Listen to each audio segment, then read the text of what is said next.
Welcome to Linux Basics for Hackers V2, the new and updated version of Linux Basics for Hackers. From Hackers Arise, as you know, I'm OTW, and our intention over the next 3 days is to cover nearly all of the book. We won't cover all of it, but nearly all of it. We'll try to hit all the high points of the book, the key information that you need. All right, so sit back, relax, and let's get started. First of all, I'm hoping that you have a copy of Linux Basics for Hackers. Yeah, okay, that's a good start.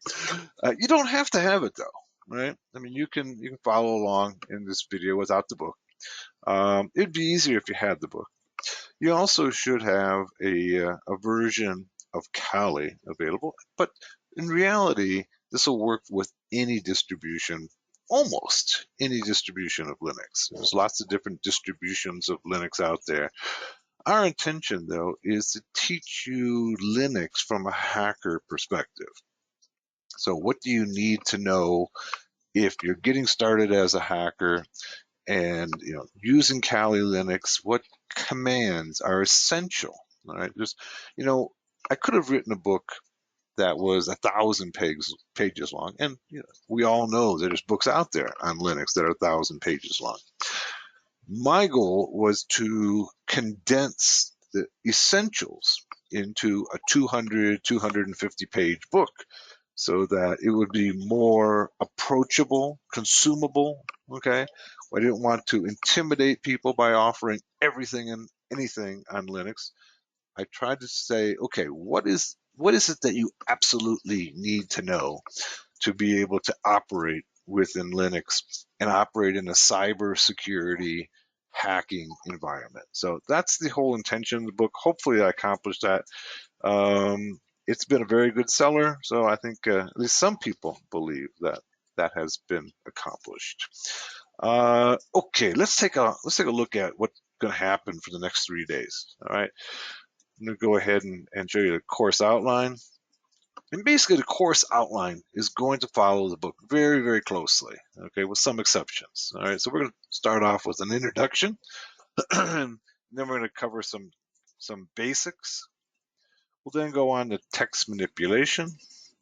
We'll look at networking, adding and moving software, file and directory permissions, process management, using environment variables, bash scripting, compressing and archiving, storage device management, logging, services, anonymity, wireless, loadable kernel modules, and automating tasks. So,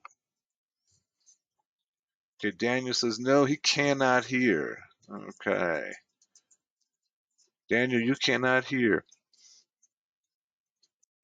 Okay, after a little bit of technical difficulties, we're back in business.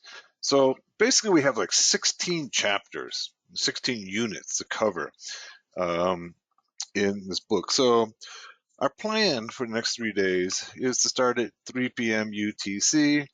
We'll run to about 6 p.m. UTC, so about 3 hours. We'll take a 15-minute break in the middle of that. And then at 6 p.m. UTC, we'll take a 1 hour meal break, come back for hour and a half, 2 hours. So you'll get about 4.5 to 5 hours of instruction each day. And I think we can cover it in that time. That means we have to cover about 5 to 6 chapters each day. Right? And I think we can do that, especially at the beginning. The chapters are relatively brief at the beginning of the book, and they get a little more extensive and later on in the book. So if there aren't any questions, let's get started. Okay, let's start off talking about careers for hackers. All right, a lot of people, the general public, when they think of hackers, they think of cyber criminals. Right? And people who are trying to take over their computers and steal their credit card numbers and their identity. And that's accurate. There are some people who do that as hackers. But especially in the last 5 to 10 years, there's been a huge expansion of what hackers can do that are legal and legitimate professions. The first one, okay, and the one that most books tend to focus on is pen tester or penetration tester. Penetration tester is somebody who gets paid to try to hack a company's, some institution's systems, trying to find the holes, the vulnerabilities in the system. All right. So they are a good guy hackers, what some people might think, call them, or a white hat hacker. Their job is to find the vulnerabilities before the bad guys do. But we also know that almost every military now in the world has a group of hackers trying to hack their adversaries. The Chinese, the US, and the UK, Iran, and Russia are probably the most active countries in hacking their adversaries. And each of these countries employs thousands, tens of thousands. Uh, Daniel, I'm sorry you lost your audio again. Hmm. These countries employ tens of thousands of hackers, and they're not all working for the military. Oftentimes, they're working for private companies that contract to the military. So, like in the U.S., there's well over 50,000 hackers working for the U.S. government. About half of them are working as employees of the U.S. government. The other half are working for private companies who then contract to the U.S. government to hack other countries, and in some cases hack their own citizens. Uh, Probably the fastest growing area in the last 5 or 10 years is bug bounty hunting. This is a little bit different than pen testing in that in pen testing, the hacker is trying to find known vulnerabilities. So you're not trying to find a 0 day, something nobody's ever seen before. You're saying, okay, let me see if I can get into your system via known vulnerabilities, known holes in the system. Bug bounty is where companies pay people to find essentially 0 days. All right, 0 days. These are flaws in the software and the network that have never been seen before. And they pay bounties, okay, they pay a fee if you find these flaws in their software, in their systems. And some people are earning, hundreds of thousands, millions of dollars doing this. Most people are making somewhere in the area of $10,000 to $50,000 a year. The good ones are, but occasionally you'll see somebody who earns just huge amounts of money. So it's a very could be a very lucrative profession. Okay. Also espionage.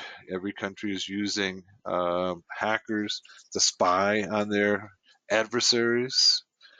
And then I should add one more category here that you don't see on the screen, and that is that there are organizations that, like VUPEN and the hacker team out of Italy, VUPEN is in France, and there's a number of them in the US that go out and try to develop 0 days, and then they sell them to governments. Okay. Um, VUPEN does very well out of this. They sometimes sell their 0 days for millions of dollars to governments so that governments can spy on their own people or spy on their adversaries. A good example of this is the Eternal Blue, which was 2017, that was sold to the US NSA, National Security Agency. It was used to spy on adversaries and on American citizens. It was developed by an outside contractor who sold it to NSA, and then it was stolen from them and put out on the internet. Okay, and the last category I want to talk about is the InfoSec engineer.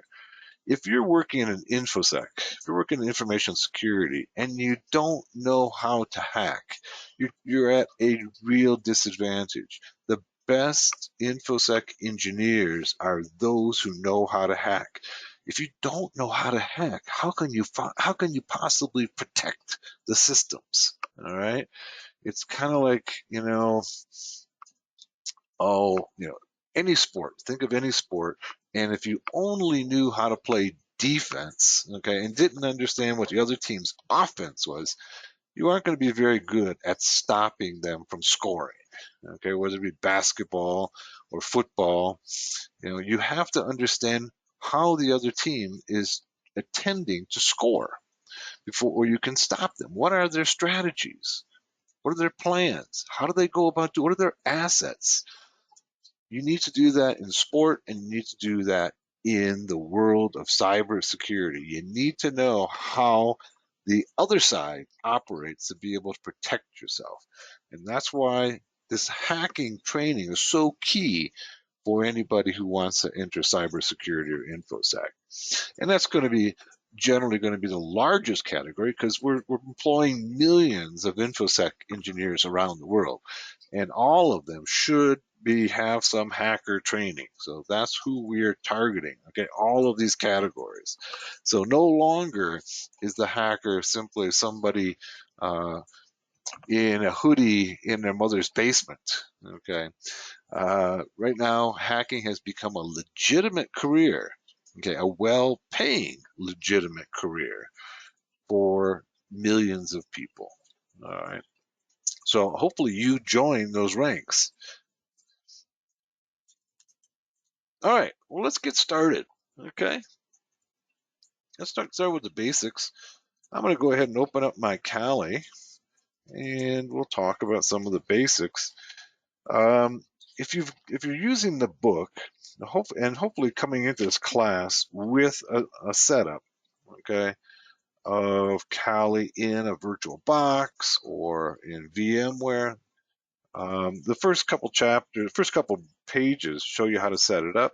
Hopefully you've been successful in doing that. I think you guys are. Let me go ahead and open up my Kali. All right. I got a couple of them running here. This is Kali 2023. Okay, so we're at 2021 and I'm recording this. So it's maybe 6 months old. All right. Let's go ahead and open it up. And a few years ago, or about a year ago, the folks at Offensive Security made some changes that are not covered in the book. And that's one of the main reasons for offering this class. We'll be offering a second edition, an updated second edition of Linux Basics for Hackers in the near future, probably next year. Okay. And it looks like my Kali is slow to open up. Let's see what's going on here. Just getting a black screen. Let me just close it down. We'll restart it. And I've got some other things running here. Let's close them. All right. Let's go ahead and restart Kali 2020.3.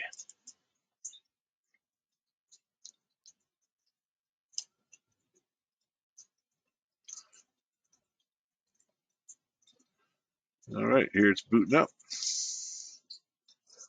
I'm running 32 gigs on this system. It runs pretty smoothly. Obviously, not everybody's going to have 32 gigs of RAM. The more you can give it, the better it's going to run. But generally, probably you should have 4 gigs of RAM and a relatively fast processor. Okay, one of the first things that you'll notice, okay, since 2020 came out, is the authentication.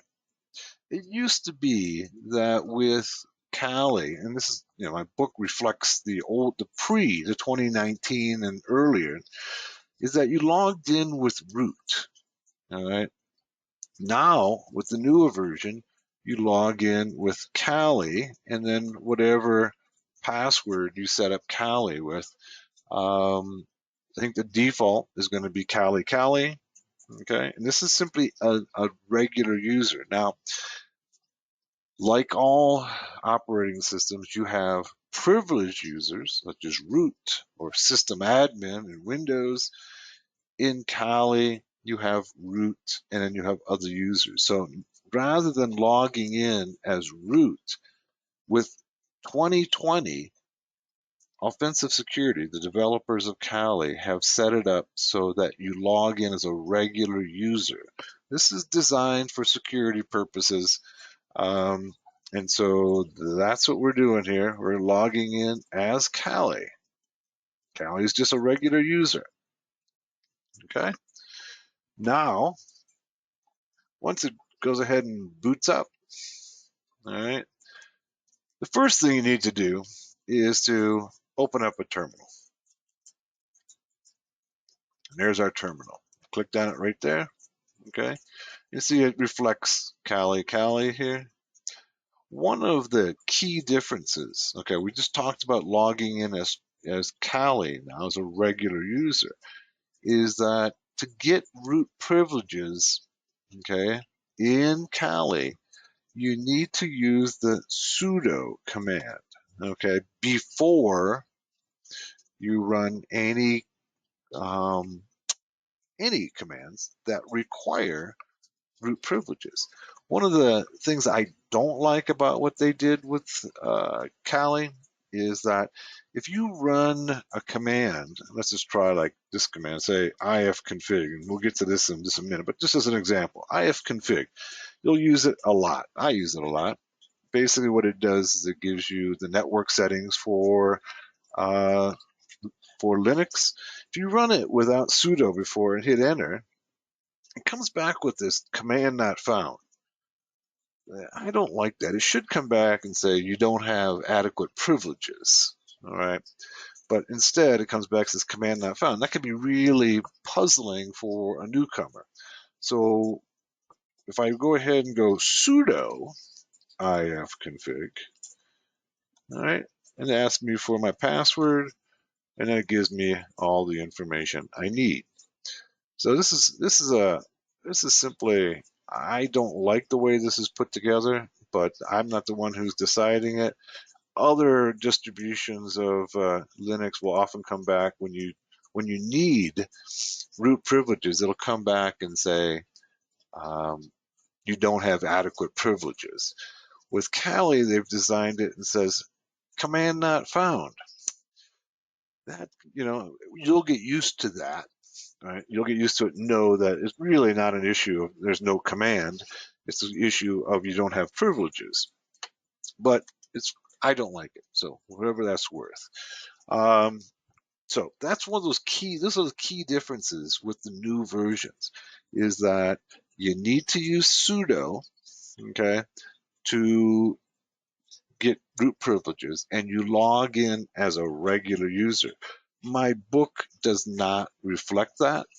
All right, so that's an important distinction, and it can be. And I've heard from readers who've been very confused by that. They've tried different commands in my book, and they've run into problems where it says command not found. Why is that? Why can't I find that command? Why isn't it on my system?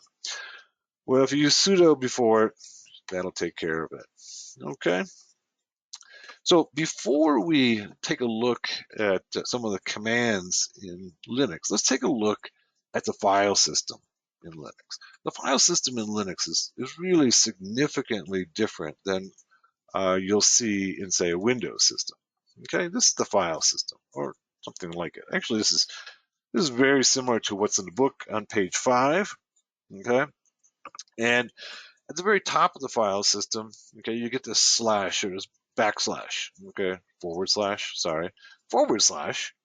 and this is the top of the file system. This would be similar to, say, the C drive in a Windows system, right? But it's not linked to any physical drive.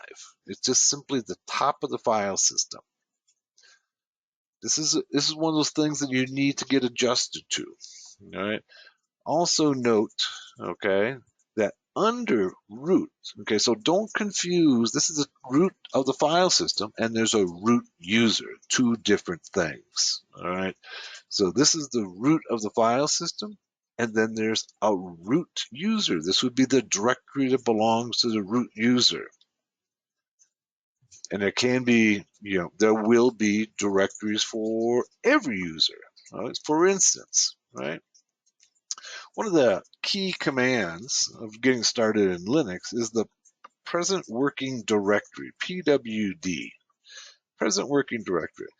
And we can see this is where I am when I boot up. I'm in home Kali, okay? So I'm in the home of the Kali user. It's important to know where you are to be able to navigate through Linux. Let's go back and look at some of the others here. We have the etc directory, okay, etc. etc is generally configuration files, so that every application generally puts its configuration files in the etc directory. Here's the home directory, okay, that we just saw in our Kali. Remember, it was home Kali. So it's home for all the users, and then each user has a directory under home with their things. All right.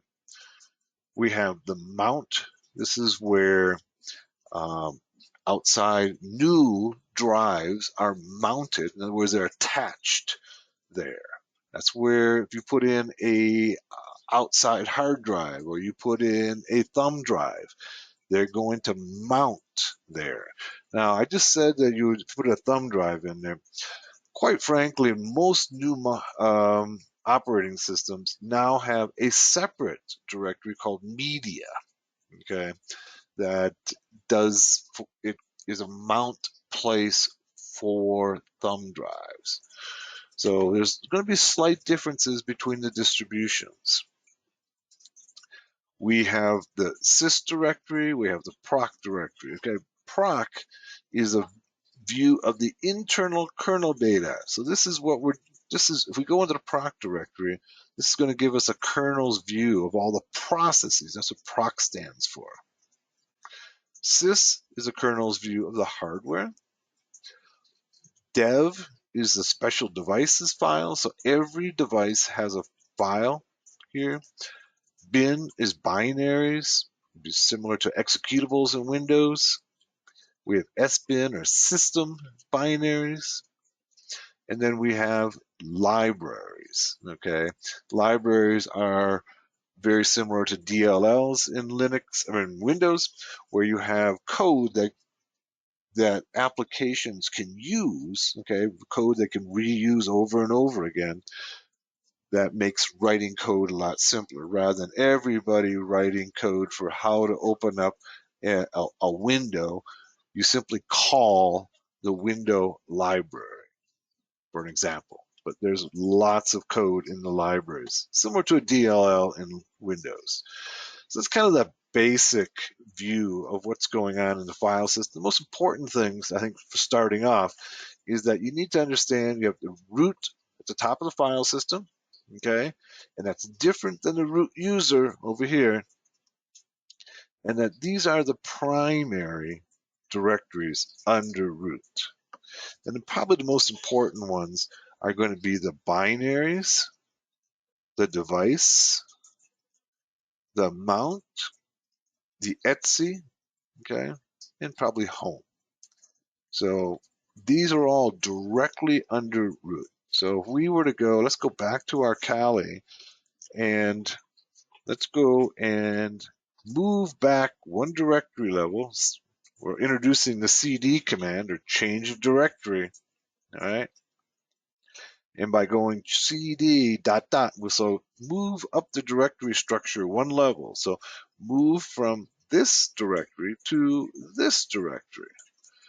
If we hit cd, now we're in home, and we can go pwd. You can see we're in home. If we go up one more level, going up one more level from home to root, that's root right there. Let's go cd ... okay, and now go pwd, and you can see present working directory is the root. We're at the very top of the file system.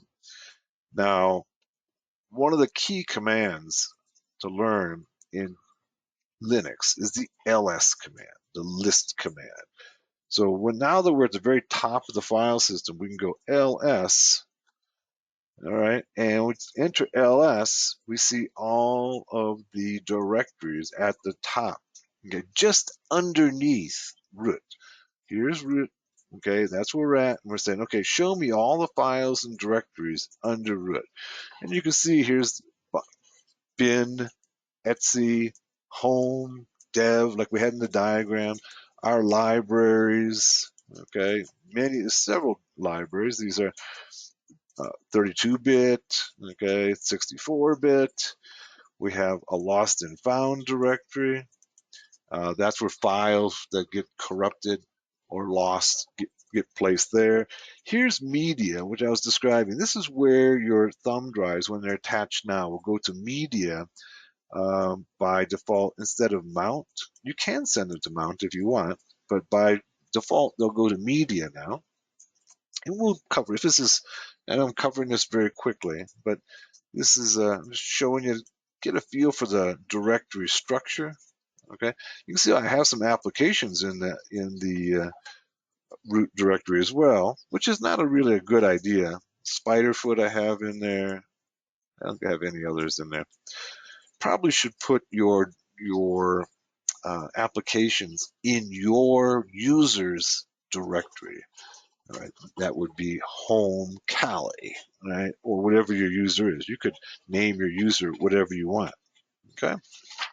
So let's go through some of the basic commands. All right, I mentioned PWD, all right, present working directory. That's a key one to always have a good idea of where you are in the directory structure. All right, you can always type PWD. It'll show you, come back and respond with where you are in the directory structure. Who am I? Okay, is also an excellent tool. Okay, tells you what user you are logged in as. So generally, when you're working in any Linux, you're usually going to have, well, maybe multiple users. So maybe you have access to the root user and your regular user. Which one are you right now? Okay, well, I can just type who am I, and it'll come back and tell me. All right.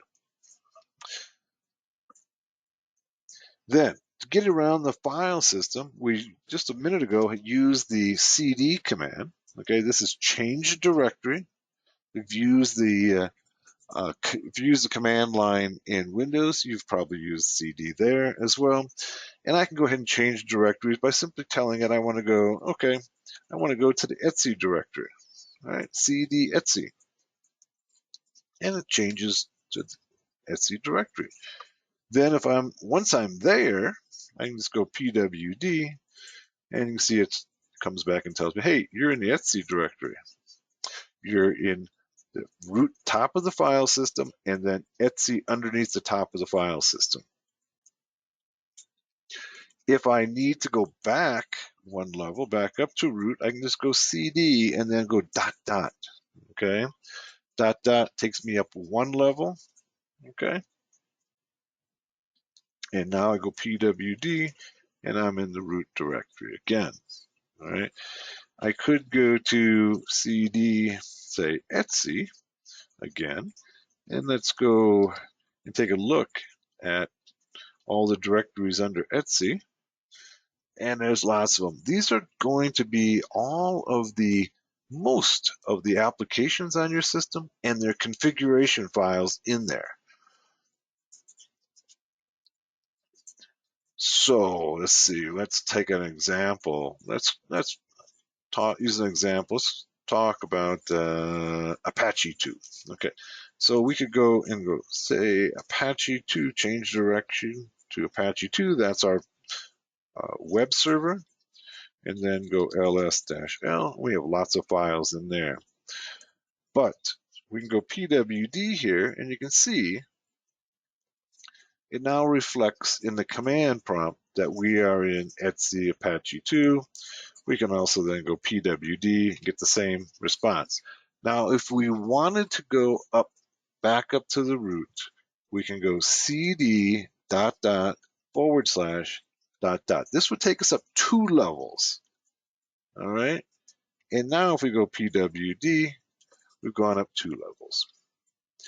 So to go 1 level, we just can do dot dot. If you want to go 2 levels, go slash dot dot. And you can actually do as many levels as you need. All right. Okay. By simply going dot dot forward slash. We looked at the ls command. Okay, ls command simply shows us all the directories and files there. I prefer, and I think most people prefer, using the ls with the -l, all right? And that displays all of the directories and files in that directory, but lays them out vertically with the permissions, and we'll get to permissions later on in class. Okay, these are permissions right here with how many links there are, the owner, okay, and the group, the owner and the group, the date it was created, okay, and then the name of the directory. And if it has an error like this, it says that is a linked, there's a link between user and bin. What does link mean? It's basically very similar to, well, you have linked files in Windows, right? So when you enter bin, you're actually going to user bin, all right? It's a alias. In Linux, they're called aliases, all right? And so we've simply created an alias or a link between bin and user bin. You see there's several aliases out there. Right? Lib is an alias for user lib. Lib32 is an alias for user lib32. These are simply linked files and directories. So when you type one, you get the other. Right? Sometimes it's used just to save on typing, and also sometimes it's the links are created to make it backwardly compatible with other software that might have used that directory or file name. All right. Okay, so lots of good information here. This is the way I prefer to look at my file system and my directories, is using the ls-l. You may choose otherwise. All right. There's also ls-la, which will show you hidden files. All right. So certain files are not meant to be viewed by everybody, and they're hidden. You see a couple of them right here, and cache is hidden. They begin with a dot, and they're not going to show up when you use the ls-l. If you use the ls-la, then they'll appear and you can see them.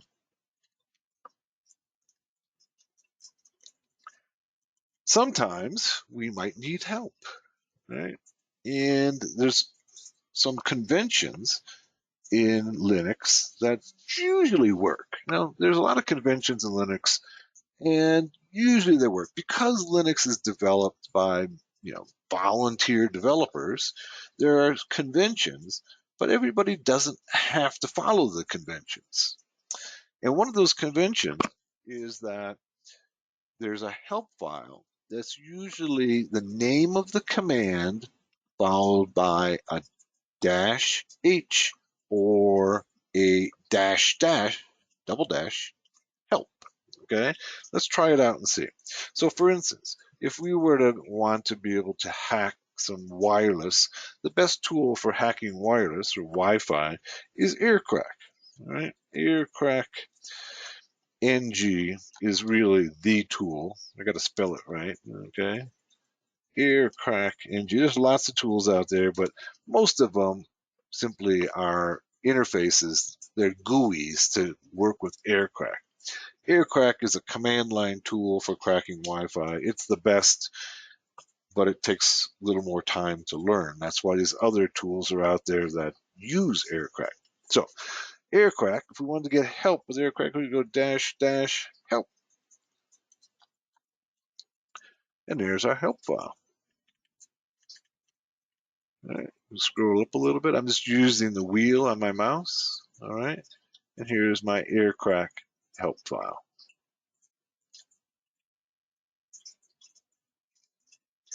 If I wanted the help file for, say, Nmap, go Nmap. Nmap is a port scanning tool. Just do Nmap-H, hit enter, and here's my help.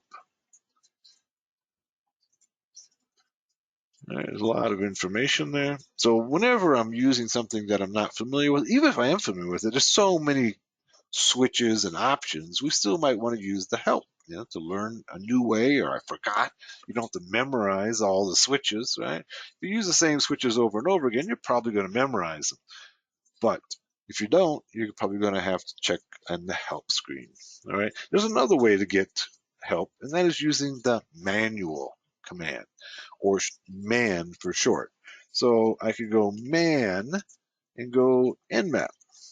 Okay, and this will pull up the nmap manual page, and this gives me a lot more information.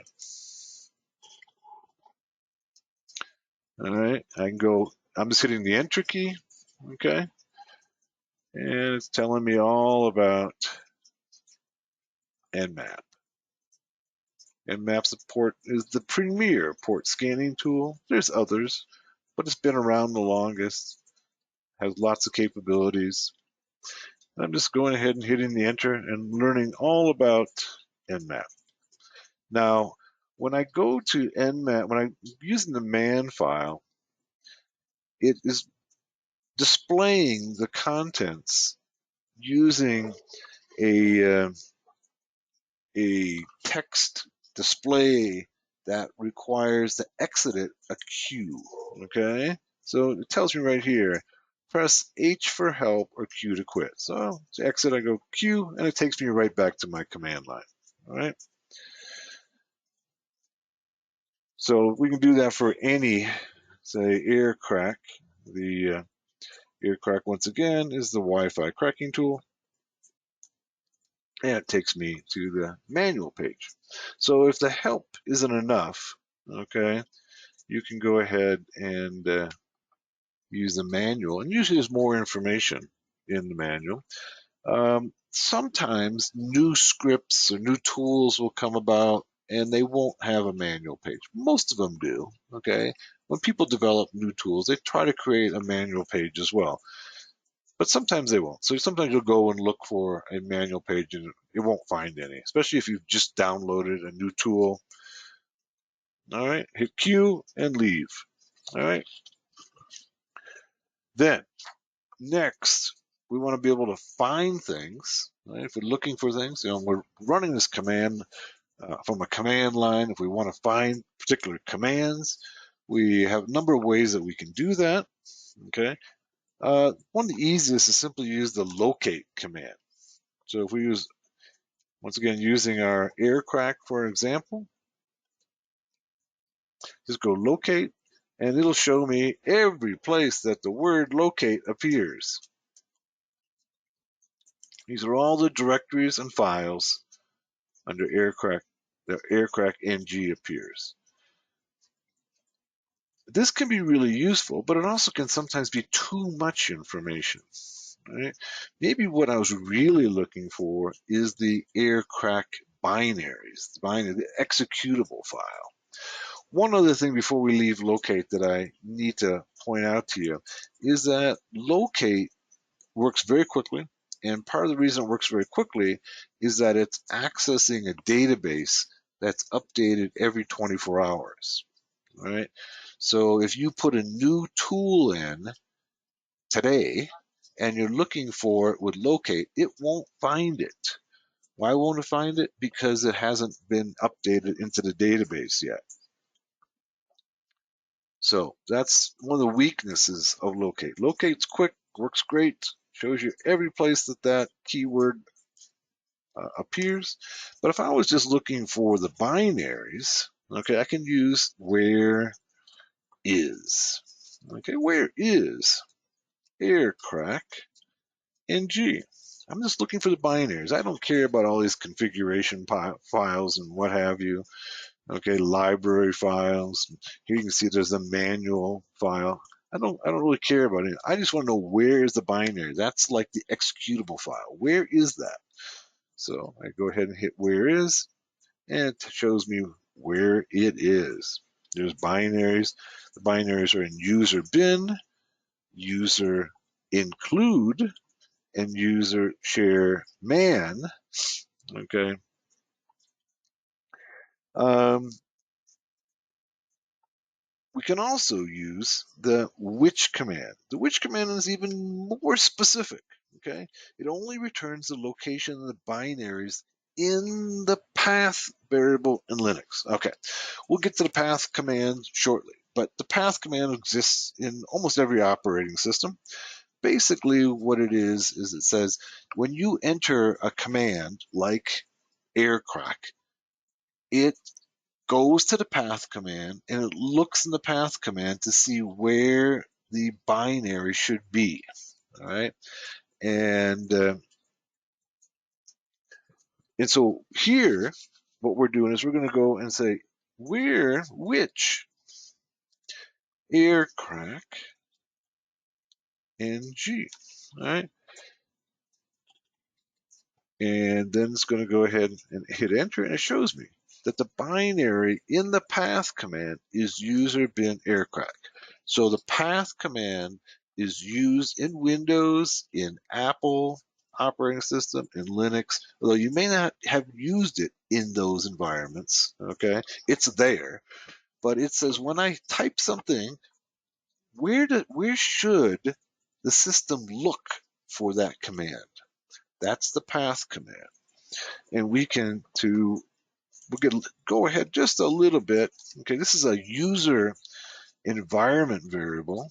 Okay, we can go echo path, and there it is. Okay, so it says, okay, when you type something at the command line, look in first under user local bin, look then in user bin, look in bin, look in user local games, and look in user games.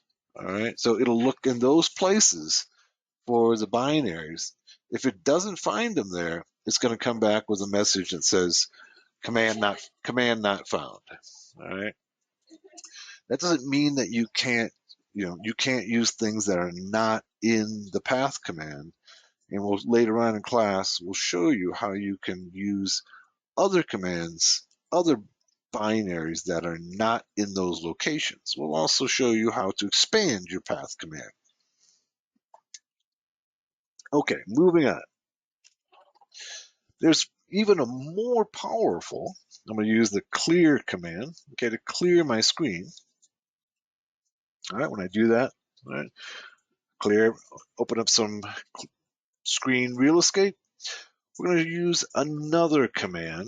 This is the find command.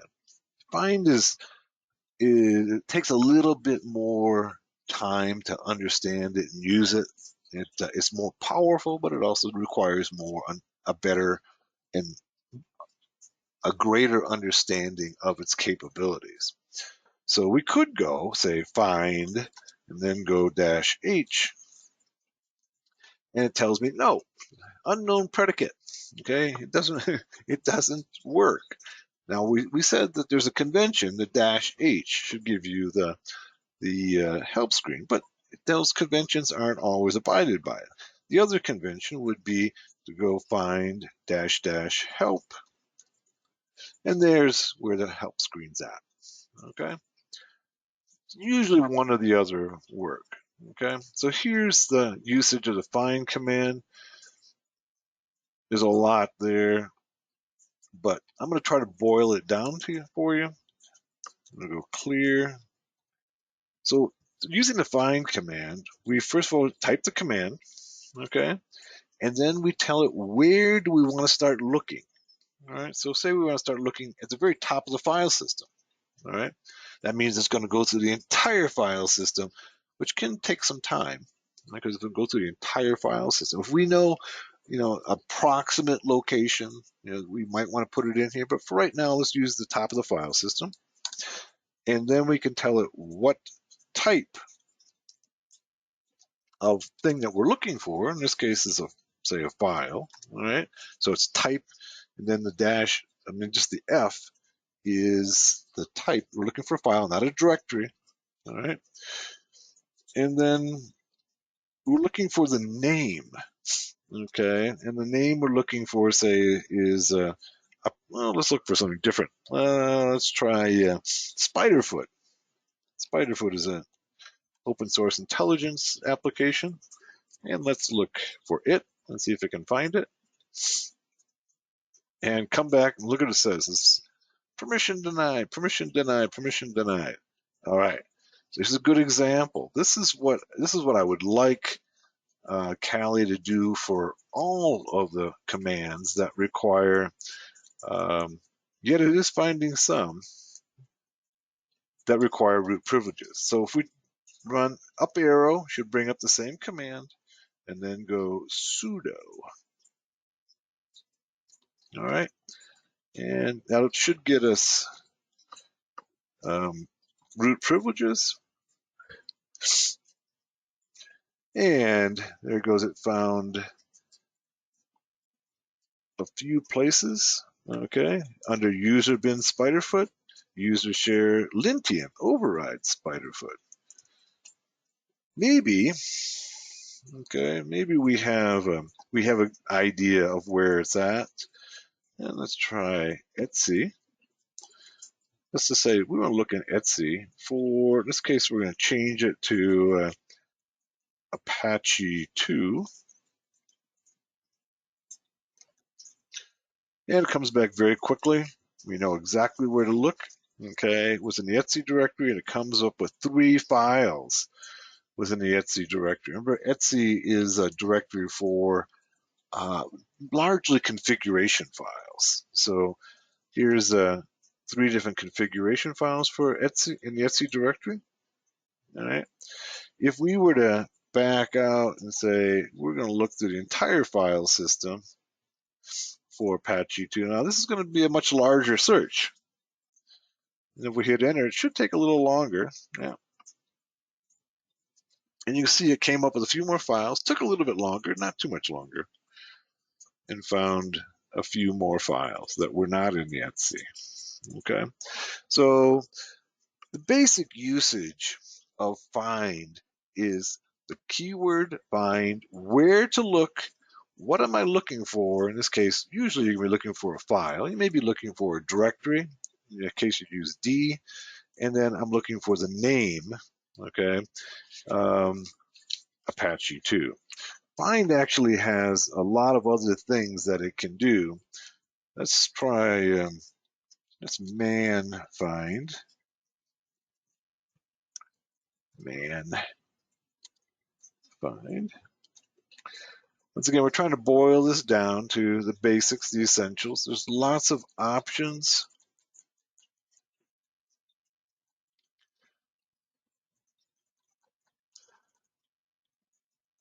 And it can be a really powerful tool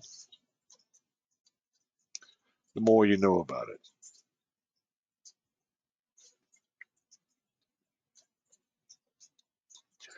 But once again, trying to boil it down to the essentials, most people are going to use it to find files and directories by name.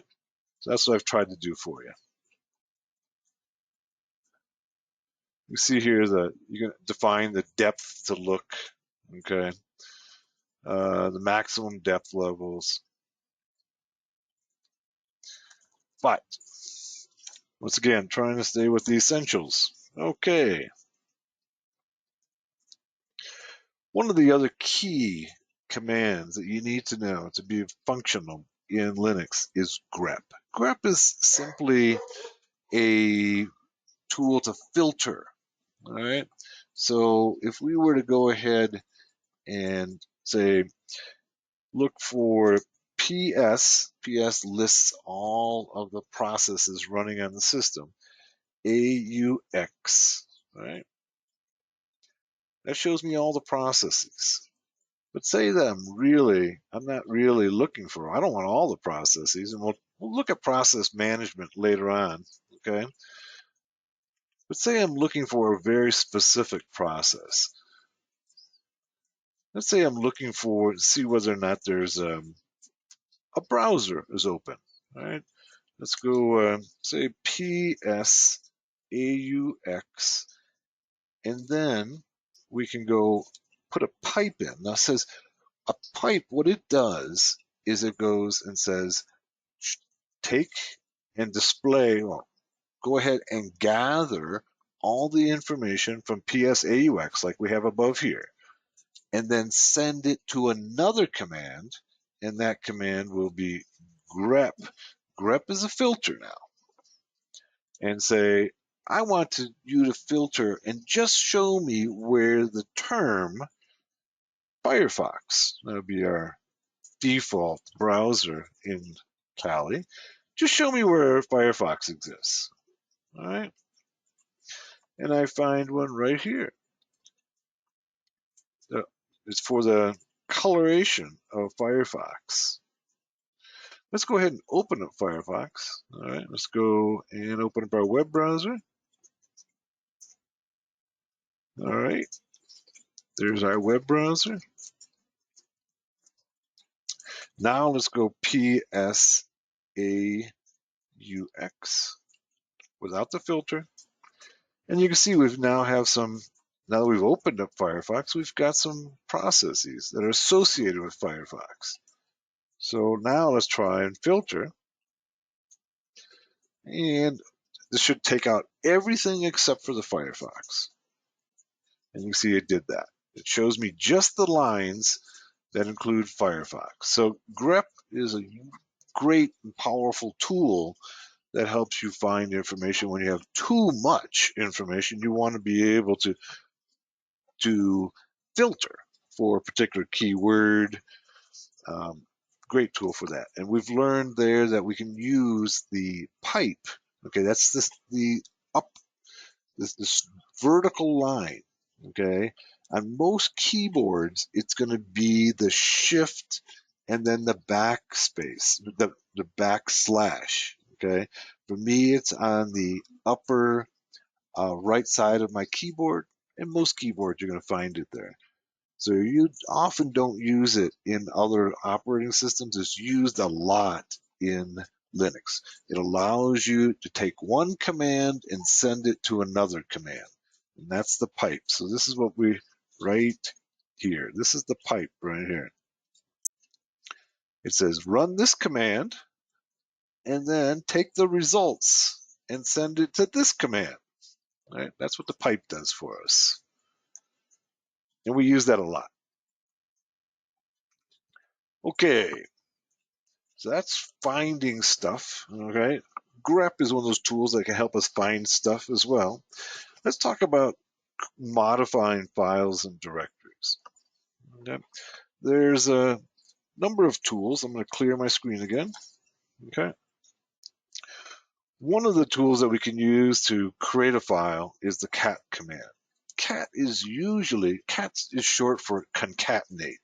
Concatenate means to take pieces together. Yeah, Steve says touch is one of those places. Yes, we can use touches. We'll get to it.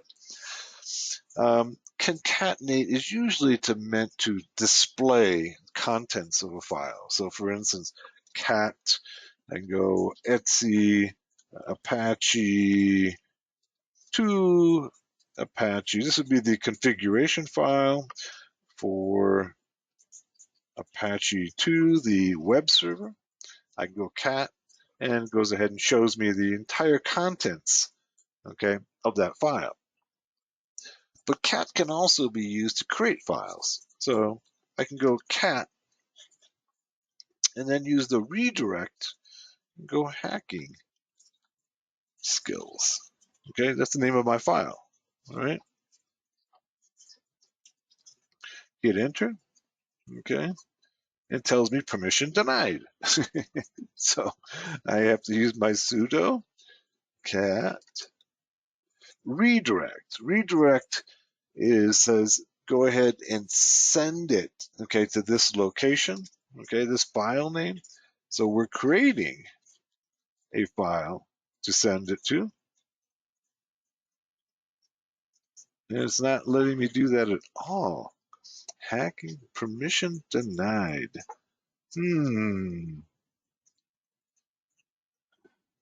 Let's go ahead. Permission denied. Won't let me do that at all with the new version. So this would be kind of confusing to somebody who's using my book, because they're no longer allowing us to be able to create files with the cat command. So I'm glad we're doing this right now. So we could create a file by using, say, the command touch. Okay. Well, Steve's suggesting change mod, but that would only be if that file exists. Okay. And that file does not exist, I don't believe. Let's take a look. Okay, yeah, there's no file there. There's no file to change permissions with. All right, so that only works. Steve has suggested that possibly, that I could change the permissions on it. We'll get into permissions and later on in chapter 6. But sometimes you'll get that message if you don't have permissions, and there's no file that yet exists. So what this version of Kali is telling me is that I can't create a file, okay, with the cat command. But that's okay. Right? In reality, few people create files with the cat command. More commonly, we'll use the touch command, okay? And let's go hacking skills. Okay, it tells me permission denied. Let's go sudo hacking skills, sudo touch. There, okay? So to create the file hacking skills, okay, I need to use the sudo, which gives me root privileges, and then touch, right? So touch creates that file. Now if I go ls-l, I should have a file there called hacking skills. There it is, okay?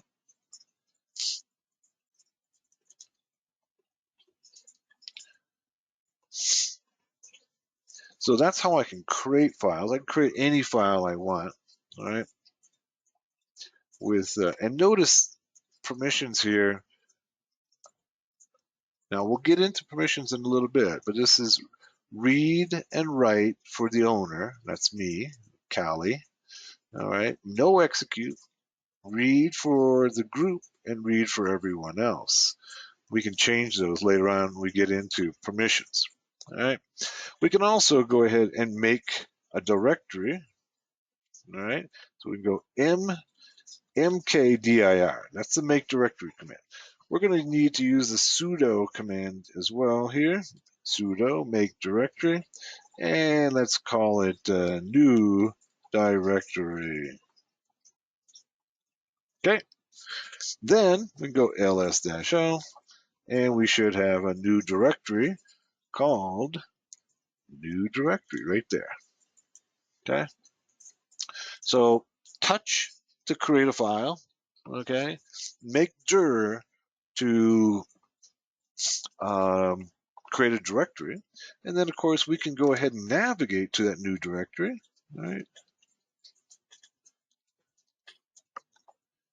And we do ls-l there, and you see there's nothing there. It's just a brand new directory, so there should be nothing there. Let's go ahead and put something in there. Let's go sudo touch my first file. Okay, and then go ls-o, and there's my first file.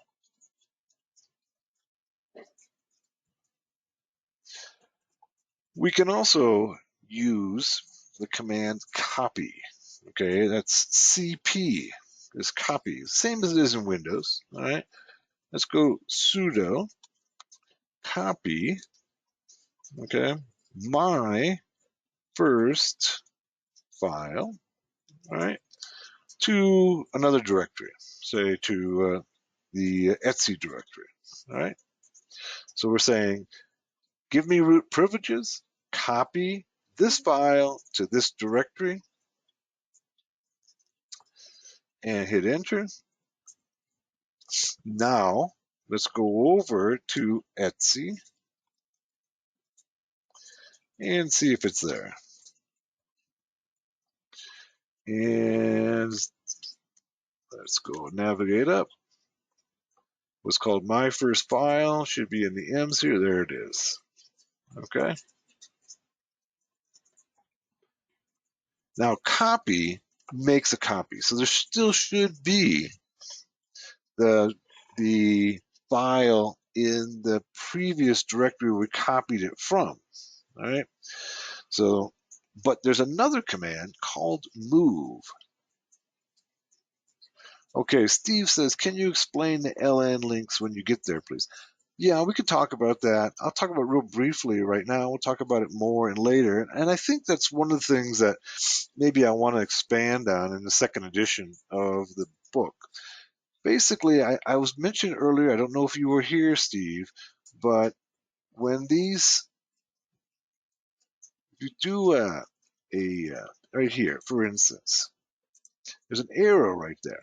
This is basically what's called an alias, and it starts with and look at the permissions here. The very first letter, this indicates what type of object it is.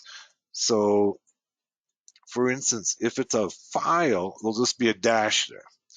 If it's a directory, it'll have a D there. If it's a link, it'll have an L. All right, and then it'll show you what it's linked to. You know, in Linux, it's described as an alias, and basically what it is that it's when you enter one command and it takes you to another command. Right? It's very similar, say, in Windows, when on your desktop you have a link to a executable. You click on the link on your desktop, and it takes you to an executable that is then run on the system. In this case, if I run mtab, it's going to take me to proc self mounts. All right. If I enter local time, okay, it's going to take me to user share zone info US Eastern. All right. Does that make sense, Steve?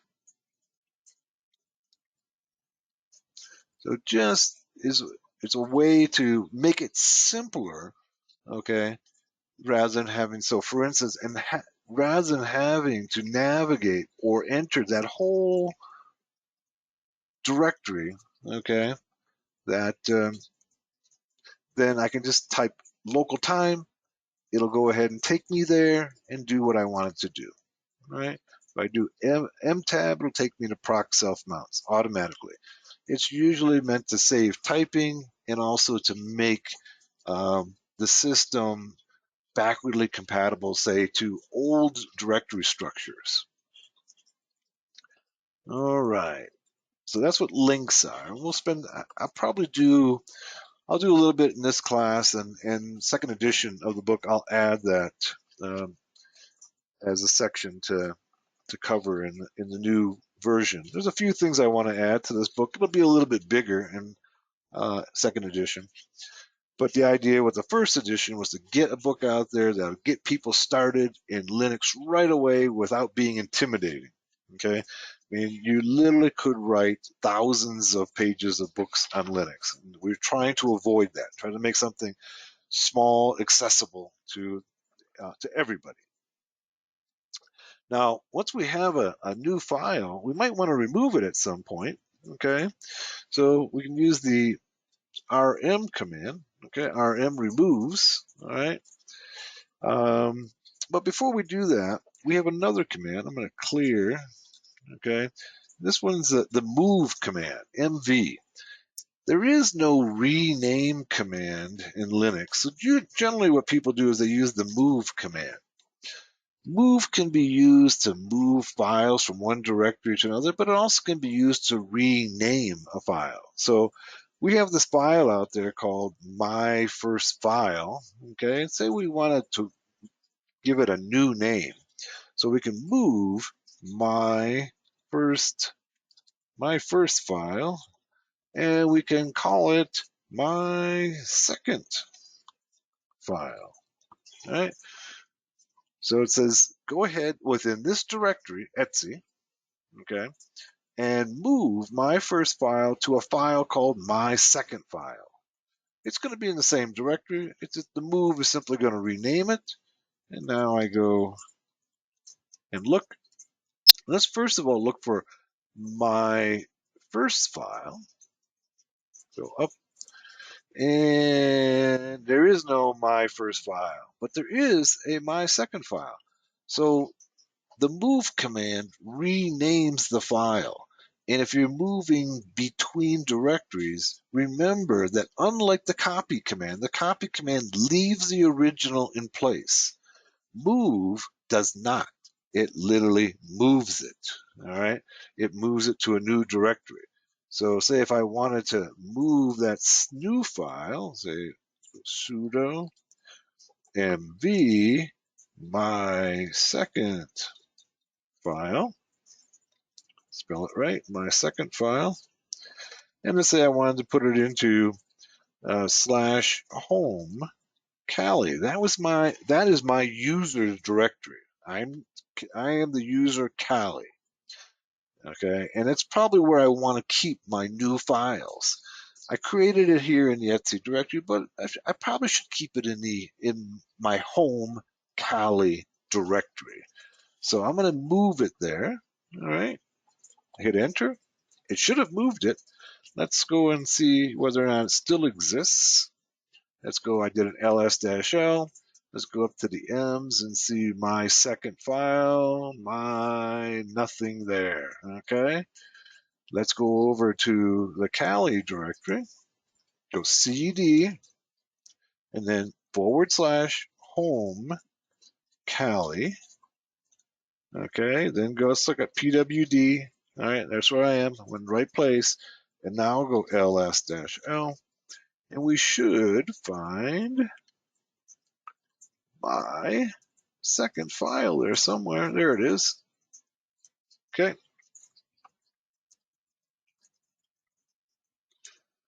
All right. If we wanted to remove that file, we can go sudo rm and my second file. And now if I go ls-l, it should be gone. And there it is. It's not there, so it's gone. All right. If I wanted to remove a directory, it's going to be rm. First of all, you got to start everything off with sudo, not everything, but nearly everything. Everything that requires any root privileges, rmdir, and then new, whatever the new directory name is. Okay. And that'll go ahead and remove the directory. If there's any contents in the directory, let's go ahead and create this directory just for demonstration purposes. Okay, let's go make dir new directory. Okay, okay, and then let's make sure that it's there. Okay,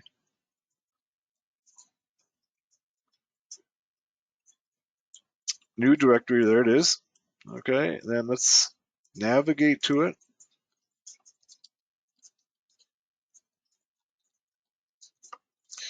And let's take a look what's inside. There's nothing inside, so let's create a file in there. Go touch, sudo touch new file. Okay, now there should be a file in there. All right, and then let's back up a level. Okay, you can't delete a directory when you're inside the directory. So we have to go outside the directory, and then let's go and remove that directory. So let's go sudo rmdir, and ours is called new directory. Okay, let's try to remove it. It says fail to remove, directory is not empty. All right, so you can't remove a directory where there's something inside of it. So the options you have are that you could remove the contents, or easier, is to go sudo rmdir followed by the -r, which stands for recursive. So it goes inside the directory and deletes whatever in the directory when you delete the directory. So let's go new directory. And it comes back and says, oh, you didn't do that right. So let's go and look at the help file here. All right, things appear to have changed. Okay, --help. And let's see, the options are,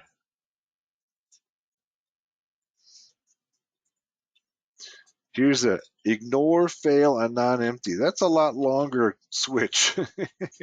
Basically what the R used to do. All right. So that's one of the changes that's in that new version. Okay. I like the -r better. Okay. It says ignore each failure that is solely because the directory is non-empty. Okay. So let's go ahead and try that one out. Notice that it's much more verbose. All right. Ignore. Okay. Fail. I think the idea here is that they made it much more difficult so that people don't delete files by mistake. So they're really making you have to go ahead and type this all out. It's probably good for security. Ignore, fail, and non-empties. I get that? Did I spell that right? Invalid option I. Oh, it's --. See, right there? I only put in one dash. Usually on single letter switches or options, it's a single dash. When it's spelled out, it's double dash. All right? Usually. There, that time it worked. Steve says, does that include directories? You're talking about subdirectories, Steve?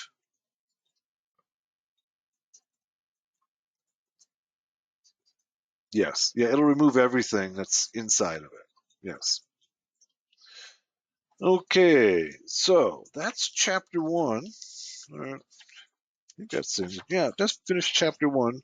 I've got about 20 minutes after the hour. Let's go ahead and take a 15-minute break, and we'll go on to chapter two and text manipulation. See you then.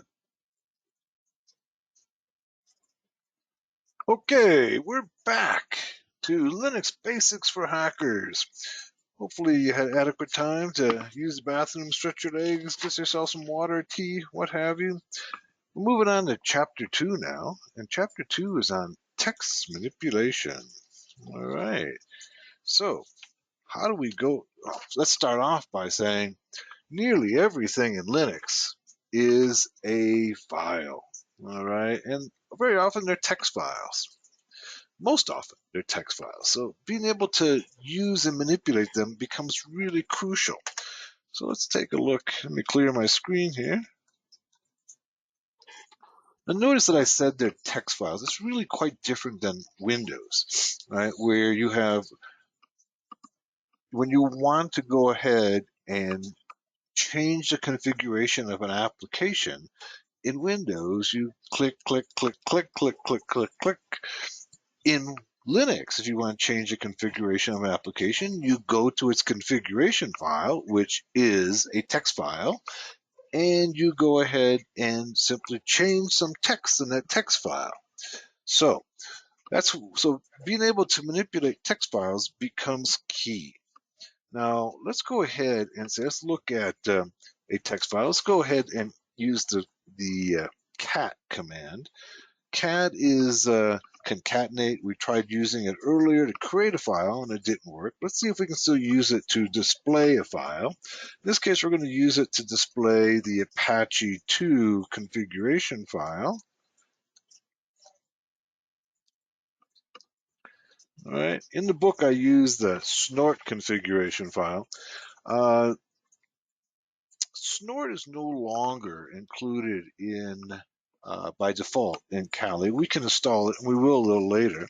But let's just right now just use the Apache 2 configuration file, hit enter, and you can see that it displays the entire configuration file for Apache.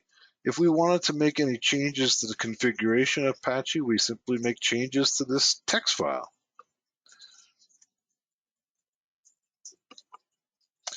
And making changes and reconfiguring Apache is way beyond the scope of this class, all right?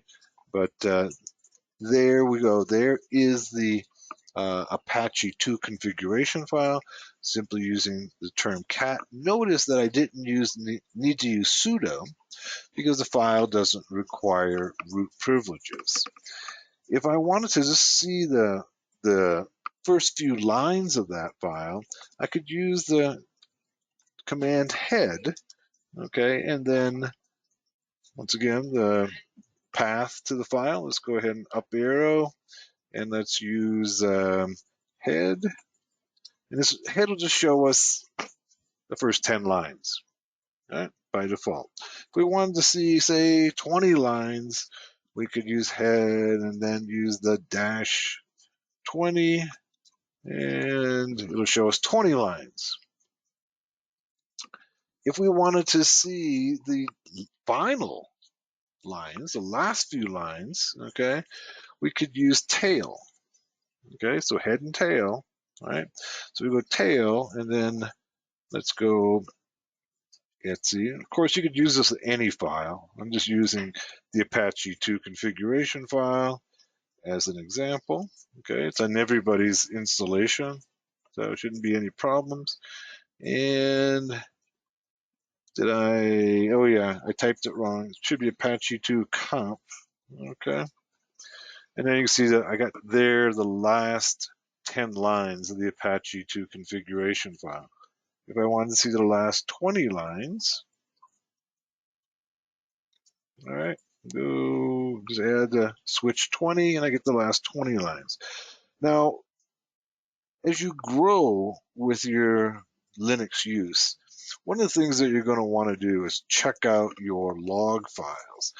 And using the tail command can be really useful because it's going to show you the last entries in your log file. So people who regularly check their log files use the tail command to check the last few entries. You don't want to see, the thousands of entries in your log file. You want to see the most recent ones. And so tail becomes really crucial in being able to view those. Also, we can use the NL command. Okay, NL will give us line numbers. And so once again, using the same file, go Etsy, Apache 2, Apache 2 conf, and then hit enter. And you can see now it goes through and displays the file, but with line numbers.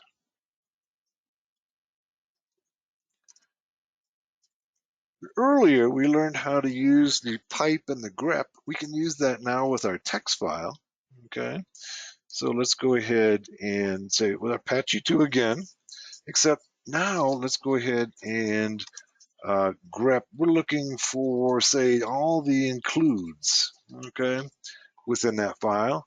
So this says go ahead and display the file with line numbers and then pipe it, okay, the output, to the grep command and filter for just the lines that have the word include. Hit enter, and we found just one. All right, just one include.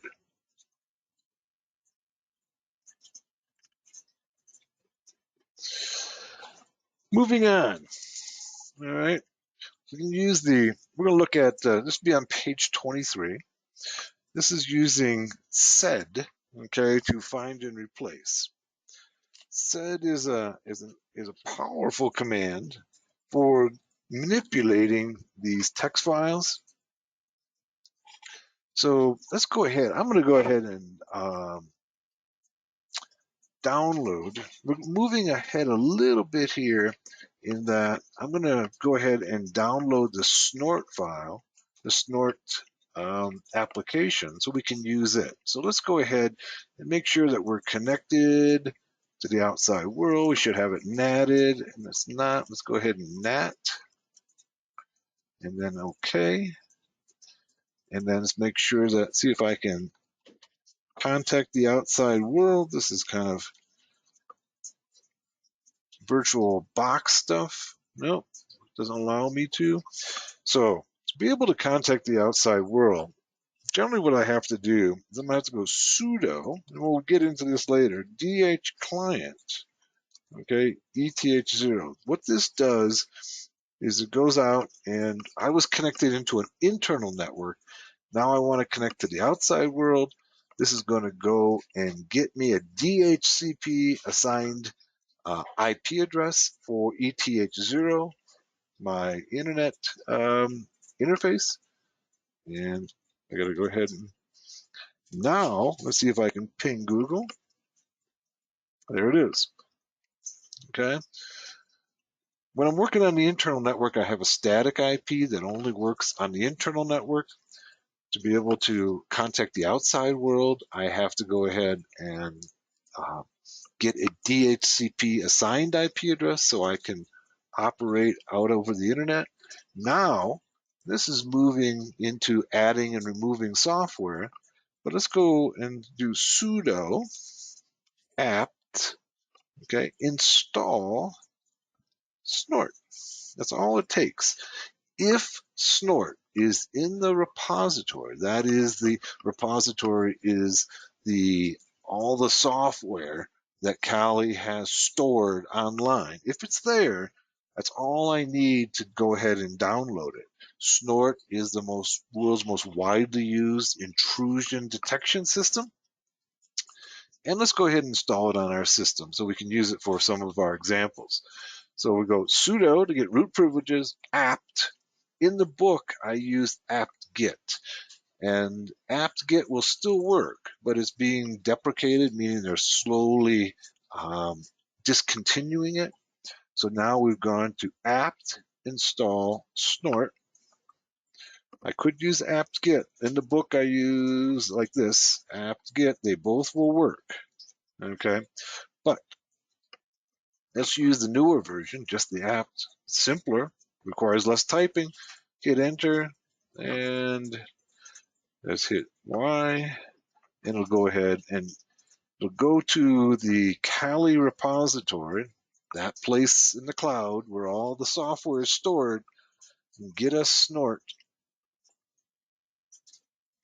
And it's going ahead and downloading it all.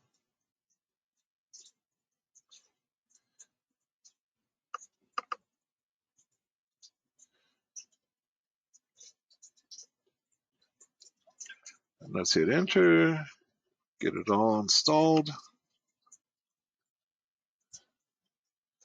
It used to be that Snort was installed by default in Kali. They've stopped doing that. And so now, but they still have it in the repository, so that's good. Go ahead and install it. By the way, I have a class, I have 3 classes on using Snort. So this class, we're not going to be teaching how to use Snort, but we're going to be using its files for text manipulation. So let's go ahead and in the book, I go ahead and we do the use Snort conf. And it comes back and says permission denied. All right, so let's go ahead and there we go. There's our Snort configuration file.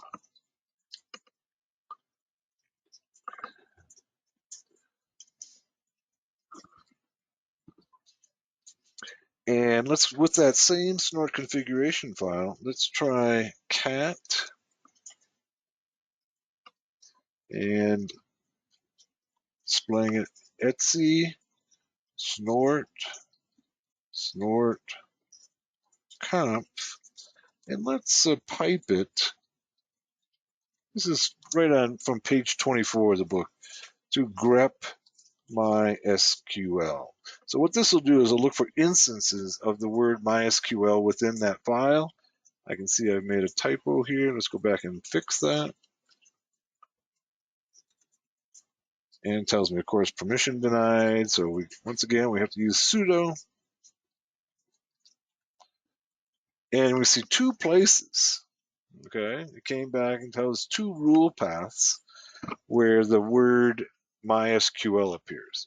So what we're going to do now is we're going to make some minor changes to that file using the sed command. So let's go sudo, okay, sed. And what we're going to do is we're going to go ahead and change the MySQL within those files. Okay, so we're going to use the -s, okay, S and then the slash, okay, and then we're going to change MySQL. And then we're just going to put it all in uppercase. All right. Remember, one of the things that I failed to point out at the very beginning of the class is that Linux is case sensitive, unlike Windows. Okay, so MySQL lowercase, as it appears here, is different than uppercase MySQL or any case differences. They are entirely different words, commands, files. And then we use the -G, which says change it globally. All right. And we want to change it for Etsy, snort, conf. And then we want to tell it where to change to create this new file that has the uppercase MySQL. We're going to call it the snort2. Okay, so we'll have two configuration files. We're going to have one where it has the lowercase MySQL, and this one's going to have the uppercase MySQL. All right, so we're going to go hit. Now, one of the things that we talked about very briefly before is this is called the redirect. That says send the output to this file. That's what the redirect does. Let's go hit enter, and now, all right, let's go ahead and use the grep command on this file. Okay, let's go ahead and use this up arrow a little bit here. There we go. Except this one, we're going to go and look for the MySQL uppercase from, and we should have stored that in this directory right here that we're in, our current directory, snort2 conf. No such file or directory. Oh, get rid of the right here. There we go. So what I was doing when I looked for it earlier, okay, this says go ahead and look in, start at the root and then go down one directory level and look for this file. And of course, it's not there. It's under home Kali. That's where I stored it at. Now, that's the directory that I'm working in, so I don't have to give it the full path to it. It just automatically says, okay, I'm going to look there first, unless I give it the full path. And then it'll look wherever I want it to look at. Okay? So it says cat snort2 and then grep MySQL, and it finds two instances. We've changed those with the sed command. Okay?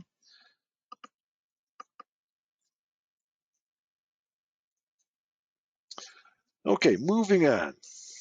All right, let's go ahead and clear my screen, open up some real estate here. We've been working with cat and NL to view files, but in reality, they're not very good, okay, for viewing files because they go through and they display the entire file until they come to the end of it. What if we want to read the file line by line? It doesn't really work very good. All right. So we have a couple of commands that actually work much better. And these are the more command, okay, more. So if we wanted to go back to our snort configuration file, Remember earlier when we used the cat command, it just went right to the end and we had to scroll up to see everything. If we use the more command, watch what happens. Cannot open, permission denied. That's what it does because it requires that we have used the sudo command. There we go. So we use sudo before and it displays until it hits the end of the screen. All right, it doesn't go right to the end of the file. It displays until you get to the end of the screen. And it says right down here, it says you're using the command more and you're showing 4% of the file.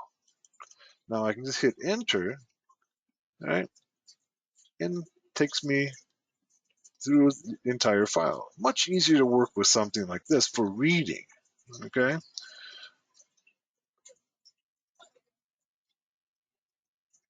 Now we use the Q to exit, all right, quit, and it takes me right back to my command prompt.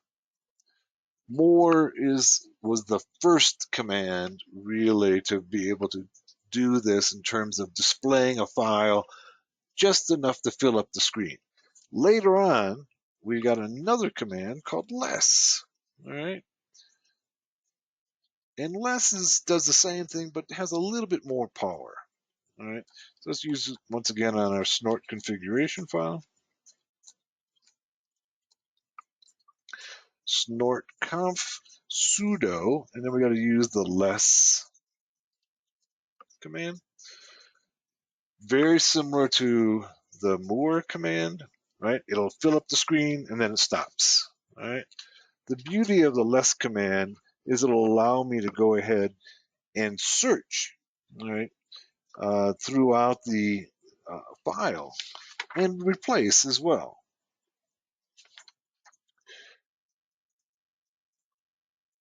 If we go ahead and use the /, we'll go ahead and say, well, let's look at, I just hit the / and then I went, let's type in a search for output, and it goes and shows me where output is within the file, okay? A little more power than you're gonna see in, say, the more command. The more mostly is a display command. Less lets us go ahead and search through the file and find output, any keyword, not just the keyword output. And so oftentimes people say in the Linux world that less is more. It basically allows us to do more than the more command allow us to do. So that pretty much covers the chapter 2. Let's move on to chapter 3 then. I'm still in, as you can see, I'm still in the less command. So I'm going to use the Q, and that takes me out, right? So both the more and less, I can exit by using the Q command. And you'll find that that Q becomes critical in a lot of applications. So whenever you're using the manual file, okay, the man files, the man files are displayed using more. That's why we need to use the Q to exit. So if we go man nmap, for instance, okay, the port scanning tool, all right, what's being displayed here right now is it's the manual page using more. So to exit it, we use the Q, just like we would with man, with more. I'm sorry, with more. Use the Q. Okay, let's move on to chapter 3. Let's go and clear my screen again. Chapter 3 is about analyzing and managing networks. That's a big topic. We're going to try to boil it down to the basics, all right? So probably the most important command is ifconfig. All right. So let's go sudo, of course. So let's just show you if I use it without sudo. We tried this earlier. Command not found. I don't like that. I prefer the permission denied or don't have permission, something like that. But it tells you that it doesn't exist, and it does exist. All right. You just don't have permission to use it. So use sudo ifconfig, and that's interface configuration, if that helps you at all. ifconfig. You may have used in Windows, for instance, uses ipconfig. All right, so very similar. ifconfig, And what it'll do is it'll display for you all of your interfaces, all of the interfaces. In my case, I have ETH0 and ETH1. So I have two interfaces on this machine. You may only have one. Everybody's going to be different. I put a second one on purposely. And it gives me some basic information. Probably the most important information you're going to find here is the IP address. Okay, that's probably the most important information. This is the IP address for that interface. And then the network mask right there, the broadcast IP address, and this is the MAC address, okay, for that interface. The MAC address is a globally unique address that every network device has. Unlike an IP address, okay, the IP address on these internal machines are private IP addresses. We have IP addresses that we use just inside of our network, and then we have routable or global IP addresses that can work on the internet. On your internal network, you use private IP addresses. On the external network, you have the public IP addresses. Those are routable, can find you around the internet. Because of that distinction, we use network address translation devices that take an internal IP address and convert it into an external IP address so you can navigate to the internet. So that when I go out and say ping Google, right, it takes my internal IP address and then converts it to a public IP address so I can connect to Google, right?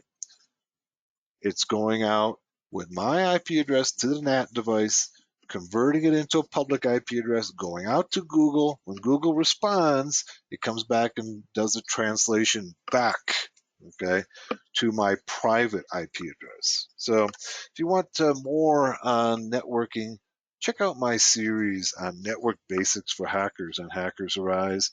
I hope to have a new book out this fall called Network Basics for Hackers that covers these basic concepts of networking as well as how to implement the protocols and the vulnerabilities of each of the protocols. So look for that. Hopefully this fall I'll have it complete. If you're unfamiliar with networking, even if you are familiar with networking, I think it might be a valuable book for you because we're going to take each one of the major protocols and say build an SMTP server. First of all, explain what SMTP is, build an SMTP server, and then look at how it can be hacked. Okay, so that's what that book's going to be all about: is explaining the basics, implementing those protocols, and then how to hack those protocols. So that's ifconfig. That's one of the most important commands that you'll use in networking. I'm going to go ahead and just run it again for you. All right. The most important bit of information is the IP address. All right. That's what we're going to be using most often. So the other stuff's important as well. Most important is going to be the IP address. If there's not an IP address, and this happens using virtual machines, all right, when using virtual machines, sometimes they'll come up and there is no IP address. I showed you just a minute ago how to resolve that, and that is by using sudo, okay, dhclient. That is the DHCP server. So it goes out to the DHCP server, the dynamic host configuration protocol server, which hands out IP addresses, and then you tell it what interface you want assigned, all right? And in this case, ETH0.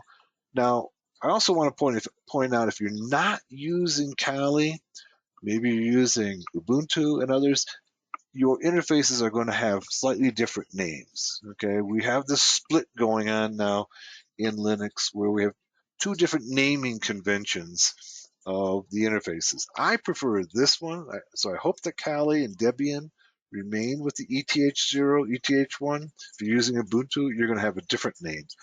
You just need to know what the name is. You can copy and paste it, right, and put it in here. So I'm saying, okay, give me root privileges, give me a DHCP address to ETH0, and then hit enter. Tells me file exists. That means it's already done that. Okay. So, but if you didn't have an IP address, that's the way to get it. All right. If I wanted to check on wireless, also it points out here, this is the loopback adapter. Okay. This is your own adapter to your own system. Some people refer to as home. It's 127.0.0.1, right there. That's your home. So if you're testing a new piece of software, say even like we were talking about earlier about Apache, if I wanted to test my Apache server, I can just go to 127.0.0.1. So let's do that just to show you what I mean. So we can go and start. There's a command, and this is one of those things also that's different now in the newer versions of Debian than when I wrote the book. Let's go sudo, okay, systemctl,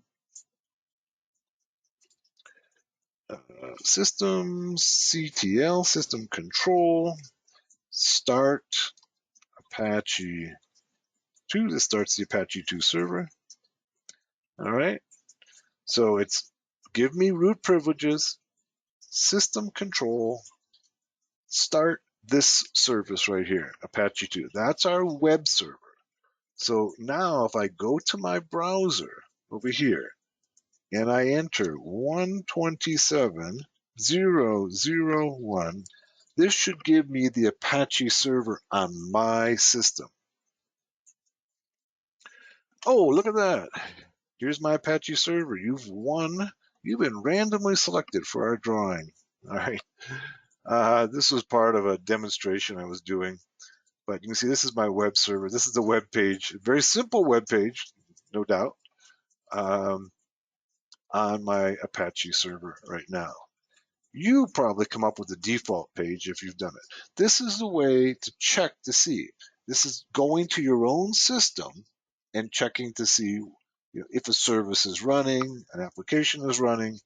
It's on 127.0.0.1 if you're not familiar with that. All right, that's what this reflects here. All right, my loopback adapter, my home. Okay. So we can also check for wireless adapters, okay, by going sudo iwconfig, and it comes back and says there's no wireless extensions on any of those adapters that you have.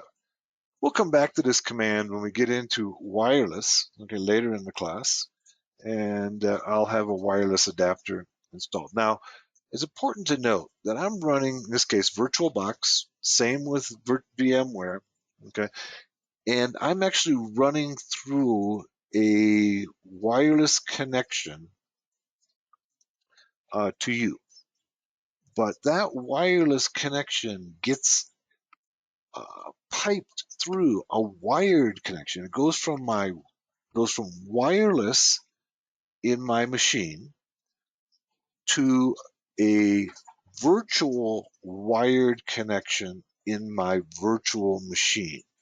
So if I had a wireless connection on my virtual machine, so if I put in an external wireless adapter, it would show WLAN, wireless LAN 0. And we'll do this later on. So even though I'm running wireless on my system right now, because I'm using a virtual machine, it doesn't show any because the virtual machine converts that wireless connection to a wired connection. Hopefully that doesn't confuse you. If you want to run wireless through a virtual machine, you need to have an external wireless adapter that you connect to your virtual machine. All right. So sometimes we may want to change our IP address.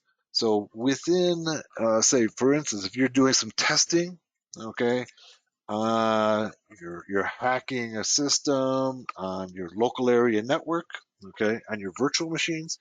Sometimes you might have to change your your IP address. So to change your IP address, you go sudo, okay, ifconfig, and then the adapter, and then the IP address you want to change to.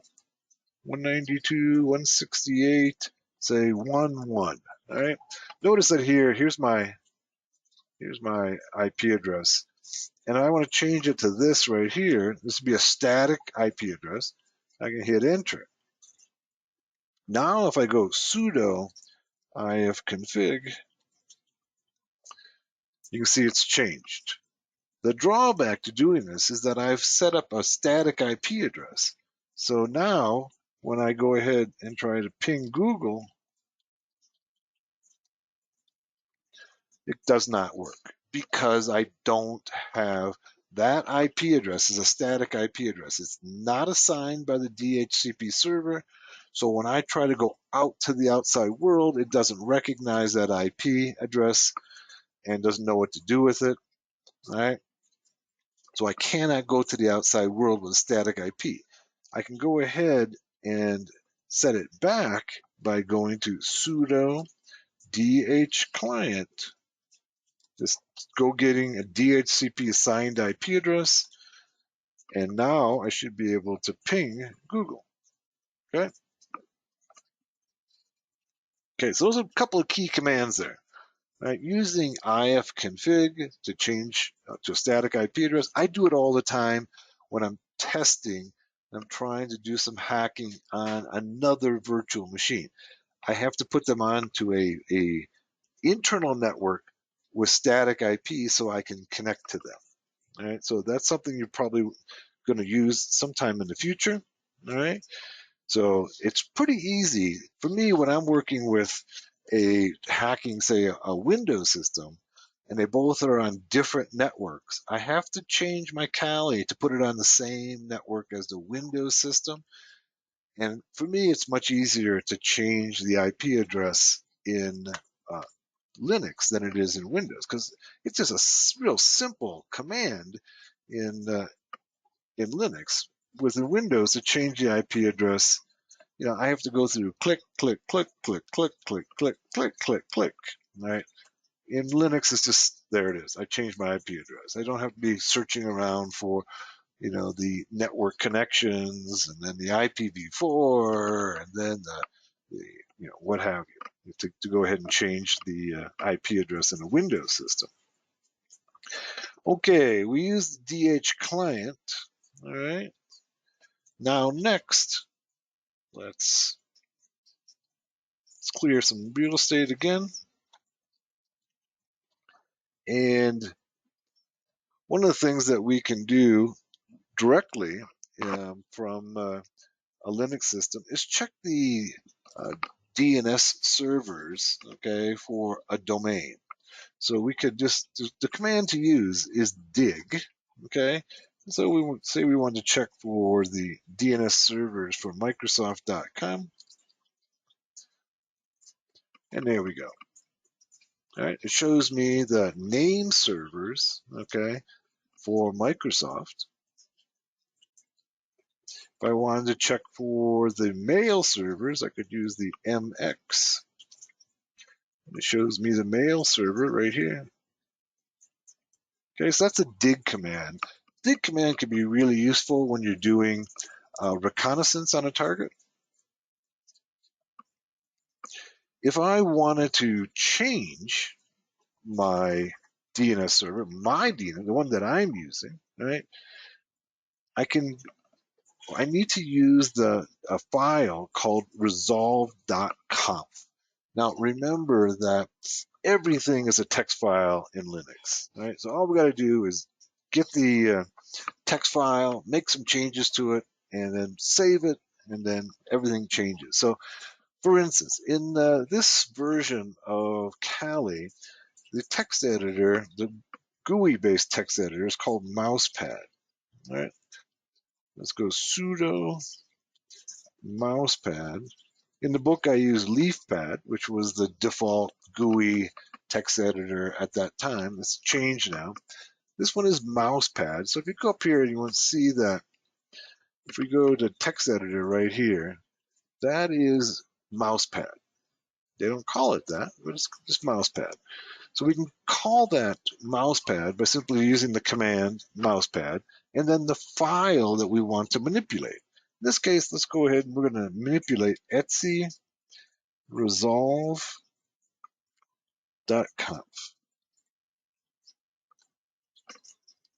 All right. And there it is. It tells us what name server it's using. Okay. And we can change that, okay, to whatever DNS server we want. In this case, it's using 192.168.100.1, right? And all we need to do is to change these values here, all right? So I want to use a different DNS server, all right? And then just save it. And close it, and then my system will now look to 75, 75, 75 for DNS services. Really simple.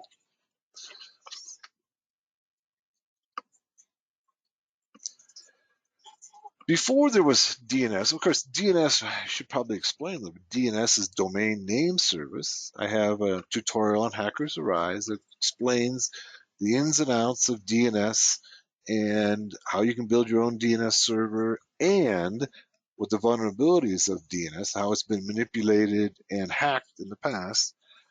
So DNS is one of those key services of the internet. So we don't have to type every IP address in. We can simply type in a domain name, it translates it into an IP address and takes us where we want to go.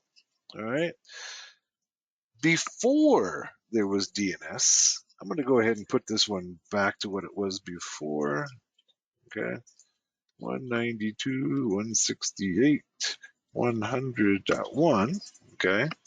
Matter of fact, I'm just going to close it. Do I want to save the changes? No, don't save the changes. All right, so my DNS hasn't been affected.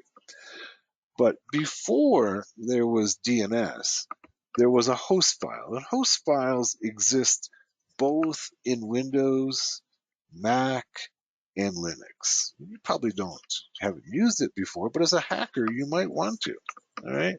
So a host file allows you to essentially create your own DNS server, but you have to enter every domain and every IP address. It essentially works the same as DNS.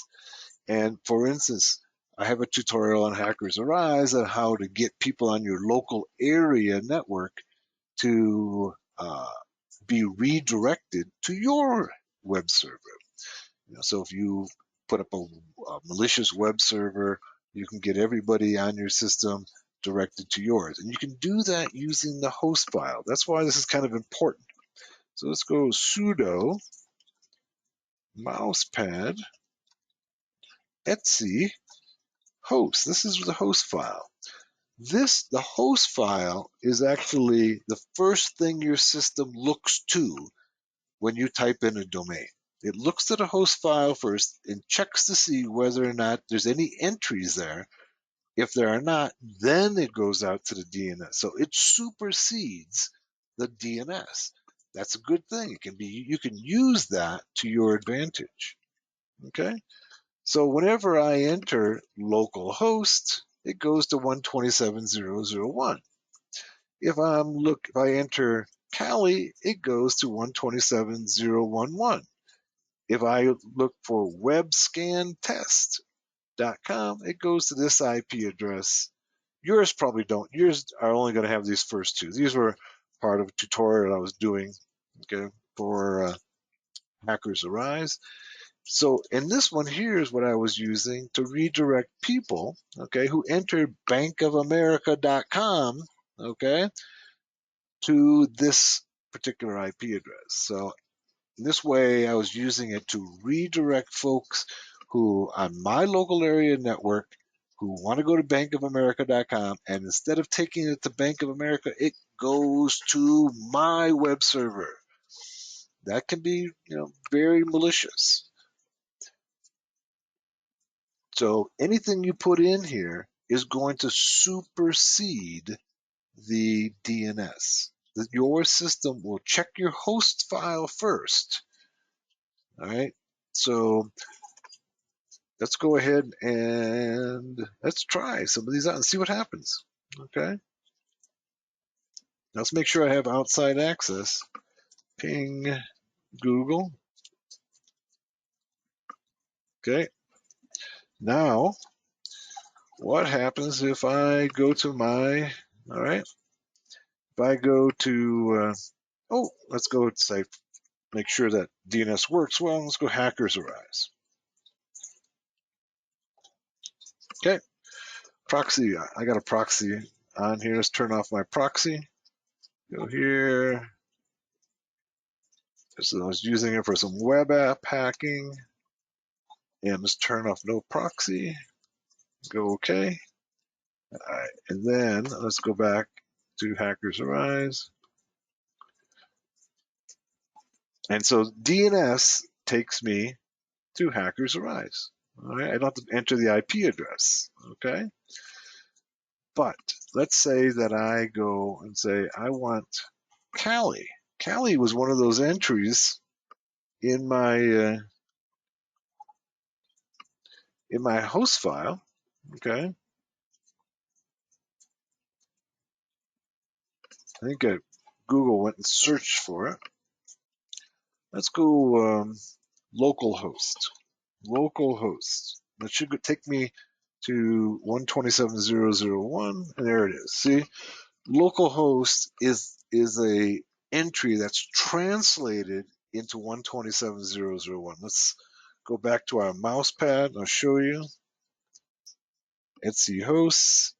All right, so there it is. Localhost gets translated into 127.0.0.1, which is my loopback adapter, which has Apache 2 running on it. All right. Let's try entering Bank of America in my browser. Okay. Bank of America.com.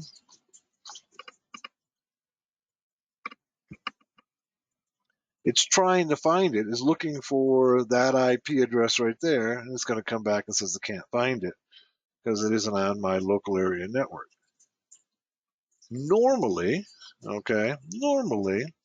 it would go right to Bank of America, but it's hanging there because it can't find it.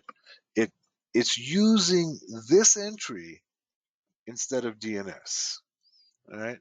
Because it goes to your host files first. So you can put anything you want in here. And it's just hanging, can't find Bank of America. Now, if I were to go ahead and comment this out, let's do that. Put a comment before it, and then save it, okay? And then ask for Bank of America. It should go to the real Bank of America site.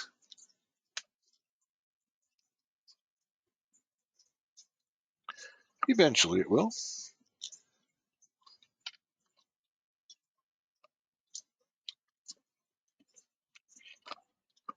Let's stop it and try again. Okay, let's go Bank of America.com.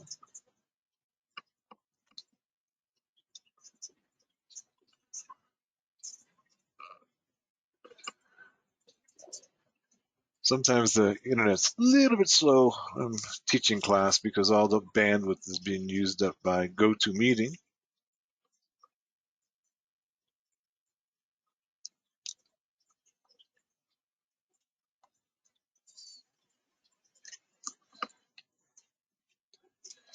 You may have to trust me on this one. It's taking such a long time.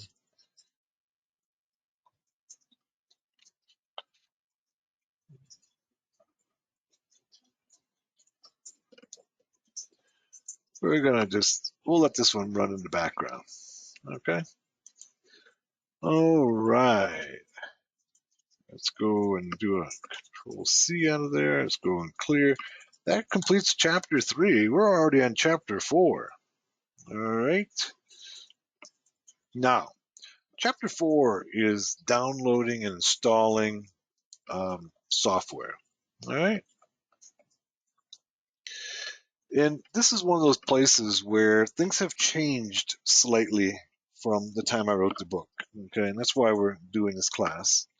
So, one of the things that we might want to do is to check to see whether or not a particular piece of software is in the repository. All right.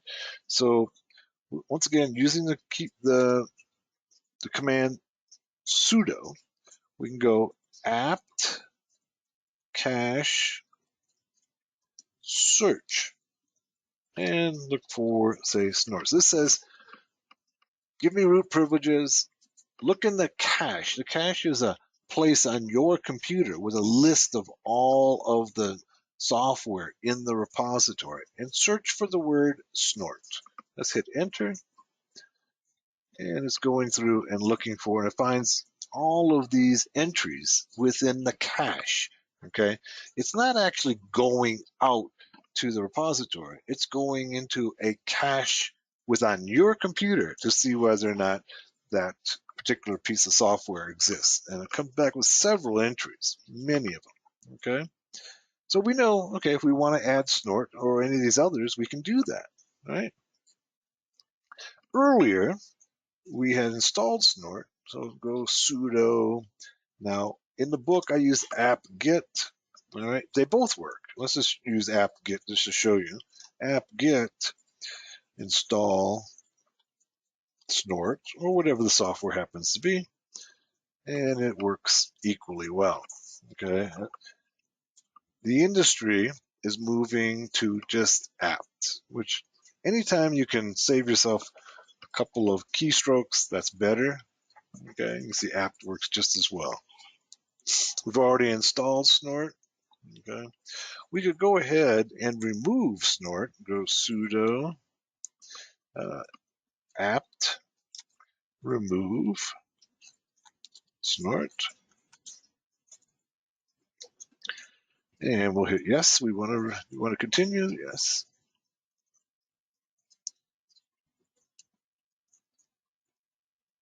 and it goes ahead and removes it. One of the things that it will not remove are the configuration files. And so if we wanted to remove even the configuration files, we should use the term purge. Once again, in the book, I used apt-get, which was the standard at that point. Now, they both will work. Okay, eventually in the future, you might find that apt-get doesn't, but the industry has moved to apt. All right, so that removes purging configuration files. Right. So if you just use remove, it removes all the binaries and others. It will not remove the configuration files. You use purge, it'll go ahead and get rid of the configuration files as well. Okay. Generally, every so often, okay, we might want to go ahead and update our cache. All right. So as new files come in and leave the repository, our cache has to be updated to give us a current view of what is in the repository. And we can do that by going sudo apt update. What this does is it goes up to the repository, checks what files are in there, compares it to your cache, and then updates any new entries. Let's go ahead and do that. It takes a little while.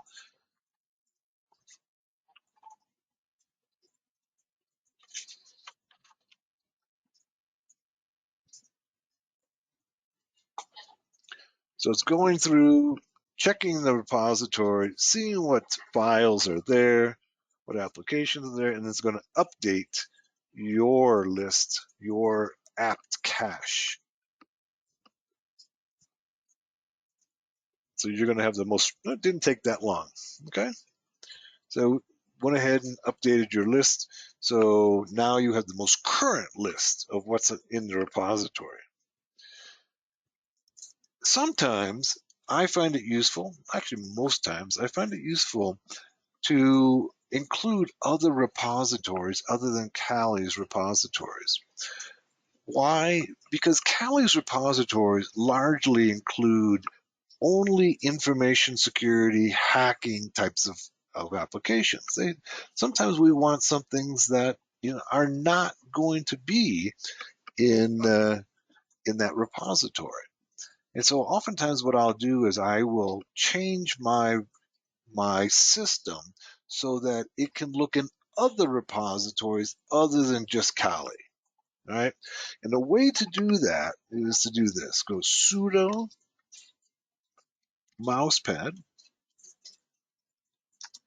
and then we can go to etc apt, okay, sources list.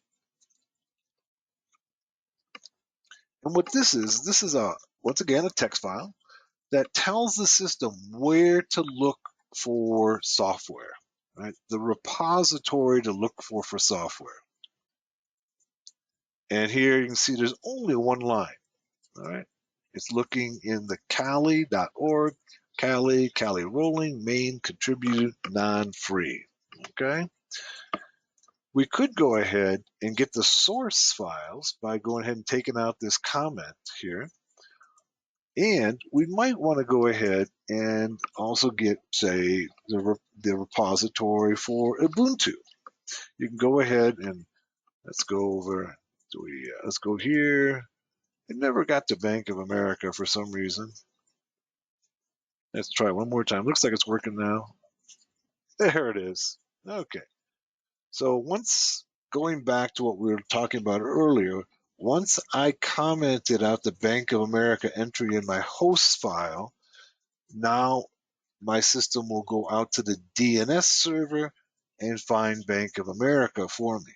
As long as I had that IP domain mapping in my host file, it was looking on a local area network for Bank of America. Now it goes out to the internet and finds the Bank of America site. All right. But I might want to use another repository. Ubuntu is a good example. Ubuntu has very large repositories that you can, just because you're using Kali doesn't mean you can't use Ubuntu, right? They're both based on Debian, so they're very similar in their structure of Linux. Let's go ahead and look at, fine, let's try to do a Google search for Ubuntu command line repository. The reason I'm specifying command line is that Ubuntu actually has like a GUI based repository. And let's try here, repositories for Ubuntu, their wiki. And basically it's telling you what we're doing here. Go to etc apt sources list, okay? And then here are the lines that you can add, okay, to go ahead and get the Ubuntu repository. So like right here, I can go ahead and add this, okay, to my sources list. Let's go ahead, here it is right here, and paste it in place. And now it'll look here in Kali first for the software. And if it doesn't find it, it'll go to Ubuntu and look there for my software. So it gives you a wider variety of software repositories to find what you're looking for. I usually keep the Ubuntu in my sources list because sometimes when I'm doing things that aren't necessarily, or for instance, recently I've been working on the network basics book, right? And there's certain applications, network applications, like say an SMTP server. Okay, that might not be in the Kali repository because why would you need an SMTP server if you're running Kali? When I say that, I'll point out that Exim is built into Kali. Okay, Exim, the SMTP server. But if you want to use a different SMTP server like Postfix or SendMail, it's not going to be in there. But it will be in the Ubuntu. So That's how you go about changing it. All you have to do then is go ahead and say save. Okay, simple text editor change. And now when you go and download software, it's going to include not only the Kali, it'll go to Kali first and then go to Ubuntu next. All right. Some of you may want to go ahead and download software, and sometimes this is one of those areas where a GUI might be useful, is to go ahead and use, there's a GUI installer that we can put in, and this one's going to be at sudo apt, and there's several, install Synaptic. Okay, Synaptic is a GUI-based package manager. Let's hit yes.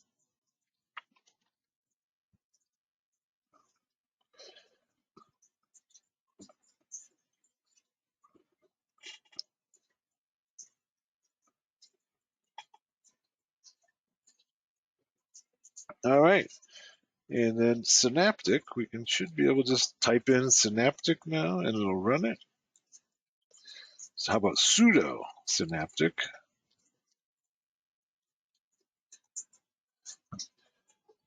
All right. And now what we have is the software in your system is organized in so-called packages. The package manager enables you to install, to upgrade, or to remove software packages. Okay, you can read the rest of it. It says note, changes are not applied instantly. At first you have to mark all changes, then apply them. So this is our package manager.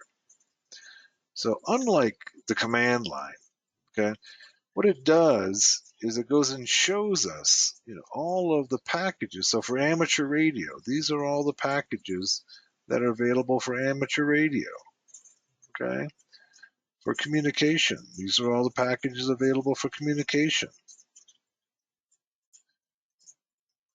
If we wanted to go, say, databases, click on databases. These are all the databases that are available. Okay. Notice here's Maria. That's one of the changes that's also taken place, is that MySQL is now called Maria, or it's inside of our Kali. It's now called Maria. There's actually now two different databases, one called Maria and one called MySQL, which are basically interchangeable. The distinction between them is that one is owned by Oracle and one is owned by the original developers of MySQL in Sweden, who've now created their own database that is essentially a clone of MySQL. And there's some Postgres in here, some non-free databases.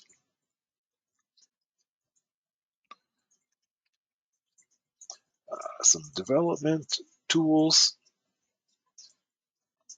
So this, the usefulness of a GUI is that it kind of can lay out everything that's in that particular repository for you.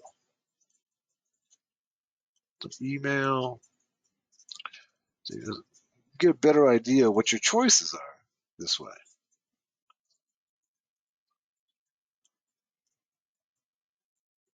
And then, of course, if you wanted something from here, say, for instance, let's go to Python programming language. Let's try that. Okay, here's some of the choices. Lots of tools with descriptions over here. Let's see what tools they have.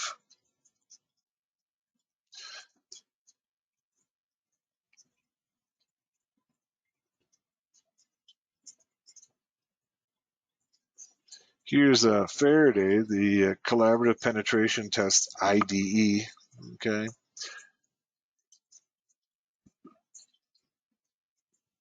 You can get a screenshot, get a change log. So if I just double clicked on it, okay, pulls up this here. The chosen action also affects the other packages. So I'm going to say I want to get the Faraday, mark it. All right.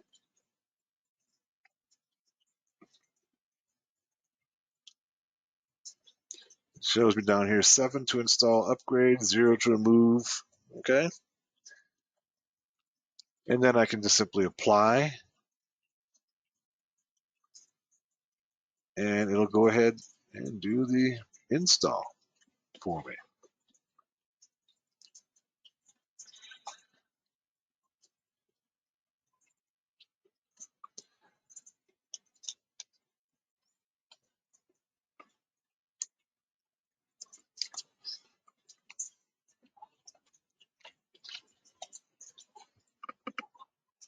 Okay, our Faraday is now installed.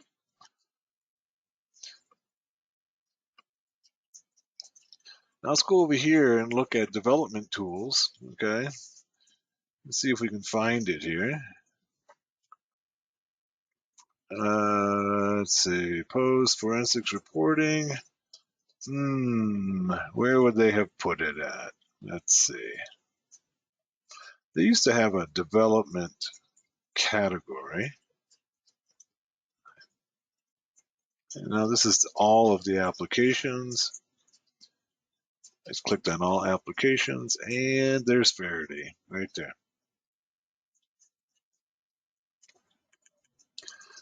If you ever wonder what's built into your Kali, you can see a list of everything in there, even the ones that don't fit into these categories. And there are a number of pieces of software that don't really fit well into these categories.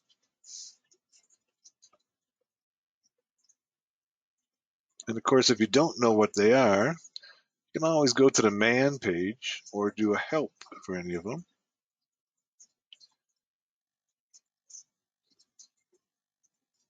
Here's Mimikatz for those of you who are one of my favorite tools. Here's Mimikatz. Mimikatz is a post-exploitation tool that'll go ahead. So this is, it'll get the passwords in plain text off a compromised system. So once you've compromised the system, it'll go in and get all the passwords out in plain text for you. Yeah. So this is a Synaptic, the package manager. It might be a little more useful if you don't know what software is available to you.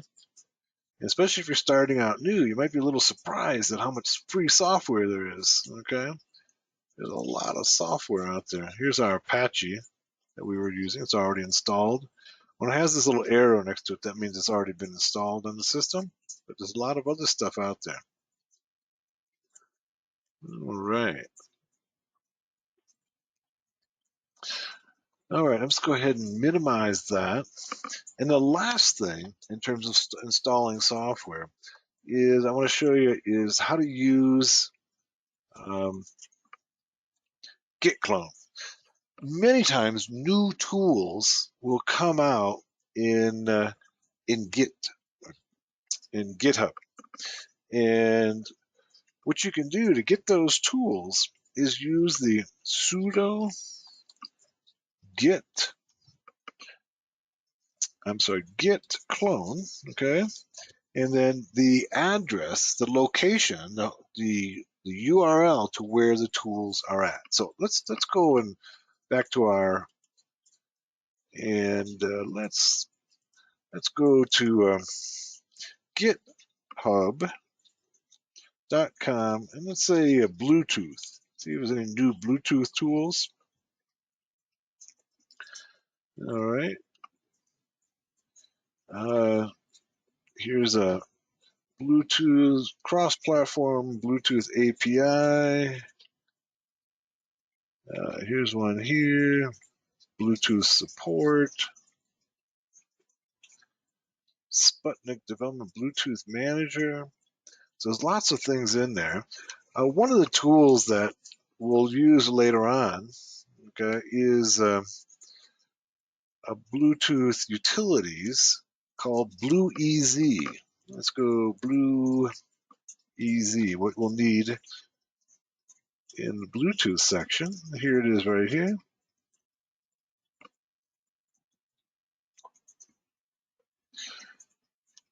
All right, this is BlueEZ. There's a whole bunch of tools for managing Bluetooth. So what we can do is if we want to install these tools on our system, we can go ahead and just simply copy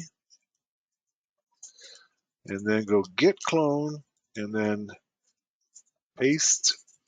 Okay, so this will go ahead to go to the GitHub site, to this directory, and download the tools that are available there. Let's go ahead and do that. And it's going ahead and getting me all the Bluetooth tools that are in that particular directory. Oftentimes when we're talking about new tools or tools that are not included in the package manager for Kali, this is the place to get them. And see how quickly I just downloaded and probably created a directory called BlueEZ. Let's look. Yep, there it is. And there's all the tools, okay, for BlueEZ. BlueEZ is kind of one of those package tools that you need to really do any kind of work in Bluetooth and Bluetooth hacking.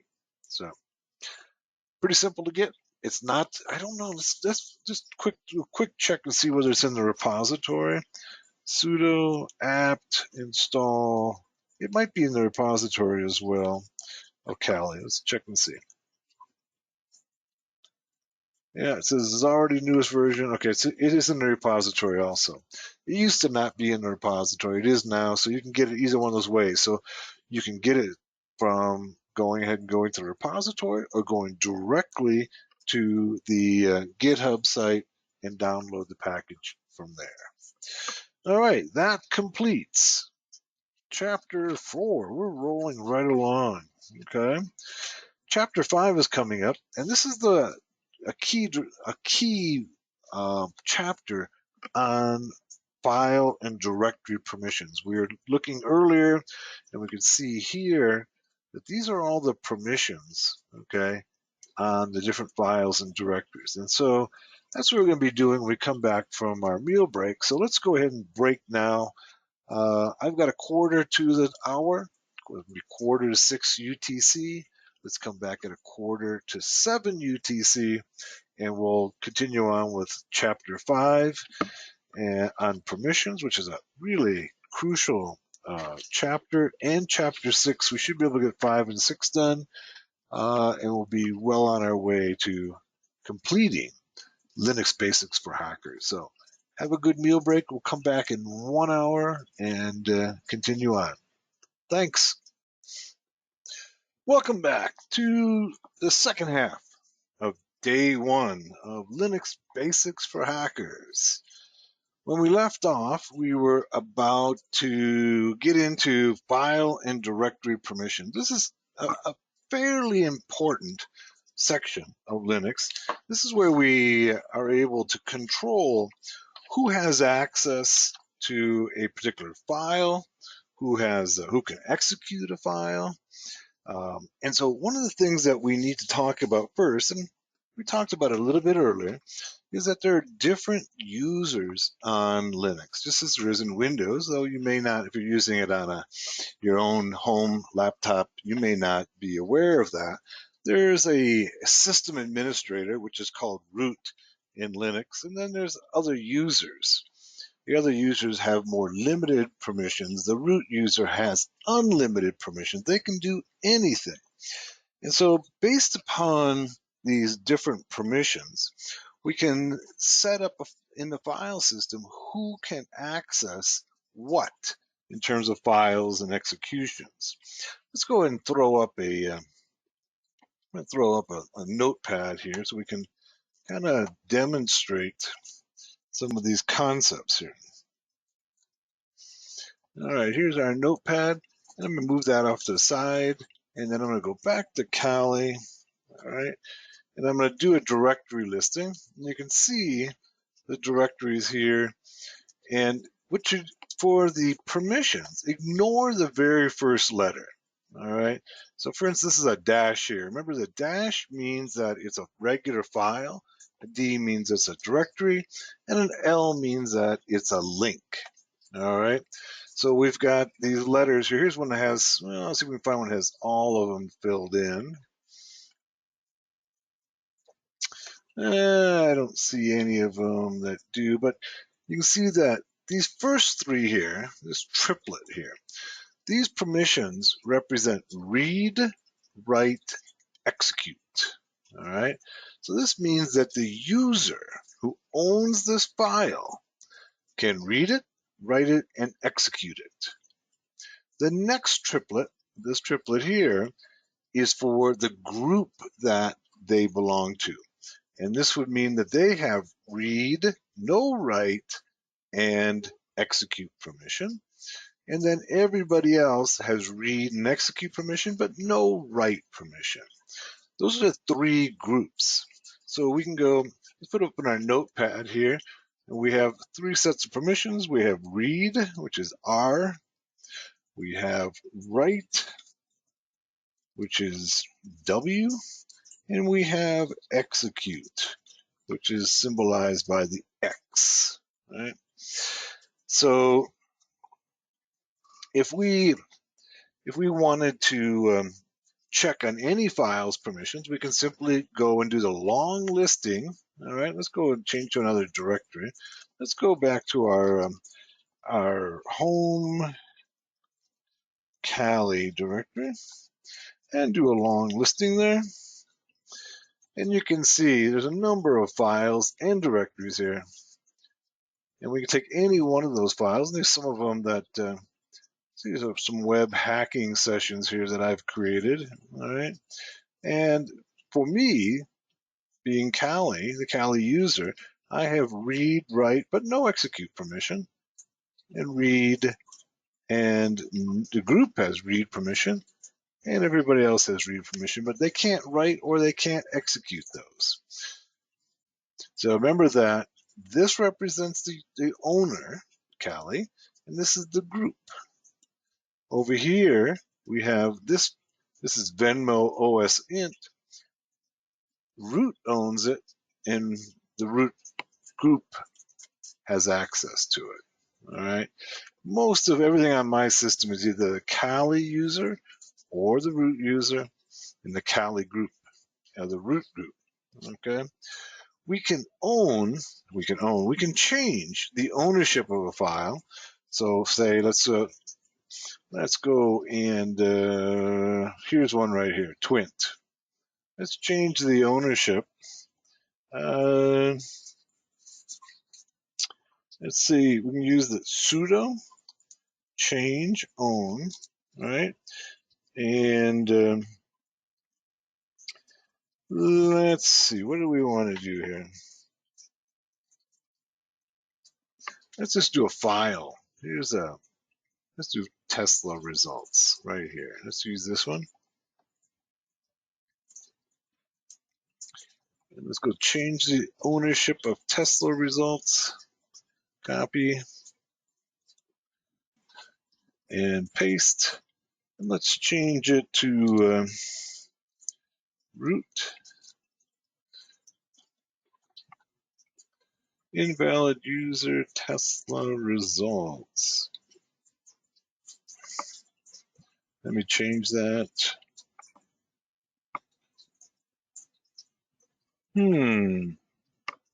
Oh, my bad. I put them in the wrong order. This should be change order root Tesla results. There we go. So those Tesla results now that were owned by Kali, let's go back and check. And Tesla results are now owned by root.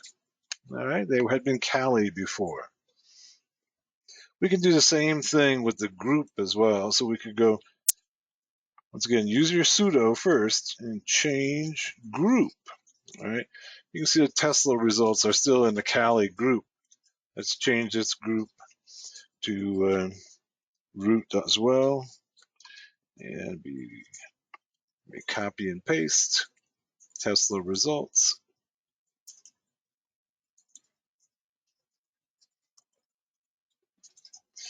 And now let's do an ls-l and look for those Tesla results. And they are both have been changed from Kali to root. All right. So let's talk about changing permissions here. So here's our Tesla results. Let's once again stay with the Tesla results. Could be any file though. And we're going to go ahead and change the permissions. Right now, we can see that root doesn't have execute permissions on it, and everybody else has read permissions. We just go ahead and change those permissions. But before we do that, we have to talk a little bit about how permissions are represented in Octal. Okay, so let's go ahead and let me bring up my notepad again. All right, so let's think about these permissions this way. They are read, write, execute. That's the user, okay, or the owner, okay? And then let's go on here, and then we have the group, and they have read, write, execute, or X. And then, so this is going to be the group. And then everyone else, let's call it all else, and they have read, write, and execute permissions. Now, you also know that everything is represented in your computer in binary code, right? So, for instance, a byte is simply a bunch of zeros and ones, right? 1, 2, 3, 4, 1, 2, 3, 4. That's going to be a byte. And if I switch this switch on right here and put a 1 there, okay, this in decimal, this is equal to 0, of course. But if I were to change it, this one right here, to 1, then in decimal it becomes 1. If I were to change the next one to 1, right, the next bit, now that represents 2 and 1, because this is the 2's place, this is the 1's place. So this now represents 3 in decimal. If I were to go ahead and turn on this switch, now this is the 4's place, so it's 4, 2, and 1.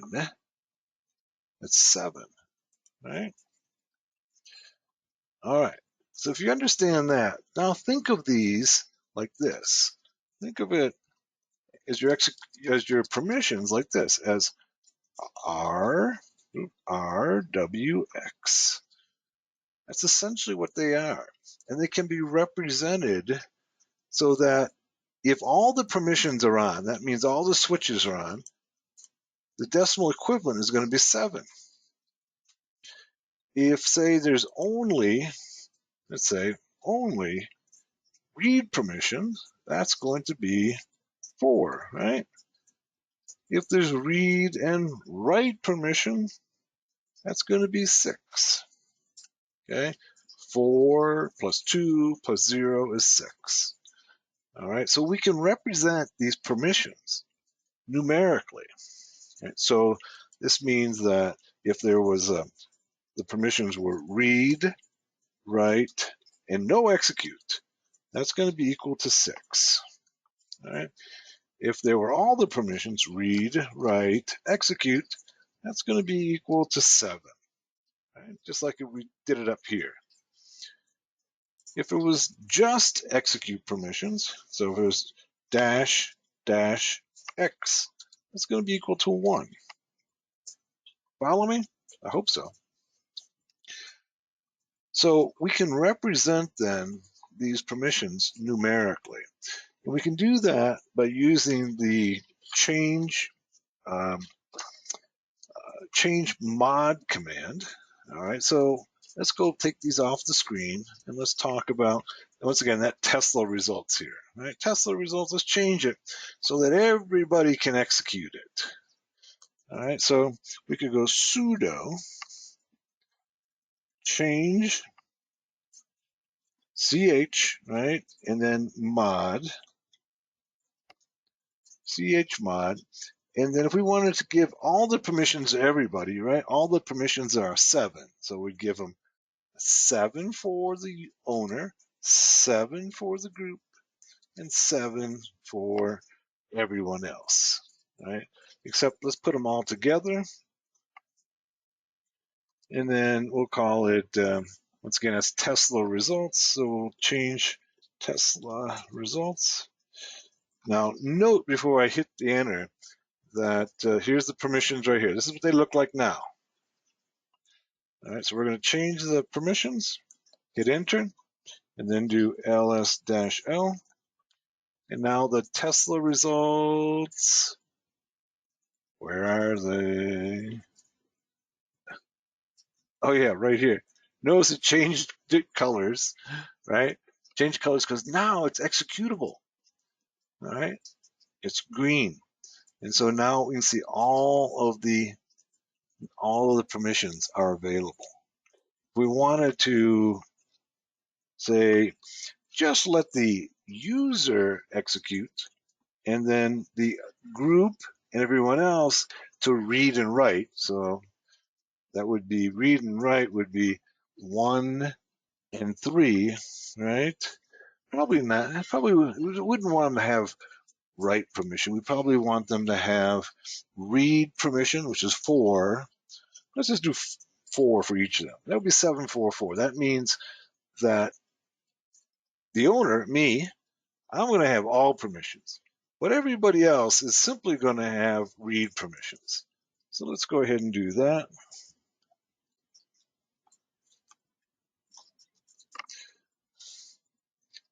And oops, I forgot to change mod. All right, change mod. All right, and I must have spelled that wrong. Tesla. Yeah, it should be an underscore. My bad.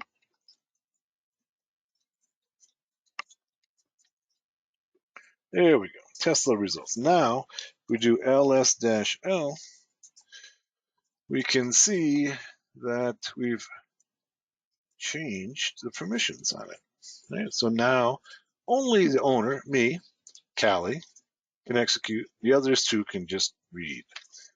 Hopefully that's clear. Okay. If it's not, let me know. And in the book, you can see that we've done this, several different examples there. All right. We just try one more, just for sake of experimenting, getting more familiar with it. Let's see. Let's try. Well, we created a.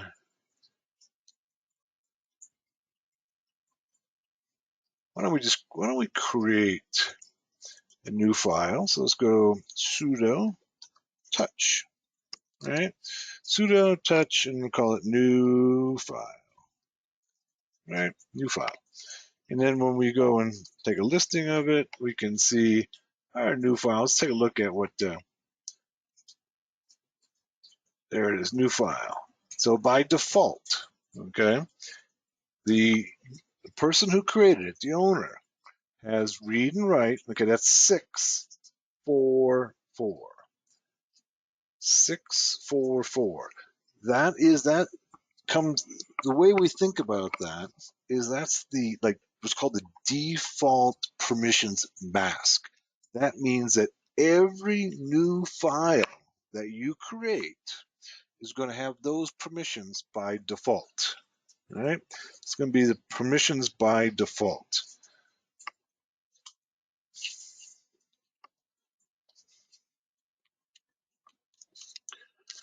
And so if I want to go ahead and change that new file, give it different permissions, I can once again just use the change sudo change mod, and we'll call it, let's go 755, a new file. This would give me, Callie, the user, gives me all permissions, it gives everybody else the read and execute permissions, 4 and 1, but no write permissions. So they can't change the file, but they can certainly read it.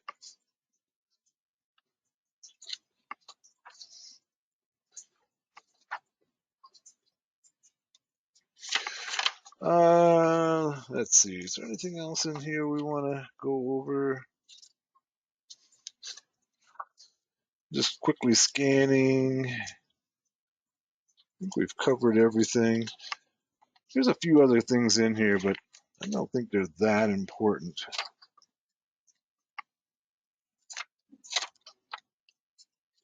Oh, one other thing we do want to look at is the UGO method, changing permissions with the UGO method. And so this is a system that rather than using numeric system, it goes ahead and uses more symbolic permissions. So for instance, let's go back to, let's stick with our new file and change the permissions on it. So let's go and do ls-l and look at our new file. Okay, here's our new file. You can see all the permissions for the owner, read and execute for the group, read and execute for everyone else. Now, UGO allows us to be able to change permissions without using the numerical method. So what we can do is we do it this way. We go sudo change mod, right? But now we can go ahead and do this. We can go and by symbolically, we can represent the user as U, and then minus, say, execute. So that would be, we want to change the user's permission and take out execute, and then say new file. Now when we go ahead and look at it, we should see, go back to new file, and you can see the execute permission has been taken out for the user. Let's take out the execute permission for the group. All right, so we can go change mod and now go group, all right? Take out the X, all right? And of course, we can also add in permissions too this way. Group add, go plus X. All right, or we could go sudo group plus. Notice that, remember, a new file, there are no write permissions. We could add the write permission for the group. Now, let's go back and look at it and see what our permissions look like. And our new file right here. So we added the write permission right there. And we took out the execute permission for the user. We added write permission for the group. Okay. So that's the UGO method, whatever works best for you. For some reason, the numeric method works best for me. We can kind of quickly go through the numerical equivalents. So all permissions is going to be equal to a 7, okay? Just the read permission, that's going to be equal to a 4. Just the write permission, that's going to be equal to a 2. And execute, like we said, is going to be equal to a 1. And then you simply sum the permissions. So if I want read and execute, it's going to be a 6. When it's all permissions, it's always going to be 7. Notice that read and write are both even numbers. So if the permissions are odd, 7, 5, 1, 3, okay, that means there's execute permission there, okay? Always if it's an odd number, that means execute permissions are available, okay? Because you can't sum read and write together in any possible way that comes out to an odd number without the execute permission. All right. Any questions on that, folks? I think that's fairly important. So hopefully you grasp that. If not, let me know. Let's move on then to chapter 6. And chapter 6 is process management. We did a little bit of this earlier. We looked at, well, first of all, processes are all of those things that are running in the background in your system. There's all kinds of processes running all the time, all right? And we may want to be able to manipulate them. First of all, we want to know what they are. We may want to change them, manipulate them, stop them, what have you. So if we wanted to simply look at the processes, we can go PS, that's the command, processes. and you see it just comes up with 2 processes. Why? Because it's the processes that the user, okay, me, all right, Callie, has initiated. If I want to see all the processes that are running on the system, I can go PSAUX, and now I see all of the processes that are running on the system. You can see there's quite a few. Let's go to the top of the screen and see what the columns mean. All right, so you can see here's the user, okay, the process ID, what percentage of the CPU they're using, what percentage of memory they're using. I'm trying to remember what VSC stands for. I'm spacing out on that one.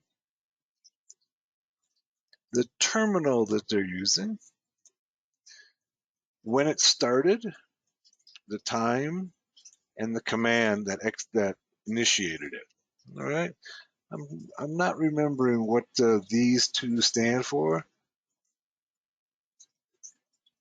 Let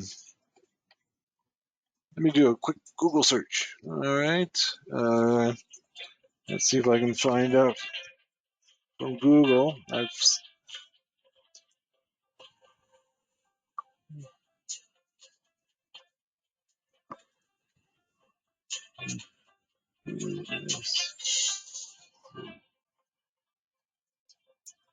Virtual memory size. That's what it stands for. Virtual memory size.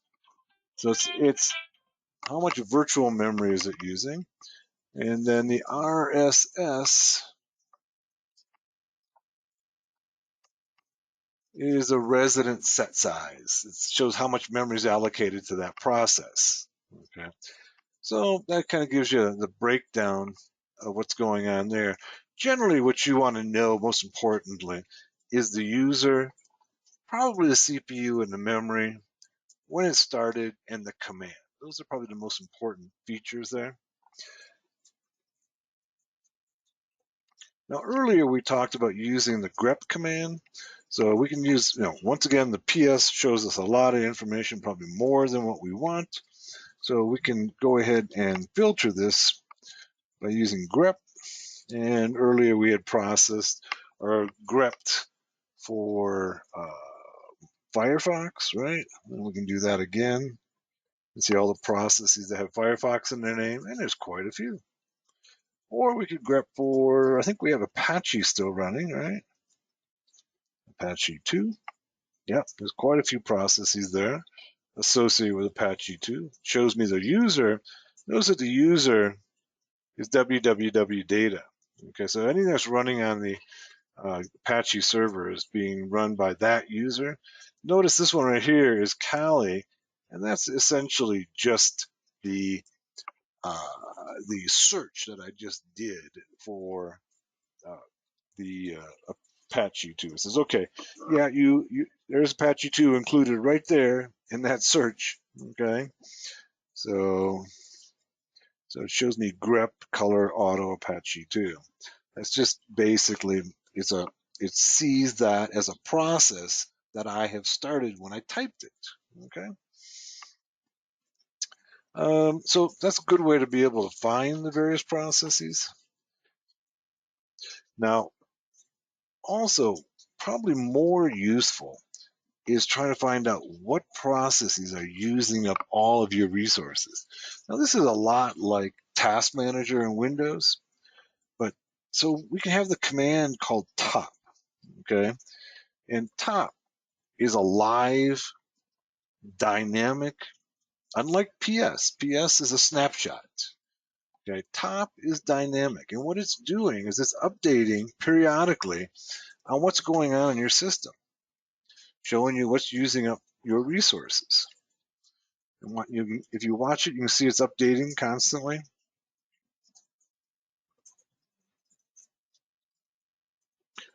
Okay, Steve, see you tomorrow. Steve has to leave.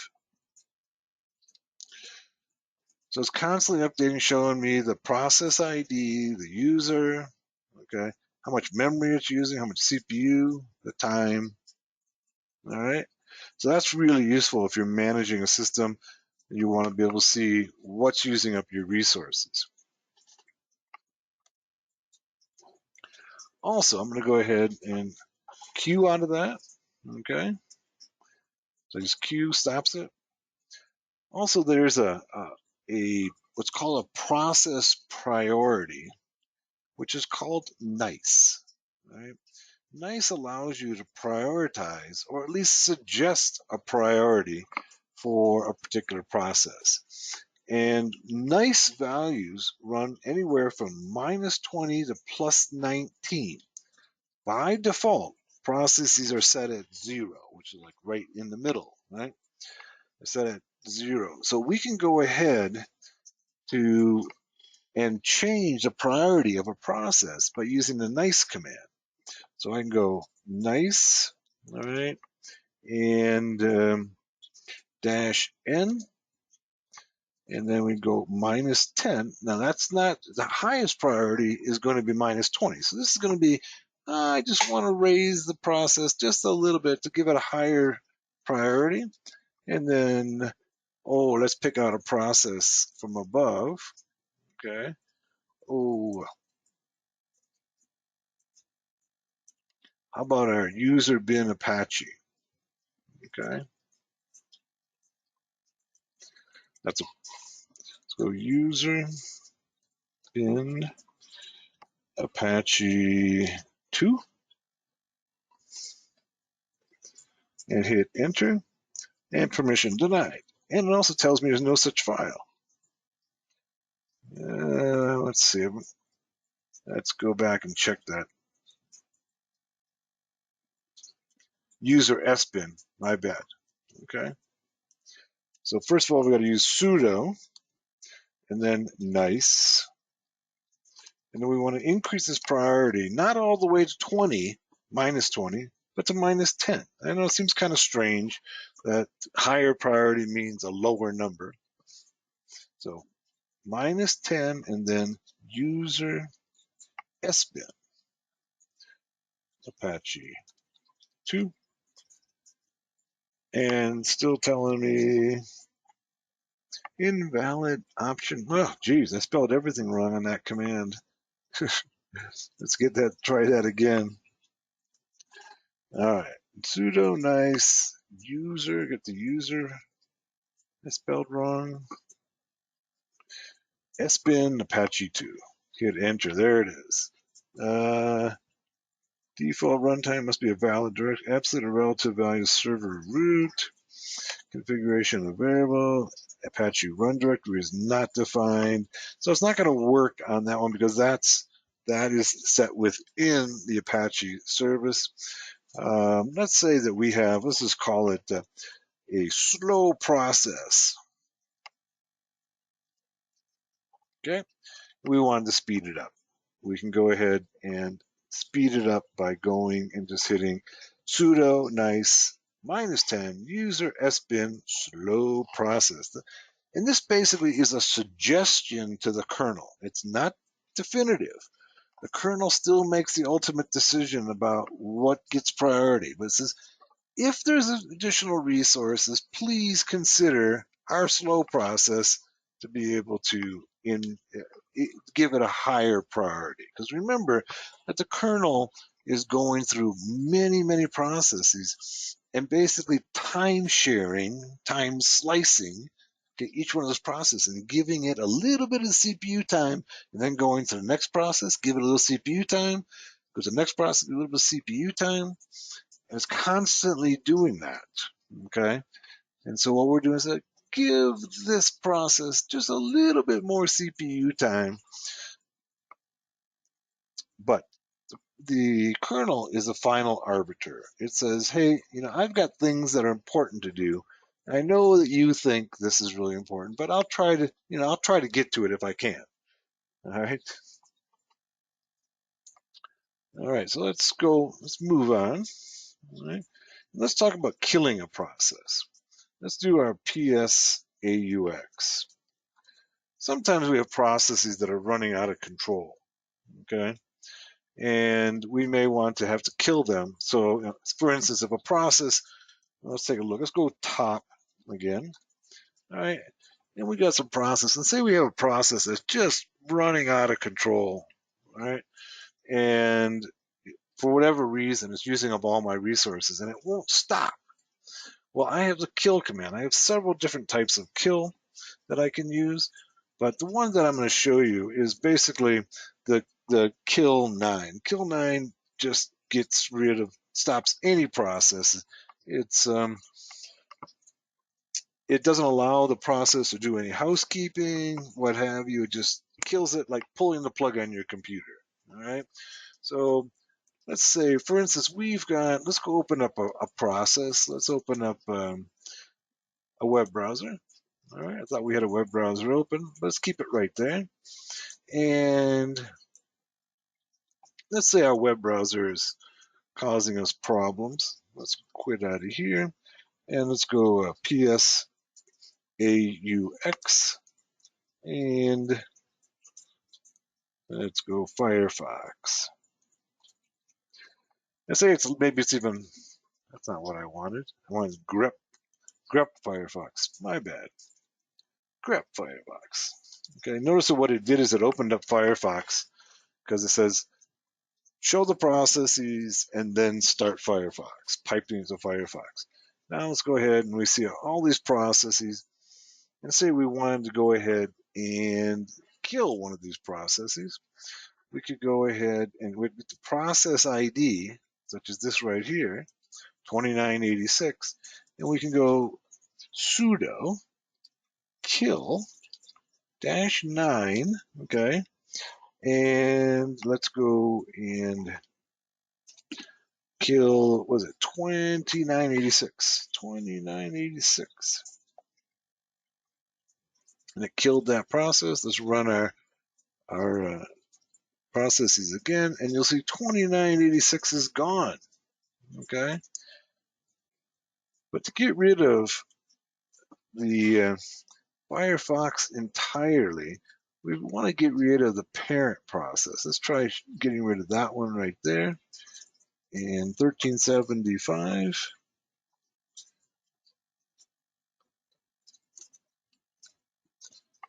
All right. And now let's do, once again, let's go and look. 1375 should be gone. No more 1375 left.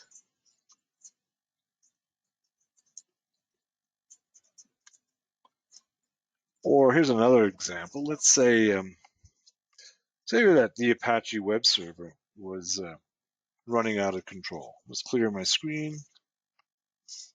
Clear. All right.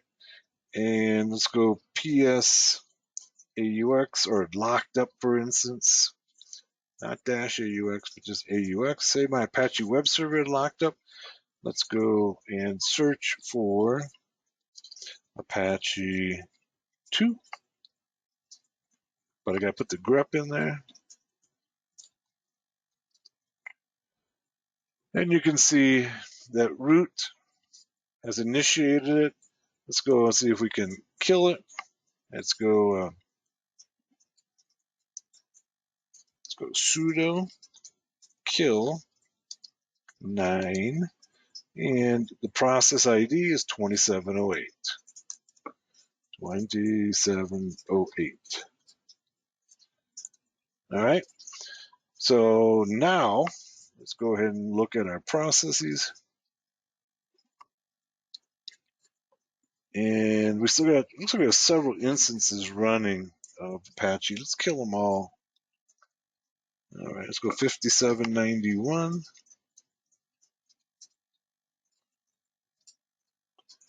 And then try,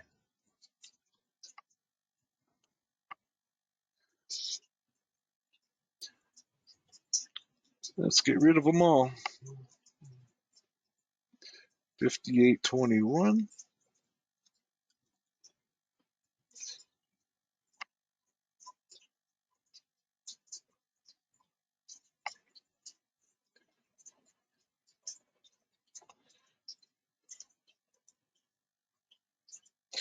Let's go over here. Let's see if we can connect to our Apache server. It'll be 127.0.0.1. Looks like there's still some processes there associated with Apache. Yeah, it still is. So let's keep on, let's get rid of them all until there's none left. 5837. Let's go 5838. I meant 5838. 38.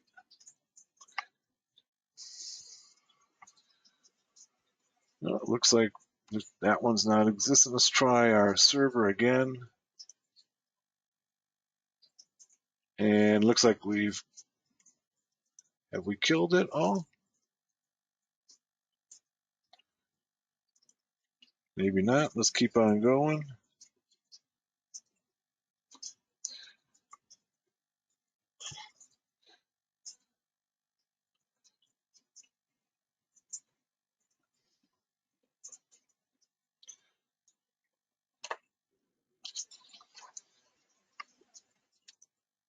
This raises another question about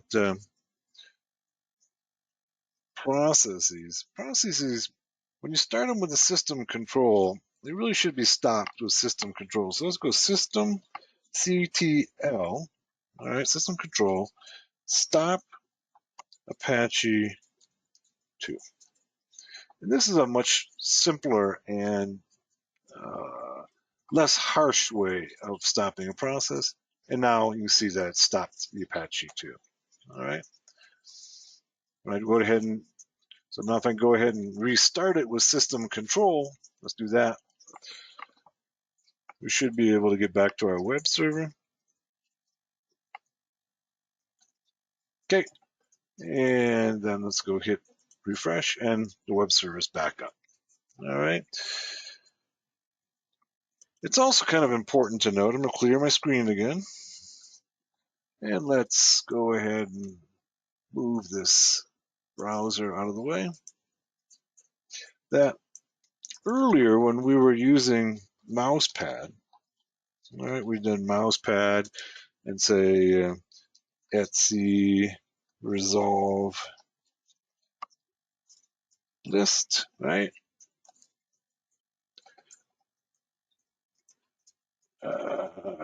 It's wrong file.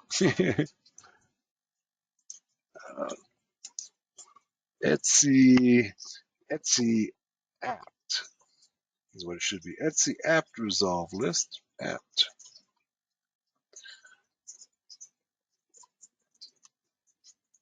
Am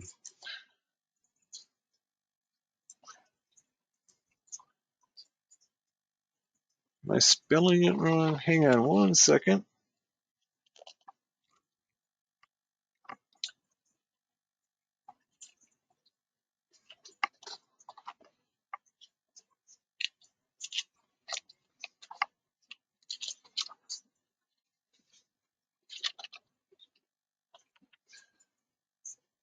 Oh, my bad. I meant the sources list is what I meant. Sources. Sources. There we go. All right. So here's our Kali repository sources. Remember, we added the Ubuntu repository. But while we're working on this, right, notice what's happening over here. Okay. We don't have a command prompt. So as long as we have this text editor open, we can't enter anything over here at the command prompt.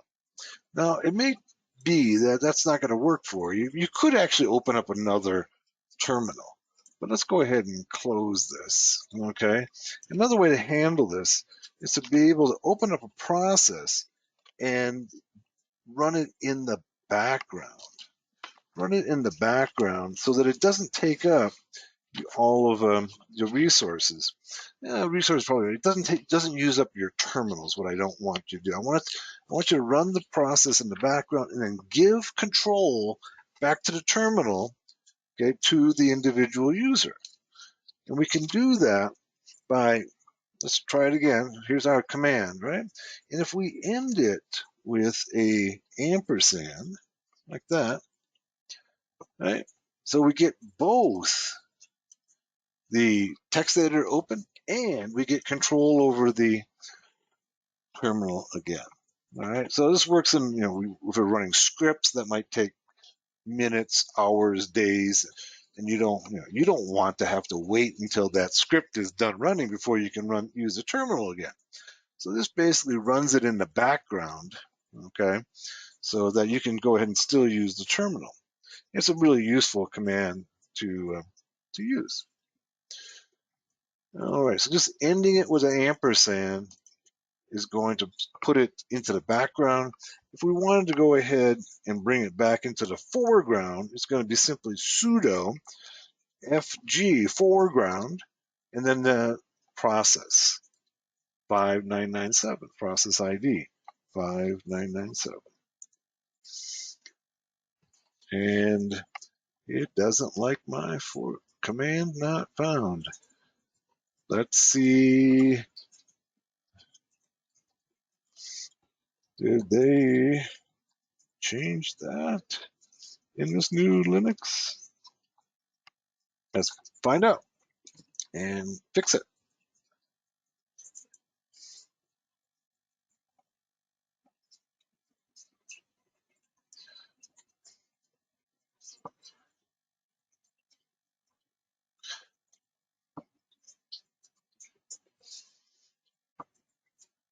Oh, my bad. Okay, let's go. It does this. Just try with the ampersand in place. Command not found. Huh. Let's try FGH. Okay, there is an FG command. So let's just try without the sudo. Maybe that's what's throwing out FG and then 5997. No such job.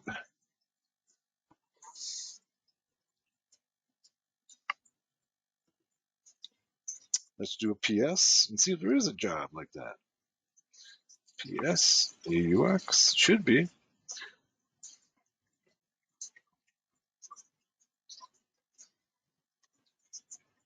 There it is right there. 5997. Sudo mousepad. Okay. Let's try it again. Foreground. No such job.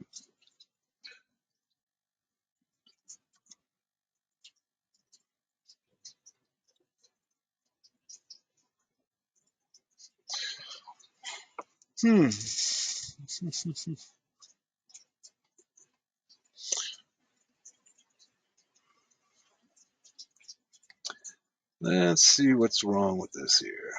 Things change. Okay.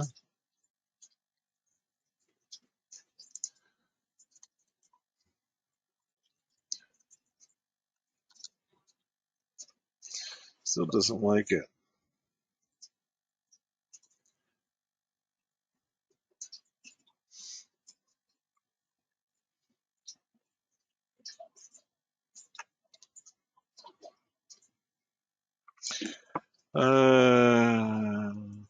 Let's close this down.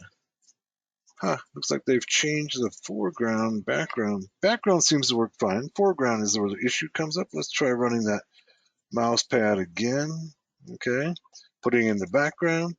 You see that it's right there, 6045. All right. And then I want to foreground again. Let's try FG 6045. No such job.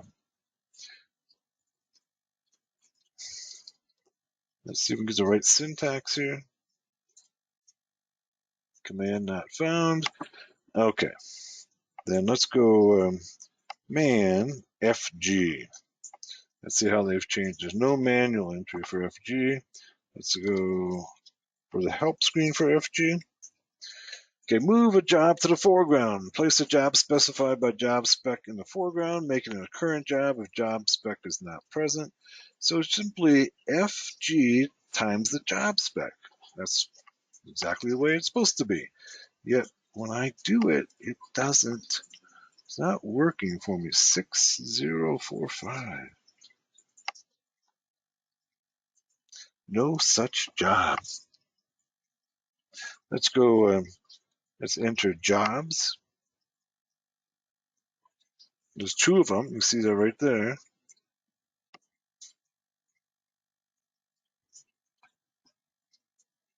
And then let's go foreground. And let's go. Let's take 2. There we go. Okay. The specification is not the process number, but the job number. Okay. And so that's where it wasn't working. They've changed it so it's the job number now and not the process number. So you see we've now moved sudo mousepad into the foreground from the background. All right, let's go ahead and close that down.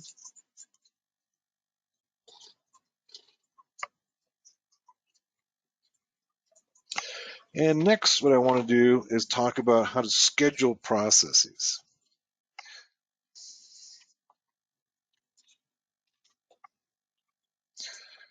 So it used to be that there was a command called the at command, right, within Linux. There isn't anymore, but you can still get it from in the repository. So let's go see if we can find it in a repository.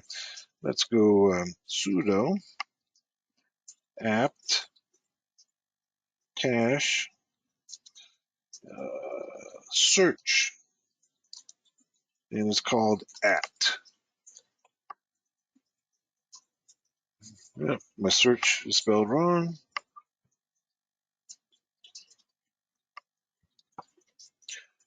And it finds a lot of them. I think the binary is actually called @q. Let's see if we can find that. No, I didn't find it. Let's see if we can download it. So sudo apt install at. Yeah, it's there. Okay. So if you're trying to use the at command on page 69, it's no longer in the Kali. So you can go ahead and download it.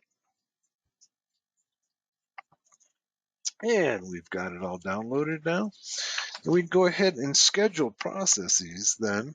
So we can go say sudo, say, let's go 2320, 11:20 a.m., then hit enter. Hour too large for a.m. Oops, yeah, that's true. Let's make it 11:20 a.m. And then now I can go ahead and tell it what I want to be executed at 11:20 a.m. So maybe that's a new script that I've, let's see, at home, Kali, we'll call it just hacking script. All right. And then we'll hit enter.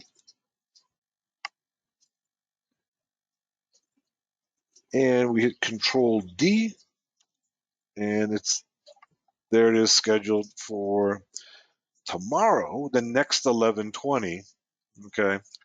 So you can see it's at Wednesday, April 21st at 11:20 a.m. We've got this hacking script scheduled. Notice that it didn't even check to see whether or not the script actually exists. But when it tries to run it tomorrow at 11:20, it'll throw an error, okay, because there's no hacking script there. We could put something in there, something like an nmap script or something like that. So let's do that. Let's create a a quick script. Let's go ahead and open up our mouse pad again. So we'll go sudo mouse pad,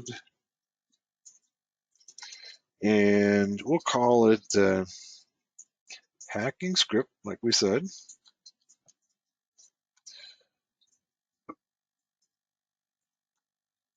There's our mouse pad, and we can create a quick script. Getting a little ahead of ourselves, we'll do scripting here, real like chapter 8. But in this case, we're going to just do, going to open it up with a shebang, and then tell it to do bin bash, and then we could run, say, nmap -st, and then google.com. Okay, and then save it. And then what will happen is at 11:20 tomorrow, it'll run this script and give us the results from our nmap scan on Google. Now we will create something a little more elaborate in tomorrow's class. We do some bash scripting, but this is the way that we could schedule it. So, I tell a story in the book about a famous hacker who is about to be released from prison, I think this month. His name is Max Vision, and he spent 14 years in prison. And so it's like 2007, is that right? Something like that. That he went to prison, and what he was doing is he was working as a infosec security professional in Silicon Valley back then, while running a hacking operation at night. And one of the things that he was doing was he figured out that all of these point of sale systems, Aloha point of sale systems, had a back door essentially at port 5505 that was set there for tech support. And so he figured that out. He knew that he could get in there and extract all of their credit card numbers and PII. So every night he would set up his machine to search the world by every IP address, looking for machines that had port 5505 open. So we could create a simple script that would do that and then present a report when, at the end of the period of time that it was done scanning, it says, okay, all of these IP addresses have port 5505 open. These might be places you want to go hack. So when we get into the bash scripting section, we'll take a look at that, how you can go ahead and create scripts like that. And then, of course, we could schedule it, okay? So we could go ahead and schedule that script. Once again, say we wanted to do it at like 2 a.m., right? So we could set it up to do something like this. Let's go, let's make it 2 a.m.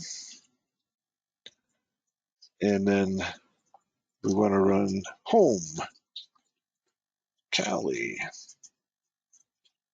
hacking script. Is that what we call the hacking script? Yeah.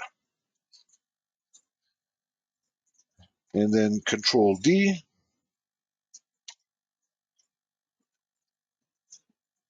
Control D. And now we've set that one up. They have two jobs running now, one at 11:20 and one at 2:20, both running these hacking scripts. And so this would be a way to go ahead and set up a job. Now, if you're an administrator of Linux, this is a way to set up jobs like, being able to rotate logs, or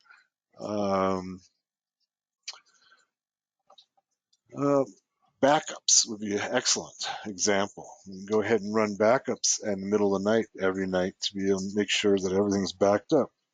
So we'll look later on, later in the class, on how to use cron jobs, which is also a way to schedule jobs. So those are two ways. The app is simple and quick and easy, but it doesn't have as much granularity, and it's not as If you have a lot of jobs, it's not as easy to work with. And if you have, so you want to set up jobs that run every Monday or every Saturday at 2 a.m., it's a little clunky to do that. Whereas cron jobs are designed for those types of jobs where you want to say, do a job on the first Saturday of the month at 2:20 a.m. You can do that. With app, it's a little more difficult to do. It's simple and easy if you want to do simple one job to do tomorrow or the next day, but you start doing more complex job specifications, then you want to use cron jobs. So, okay, well, that completes chapter 6. We're on track. We've got about 16 chapters to do, so we got about 1/3 done today. So we're going to call it good for today, and we're going to come back tomorrow. And tomorrow we're going to look at user environments and bash scripting. Okay, those are going to both going to be really important units. And then the next chapter after that is going to be file system and device storage management. So we got a lot of important things to do tomorrow. So hope you can make it tomorrow, and I will see you then. Good night. Welcome back to day 2 of Linux Basics for Hackers from Hackers Arise. As you know, I'm OTW. And in today's class, we're going to cover the next, 6 or so chapters of Linux Basics for Hackers. So we left off, we were looking at process management in chapter 6. So today we'll try to cover managing user environment variables, bash scripting, compressing and archiving, file system and storage device management, and the logging system. I think that will probably take us through today's class. Maybe we'll get to using and abusing services. But before we do that, let's start off with the managing the user environment variables, or chapter 7 from my book, Linux Basics for Hackers. The environment variables in Linux help to manage the environment that you're working in. The environment variables technically are broken up into 2 types of variables: the shell variables and the environment variables.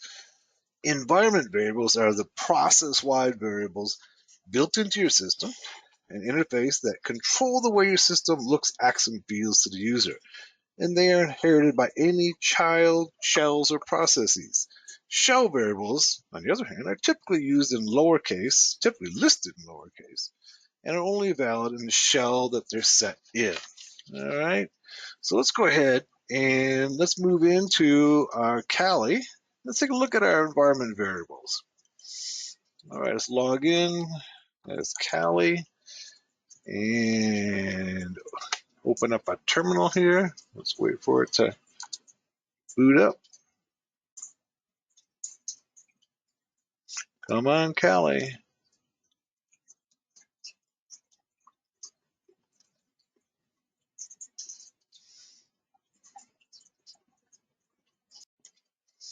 Okay, now we're logged into Kali.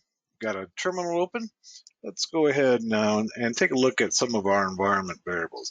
The first command that we need is the env command. Okay, env stands for environment. Let's go env, and when I hit enter, you'll see I get a whole lot. All right. So you can see some of the environment variables, for instance, are the shell. Well, defines it as bin bash right there. Okay. Other key variables here, there's an awful lot of variables. Here's our present working directory. Okay. The log name is Kali. Notice these are all in caps. Okay. They're all in caps. Our home is home Kali. The language is English and UTF-8. What else do we have here? Here's the user Kali. These are some of the colors that are set to display here. And a lot of other variables. Okay. If we want to see all of the user variables, including the shell variables, local variables, and shell functions, we can use the set command. Let's try the set, and we get a lot. See, just displays it all, similar to what we do with cat. So this be a little more useful. Let's try using the more command. All right, and there we get something that's more useful, and we can see. Notice that they're all in uppercase. All right, they're all in uppercase. Notice that here we have his size, and we're going to talk about that in just a minute. We'll be using that in just a minute. His size is the number of commands that Kali stores in your history. All right. So let's go through. I'm just hitting enter, going through and looking at all of the lines. You can see they're very similar initially to what we got in the environment, but then we get even more. All right. Even more variables, because now we have both the shell, the environment, and some functions. And then, like anything in more, to end it, we can just go and see, use the Q and come back to our Kali prompt. All right. So we've got all these variables. What if we just wanted to find one? All right. So we can use our grep. We learned grep a little earlier. We can go set and then grep and look for a particular variable. In this case, the his size that we were talking about. Let's go his size. And you see there it is. His size is set to 1,000 commands. What if we wanted to change that? So for instance, what if we wanted to change the his size to 0 so that when our commands, our past commands, are not stored? So when I hit up arrow, right, I hit up arrow, see all my previous commands, down arrow, right? All my previous commands are stored there. Now, maybe I don't want those to be stored for whatever reason. Somebody else is using the computer. Maybe I want to cover my tracks. One of the things I can do is to change the his size. All right. So we could do that by going hist size is equal to 0. Notice it's all caps. Hit enter. And now, if we go ahead and up arrow and down arrow, nothing happens. All right. My history size is 0. Nothing's being captured.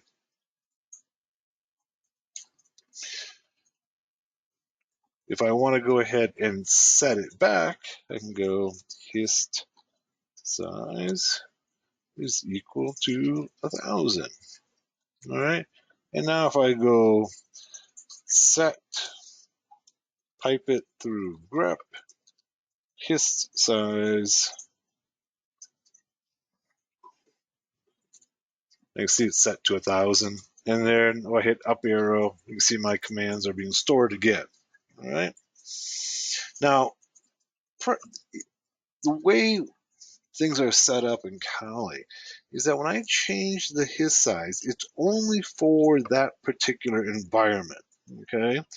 If I want to go ahead and send it out to all the environments, okay, all my shells, I can go and say export, right, his size.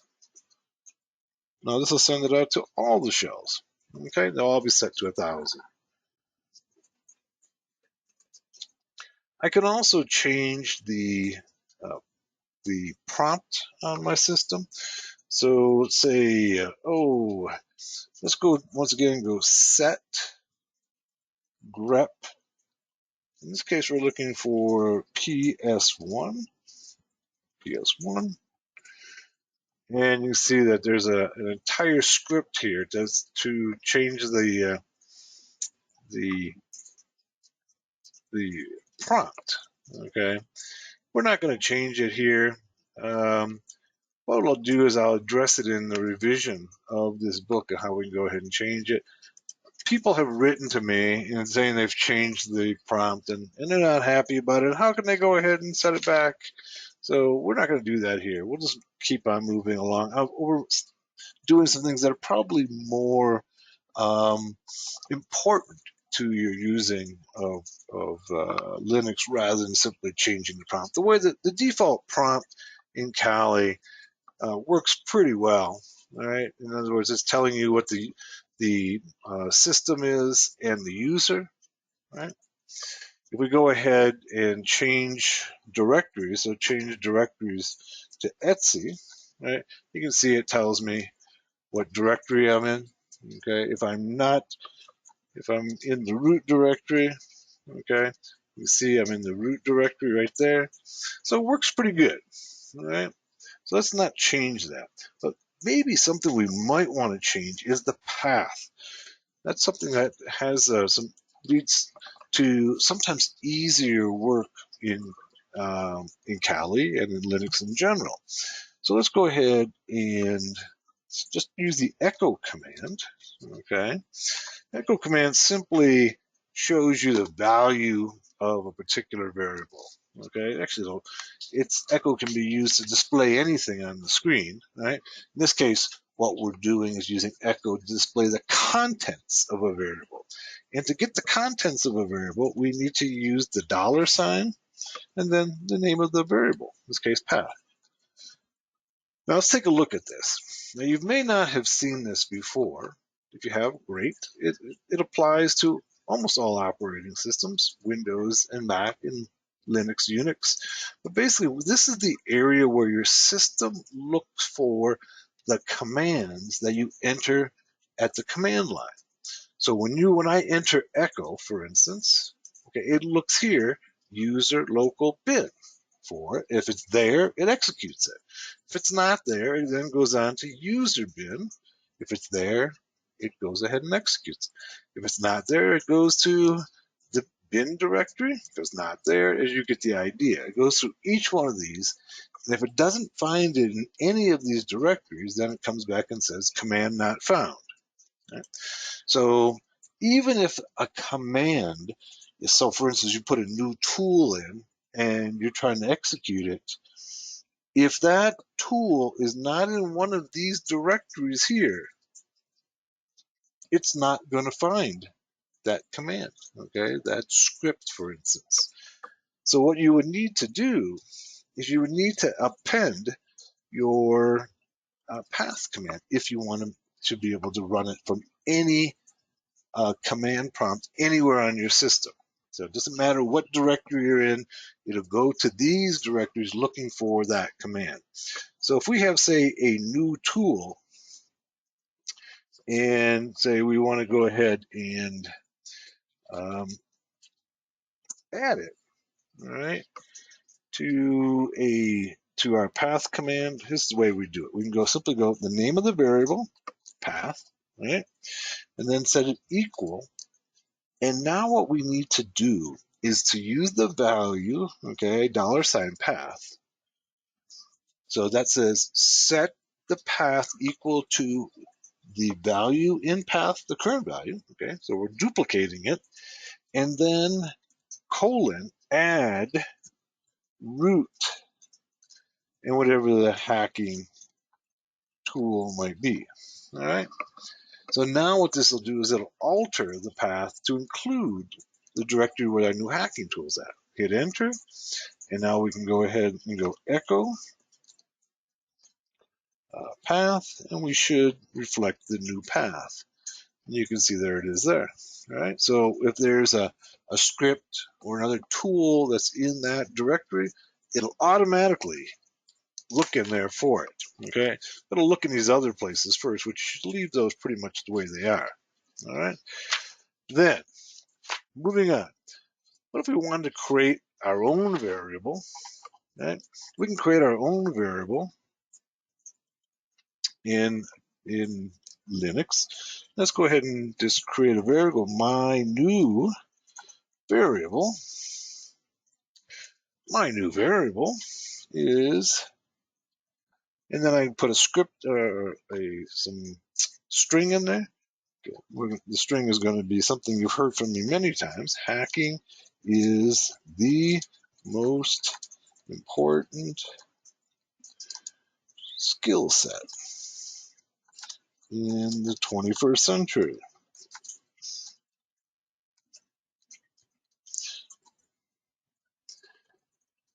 And let's put double quotation marks around it, not single quotation marks. and then hit enter. All right. And now if we go ahead and say echo my new variable.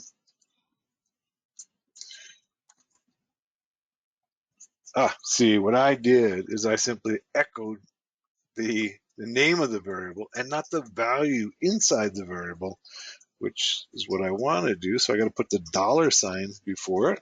Okay, go up arrow. All right, and then put the $ before it, and then hit enter. There we go. So there's the value inside of that variable. Of course, it could be a numeric value. It could be a script in there. All right. So if we wanted to go ahead and unset that variable, unset my new variable, okay,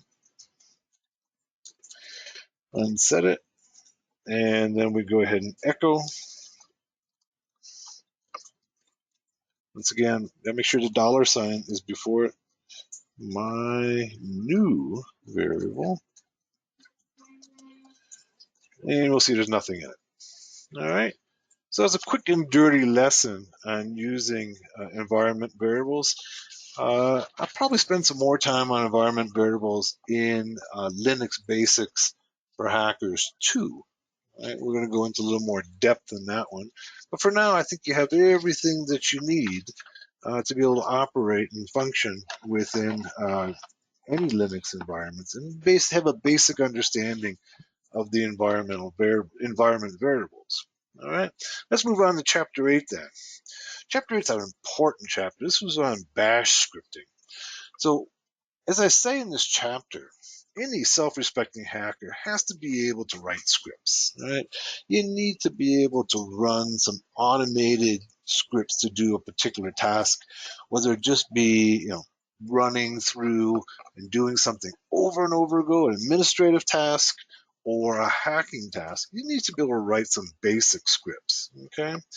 So if you want to become an elite hacker, you probably should have skills in Python as well as in the bash script, maybe even some Ruby or some Perl. All of those are available at Hackers Rise. I also have a class called Python Basics for Hackers, which you might be interested in. It's part of the subscriber package, and another course called Scripting Basics for Hackers, which covers the basics of Python, Perl, and bash scripting. But what we're going to do here is we're going to create some simple scripts, all right? And we're going to use a text editor. This is Kali 2023, as you can see it right up here, right? 2023. And the default GUI-based text editor is Mousepad. I'm not going to force you to learn how to use Vim. All right, let's go ahead and use one of these GUI-based text editors. Maybe we'll spend some time on Vim in a future tutorial. But what we're going to do here is we're going to create some basic scripts. Now, to run a script, basically what you need to do is simply put the commands that you want to run into a text editor, save it, give yourself execute permissions, and then run it. All right, so let's go ahead and do that. So we got to start off with what's called the shebang. Okay, shebang basically tells the interpreter which tells the system which interpreter it should use. In our case, we want to use the bin bash interpreter. Interpreter is simply a tool for being able to make sense of the commands that you're running. So if you're running Python commands, use the Python interpreter. Okay, those will make some sense of. They understand Python commands. If you're running a bash script, then you need to go to the bash interpreter because it understands bash commands. There's no universal interpreter. All right, you got to tell it. The first thing you do when you're writing a script is tell it, what interpreter should I use for this? All right. Now, the first thing you're writing any script is you got to know that the # is for comments. All right. # says everything that follows on this line is a comment. It means don't send it to the interpreter. Don't try to run it as a command. All right, so we can use the pound, and that is the next line. Everything that follows this line is a comment. It's simply strings to be read by the developer or other people who are working with the script. So we can go ahead and just put a quick comment in here and say, this is my first bash script. All right, so this will be read by the interpreter. Okay, then this will not be read by the interpreter. And then we're going to put in a simple echo, okay, which is something that'll go ahead and print something out on the screen for us. And typically, when people are doing their first scripting or programming, it's always hello world. But in our case, ours is going to be a little different. It's going to be hello, Hackers Rise. Hello, good to see you. All right, we've got to put an exclamation point in there. All right, something like that. And then what we can do is to save that. Let's save it as save, and we're going to put it into let's put it into our home Kali. Okay, home Kali directory. I'm going to call it first script. First script. Okay. .sh, which says basically sh says that it's a bash script. Right? That's all it says. It doesn't. Those extensions in Linux really don't carry any weight. It's simply something for you to be able to recognize what it is. So let's go ahead and hit enter and save it. Okay. Notice that immediately, now that it knows is a script, it uses some color coding. Okay. The echo is in red. This is all in blue. The string is all in green. So let's go see if we can run this. All right, go ahead and close this. And now, first thing we need to do before we run it is go ls-l. First of all, we need to go into that directory. Go cd home Kali. You may already be there. I'm not. Okay. And then do ls-l. And we should be able to find that script. Where is it? First script right there. Okay. Now, earlier we learned about permissions on files, and you can see that Kali, the Kali user, has read and write permission. The Kali group has read permission. Everyone else has read permission on it, but nobody has execute permission on it. So we've got to change that. Earlier, we learned that we could change the permissions, okay, using the change mod command. Change chmod, change mod, and let's say 755. That's going to give everybody, 755 means that everybody's going to get permission to execute. All right, and then we're going to go, it's called first script, right? Is that what the name of that? First script SHA. Now, if we do an ls-l and go back to that file, we'll see that, first of all, it's changed color. It's now like a greenish blue. And we can see that the user, the owner, the group, and everybody else can execute that script. All right. So we're giving everybody permission. So here you can see this is RWX. That's 421. That's 7. R-X. That's 4 and 1. That's 5. And same with everyone else. That's where the change mod 755 comes from. All right. Now we can go ahead and execute this script. All right. So we can, first of all, let's just try running it first. First, let's use the sudo first script .sh and hit enter. And you can see that it comes back as command not found. This takes us back to what I was telling you a minute ago about the path command. When you run a command, it looks in those directories that are in the path command for that particular script or file. Now, in our case, Ours is in the Kali, the home Kali directory. So it won't look, that's not in the path command. Let's go back to our path command, echo, even though we changed it, echo path.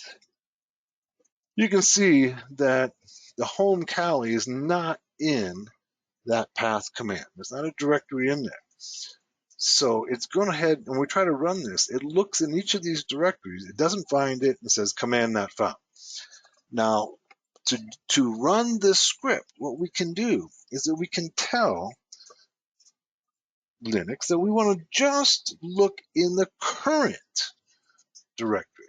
And we can do that by using a // and then go first script sh, and you can see it ran. All right. So now when we put that // before the name of the script, it doesn't go to the path command. It goes into the directory that we're working in, the present working directory, and looks for first script there. All right, and we were able to run our script quickly and easily. All right, so let's go ahead and create another script. Let's go ahead and open up Mousepad again. Sudo Mousepad. And now, in this case, we're going to create a slightly different script. This is a script that has some historical significance within, within the hacking field. It was used by a fellow by the name of Max Butler. This is back in the first decade of the 21st century. I called it aughts. Okay. And he was a gray hat hacker who, during the day, was a security engineer for a Silicon Valley company. And by night, he was hacking and running the world's largest Carter market. His name is Max Butler. And one of the things that Max found out was that he could go ahead, that there was these point of sale systems run by small restaurants called the Aloha system that had port 5505 open so that the tech support could come in and help small business owners who were running their software. And so when somebody connected to port 5505, there was no authentication, and they went in and they had basically root privileges over the system.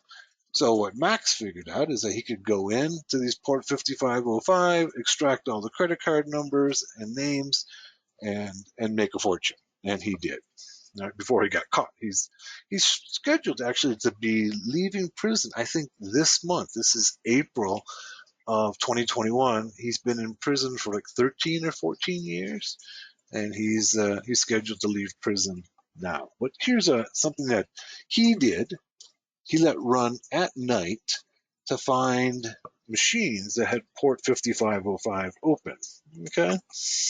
Okay, here's what we got to do. First of all, like any script, we're going to go use the shebang and then tell it go bin bash. Okay, that's where we start. And then we're going to put in a little comment here. Okay, this script is designed to find systems with port 5505 open. Okay? And then all we're going to do is create a nmap script that's going to search for port 5505 open. So if you know a little bit of nmap, okay, if you don't, I have a couple of tutorials on Hackers Arise on using nmap, but nmap just goes out and finds out whether or not ports are open. So what we're going to do is create this script and have it look for port 5505.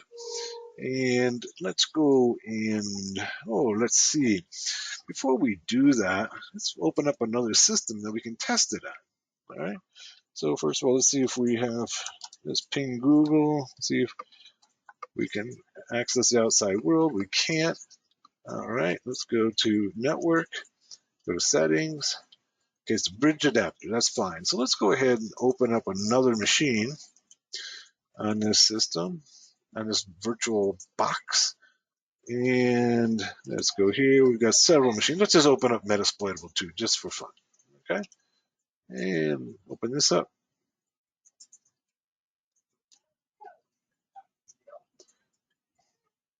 Okay. Oh, this one doesn't work. Let's go open up a different system. Let's go here. And I got several of them. Let's go to the OWASP BWA. All right, let's open up this one.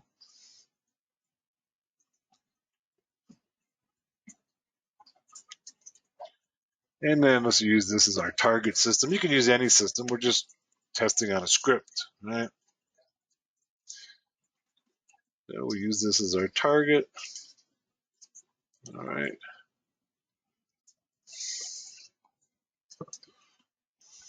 Just take a minute here. I'm going to close this one down. This one should be just about up and running. Let's log in as root and as OWASP BWA. Okay, there we go. So here's our OWASP machine up and running. And let's go ifconfig to see what IP address it has. And it looks like it doesn't have any IP address. That's a problem. Yeah. All right, just trying to get my mouse back. All right, let's go over here and see what IP address we have on our Kali system.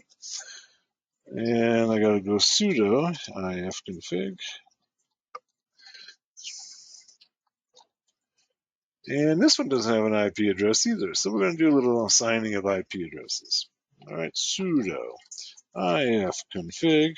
All right, ETH0. Let's use some real simple IP addresses. 1101. All right, then go sudo ifconfig. And you see it now has 101. Then let's go back to our BWA system. And let's get it up over here. And let's assign it. Now, it doesn't require sudo to use. We're logged in as root. We don't need to use sudo to get privileges there. So we'll go ETH0, 192.168.1.102. Okay. And now we should be able to ping these machines. Let's go ping. And go 192.168.1.101. And there, we've got connectivity. Beautiful. Okay. All right.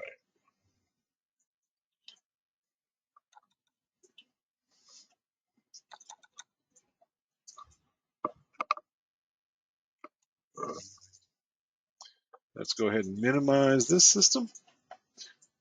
All right. And then let's go back to our, let's make sure we can ping both directions. Okay, 192.168.1.102, I believe that one was. Yep. Okay, good. All right. Now, let's just do a quick demo on Nmap in case you're not familiar with it. Let's go sudo nmap -st 192.168.1.102.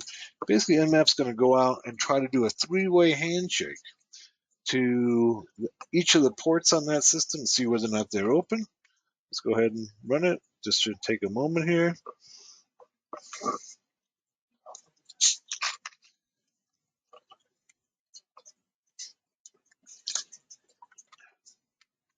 Should come back with our report.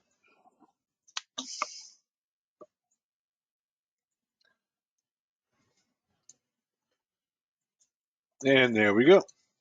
You can see it shows me these ports are open. All right. SSH on port 22, port 80, 139, 143, 443, 445. They're all open. 5001, 8080, 8081, All right, those are all open on that system. So that's what Nmap can do. What we want to do is to go and create a script that's going to look for a particular port. In this case, it was Max Butler was looking for port 5505. And so we're going to go out there and go 192, 168, 102, okay, looking for -P 5505, right? And then we're going to send it to dev null. So that's sending the output that normally appears on the screen to dev null, which is basically sending it to so it doesn't appear on the screen. That's what it does. And then we're going to send the output in a greppable format, okay, to, let's call it Aloha Scan. That's the name of the file. And then we're going to display the contents of that scan, Aloha Scan. I've got to make sure my case is correct. Okay, it should be uppercase A, Aloha Scan. And then we're going to use our grep command to find just those lines where there's an open appears, right? Looking for the word open, and then send it to another, pipe it to another file called Aloha Scan 2, right? And then we're going to cat that file, Aloha Scan 2. Okay, let's go through this then. All right.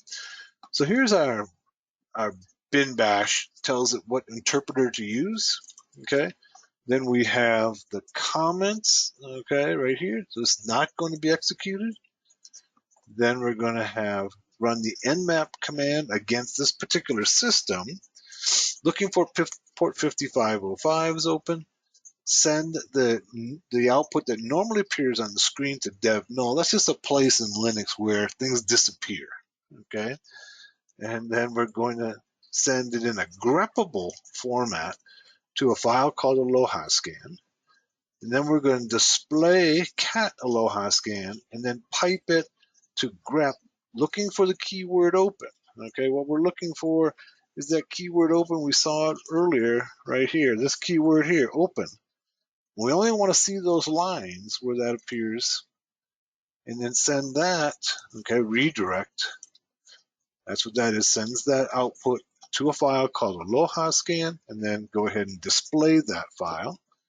And then let's go ahead and save it. All right, save that file. And we'll save it once again in Kali. We'll call it Aloha Scan.sh. All right. You see that the color has changed on our script. Let's go over here and let's take a look and see if we can find it. All right. Whoops. ls-l. And it should be right near the beginning. There's Aloha Scan. Notice we don't have any execute permissions on it. So let's go ahead and fix that. So we're going to go sudo, okay, chmod 755. Actually, let's do 744. That means only the owner is going to have execute permissions on it. And for Aloha Scan sh. All right. Now, if we go back to our file, let's take a look at it. And we should see that once it changed colors, we can see now that we have the X there, so we can execute it. Nobody else can execute it, though, just us. And then let's go ahead and run it. And hopefully we don't get any errors. Let's go. But that's part of the learning process to get errors. All right, so let's go ahead like this. This says go and look in the current present working directory for Aloha Scan, and if it is, run it. Let's hit enter, and permission denied. Permission denied. Let's go sudo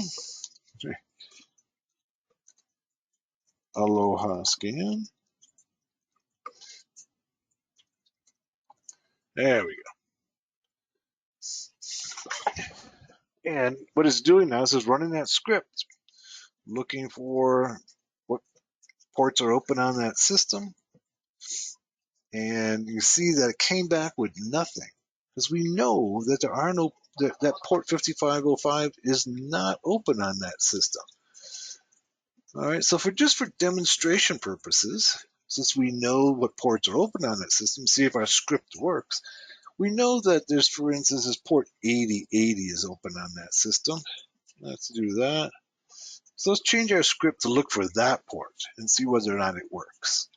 Let's go ahead and save it. All right, let's try it again. Let's see whether or not it works looking for port 8080.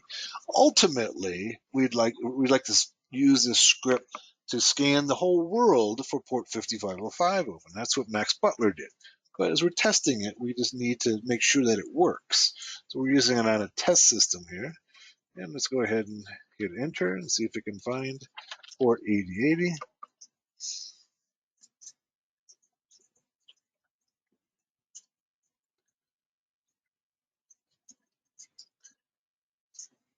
There it is. Beautiful. Okay. So it went through and grabbed a single line of output where it said open. Right? It didn't show me all of the output that we normally would get. Right? We got that. We ran it before. We got all of that output that showed all the ports that were open. Right? But we were only looking for port 8080. It found that it was open and gave us that in our single line of output and sent it out to a file called Aloha Scan 2. So we could go cat now, Aloha Scan 2, and you can see we get the same output right there. All right, let's go ahead then and make some changes to our script. Now, our script right now only allows us to be able to scan for one IP address and one port.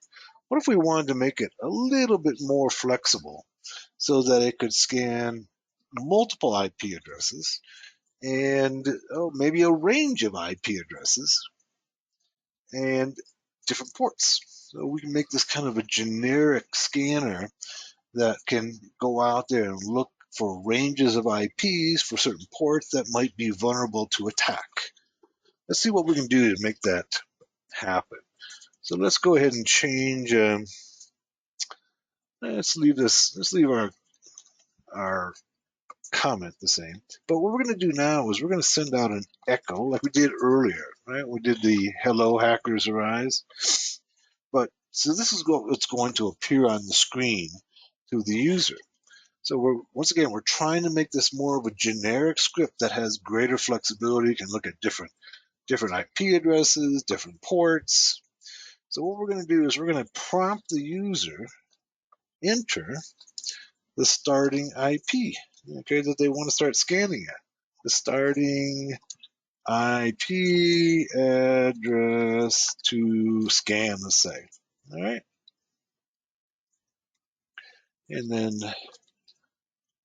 close it with so we put it all between, notice it all turns green. It's all just simply strings that's going to be echoed back to the user.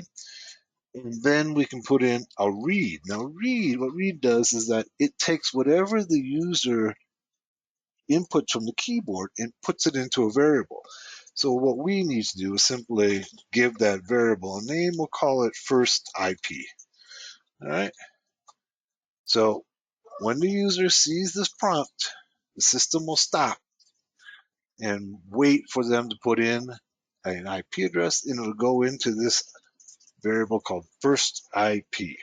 All right. Then we're going to say echo. All right. So this is going to be just what's going to be seen on the screen to the user. Echo, enter the last octet, okay, of the last IP. And the reason that has to be the last octet is that Nmap when it looks for a range of IP addresses, will only work within a single network. And when you put in the range, well, I'll show you. Okay. So when you're working Nmap, right? Say you're doing an Nmap script looks like this: 192.168.1.101. If you want to put in a range, you put in a dash, and then you can put in the final octet of the range. In this case, say 255. Right? So it'll scan all the IP addresses between 101 and 255. Because it won't take a full IP address, it will not take this. Okay, it's just how Nmap works. It will not use a range that looks like this. All right, that'll throw an error. All right, see, failed to resolve this. All right, that doesn't work. But if I did, say, like this, now it works. All right, so it'll take a starting IP and then the ending octet. So let's stop it here. So that's why we have to make our scan this way. Enter the last octet of the last IP. All right. So it's prompting the user twice. All right. And then we want to prompt the user for what port they're looking for. All right. So echo, and then we'll say enter the port number. Let me get a dash in there. The port number you want to scan for.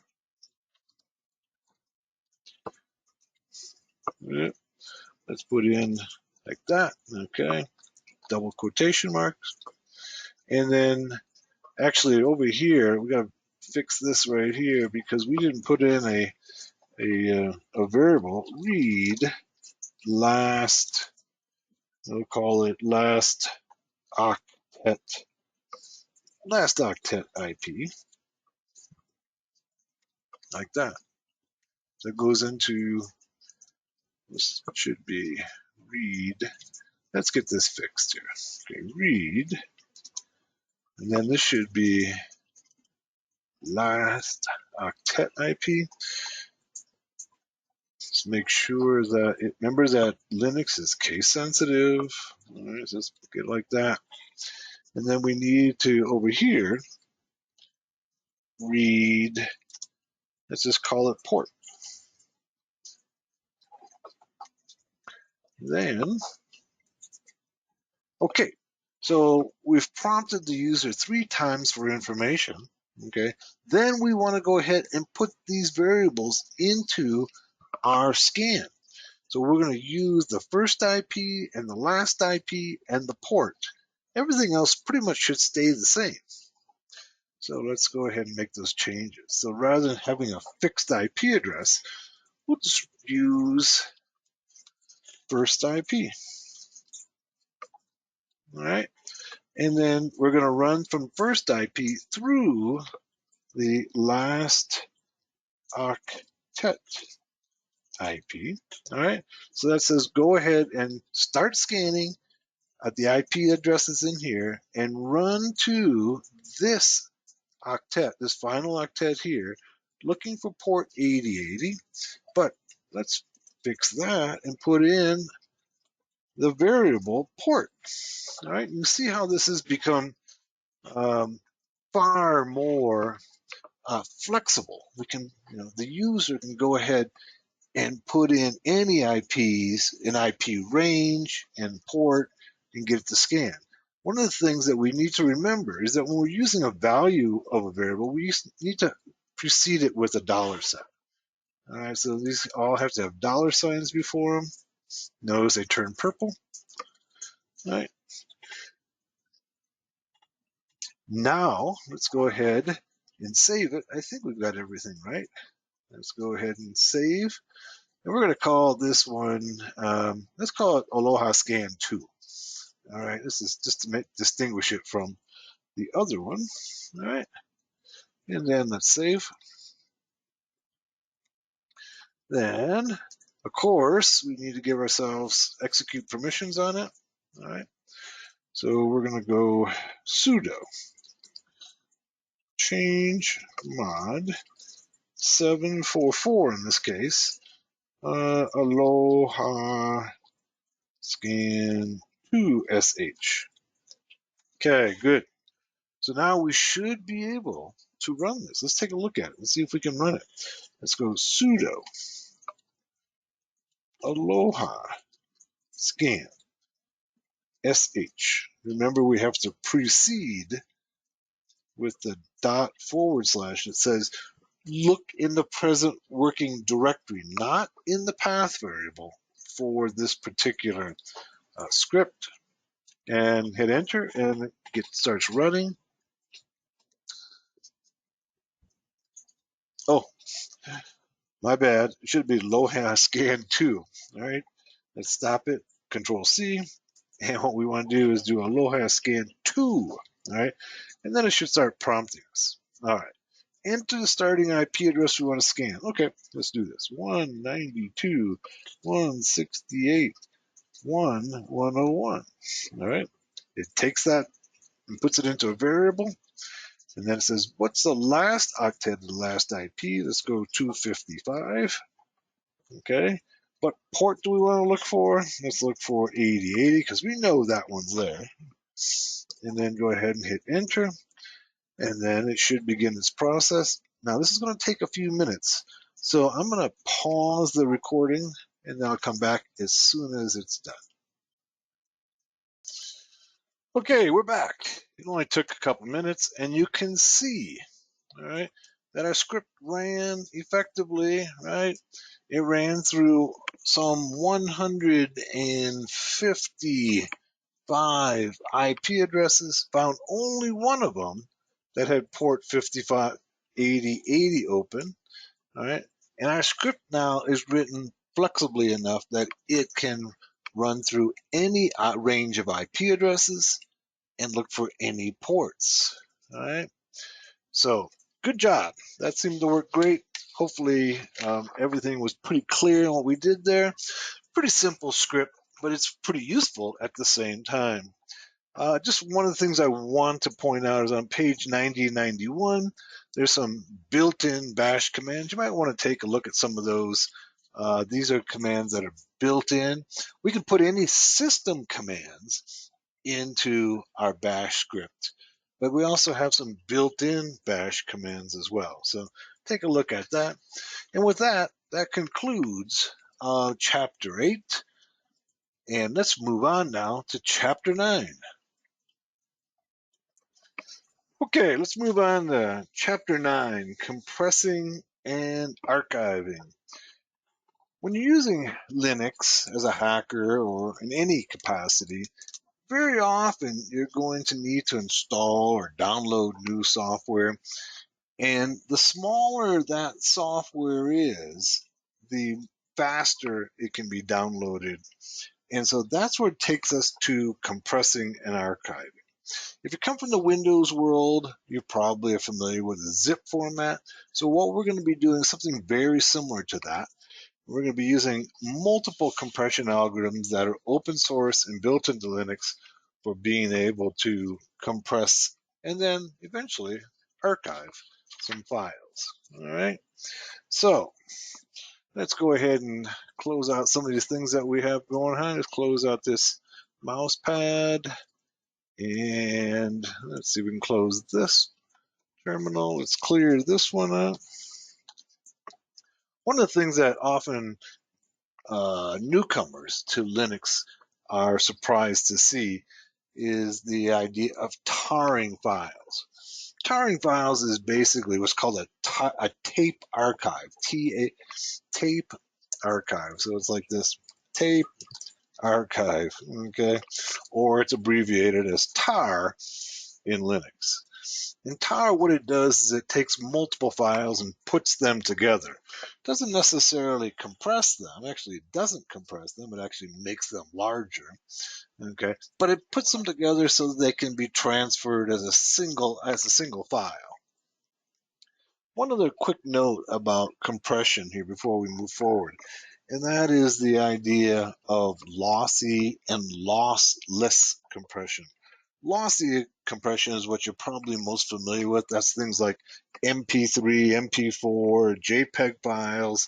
Those are all lossy compression, meaning that you can get good compression by not having the resulting file from the compression be identical to the original file. There are some losses. That's why it's called lossy compression. Let me put it up on the screen here so you can see what I'm talking about.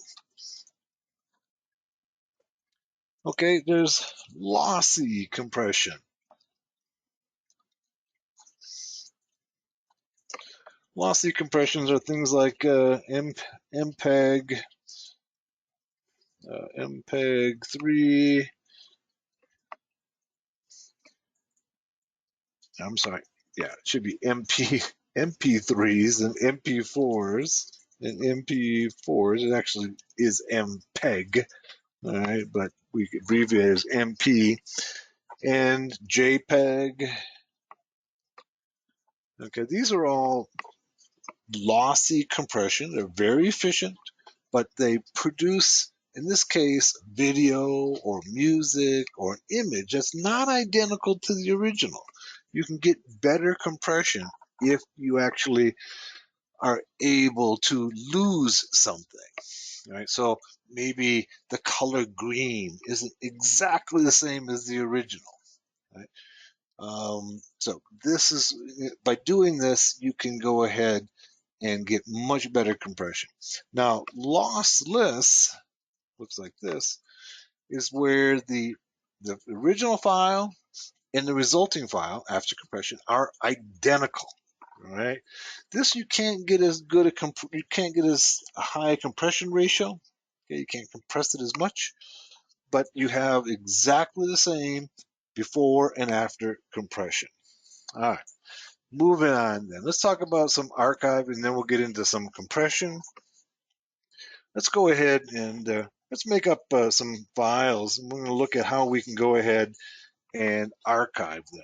So we're going to make, let's say, well, let's see what I have here. Well, let's see what we can do. See some files that we can use. Let's see. You see, there's a bunch. We have all these files right here. We can go ahead and the Aloha scan. We can go ahead and tar them together. All right. So let's go ahead and do that. So let's go tar. Okay, what tar does is it takes the individual files and puts them together into a single file. All right, so we're going to go tar dash CBF, all right, and then we're going to go ahead and put each of those, the resulting file, let's call them Aloha. Let's call it Aloha Archive. Let's call it that. Archive tar, and then each one of the files that we want to put in there. All right. So we go Aloha script, Aloha script 2. And we had some others there. We had just those two. Aloha scan. Let's get those straight. Aloha scan. Scan. And Aloha scan 2.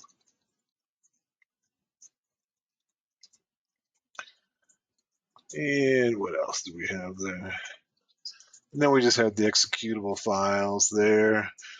And let's just work with those two initially. All right. Let's go ahead and call them Aloha Archive using the CVF. The C option means to create. The V stands for verbose. Almost all of the Linux commands, when you use the C, it means verbose. It means give me all the information or give me more information. All right. And then the F means to write to the following file. So we've gone create, give me verbose, and then write to the file, this one right here, these two.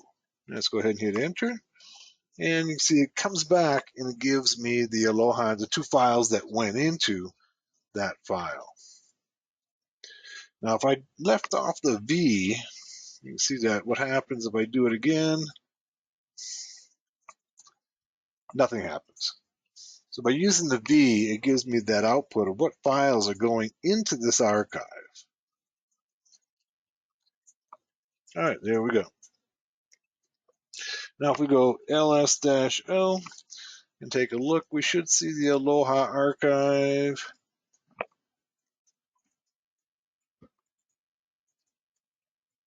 There it is. I went too far up.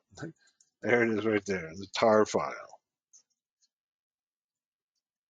Now, if I wanted to untar them, which means take them apart, all right, then I can go ahead and use the tar command, and then let's go -x, and that means extract verbose file, and then we'll call it Aloha, what was it, archive, tar. Okay, and notice it comes back, and now our archive has been untarred. All right. So that's a real common way. When you're downloading files, you'll often find that they're tarred, and you also often find that they're zipped using gzip.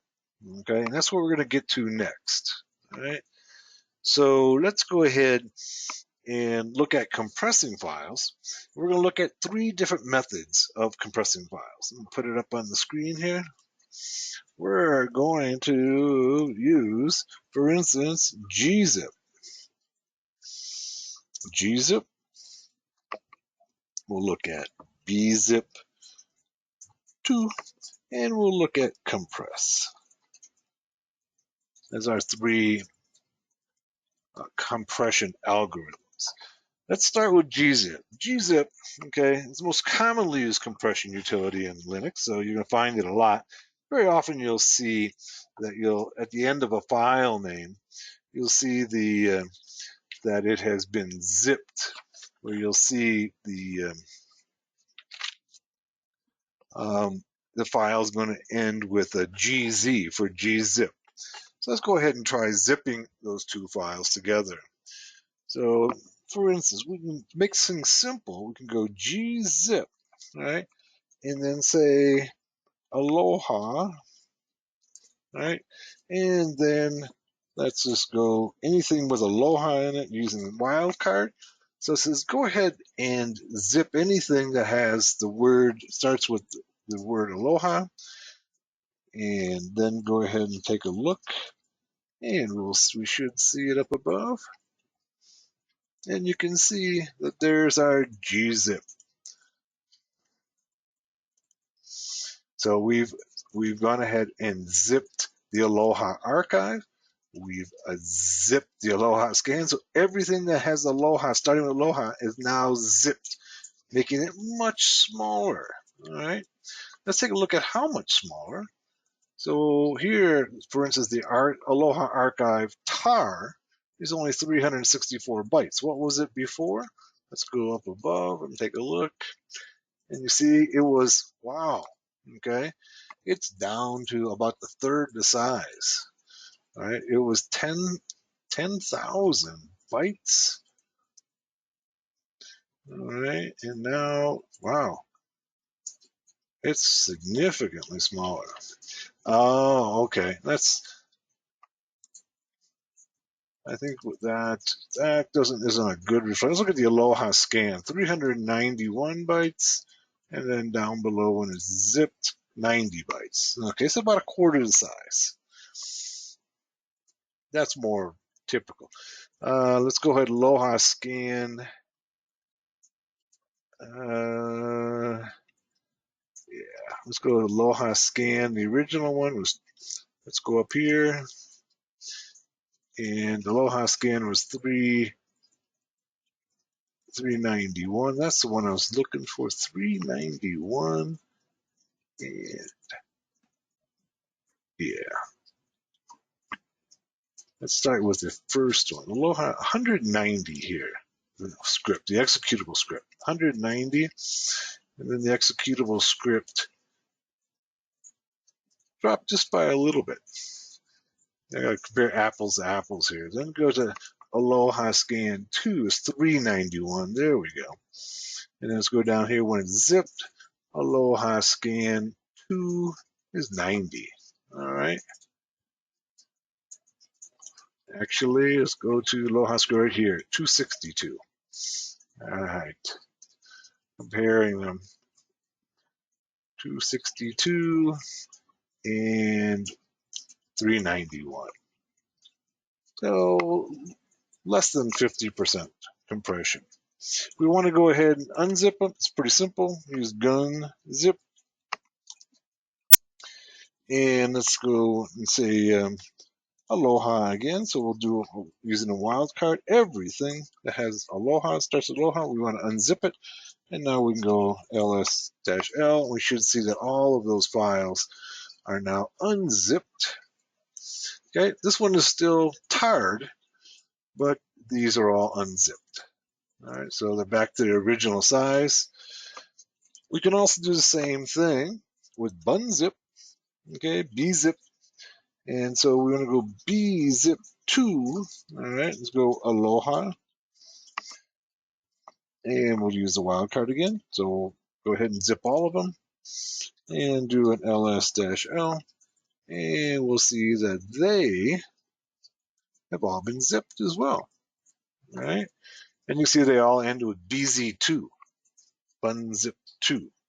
And of course, we can go ahead and unzip them by using bunzip, which I mistakenly said originally, bunzip2. Right? That's where we unzip. It's b unzip2. And then we'll go Aloha. And using the wildcard again. And now we go ls-l. And we can see they've all been unzipped. All right. We still have the tar, which basically is taking multiple files and put them into a single file. That's all tar does. But these compression algorithms can be used in conjunction with the tar to make them smaller as well. And then we can also do the same thing with compress. Go Aloha, Aloha, and then wildcard. And now we go ls-l and go up and take a look at those. And they just end in a Z, okay? They've been compressed. And generally, the gzip is the most efficient, bunzip is second, and compress is the least efficient of the compression algorithms. So to unzip the compress, we simply do uncompress. And we'll do Aloha again. Aloha. Everything with Aloha starts with Aloha, wildcard, and unknown suffix gzip. One of them still have gzip on it.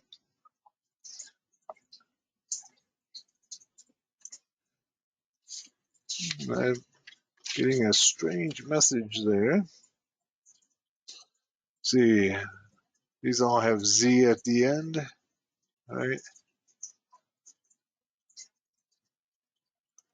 Aloha, unknown suffix, ignored. Oh, I just ignored those. So let's go ahead.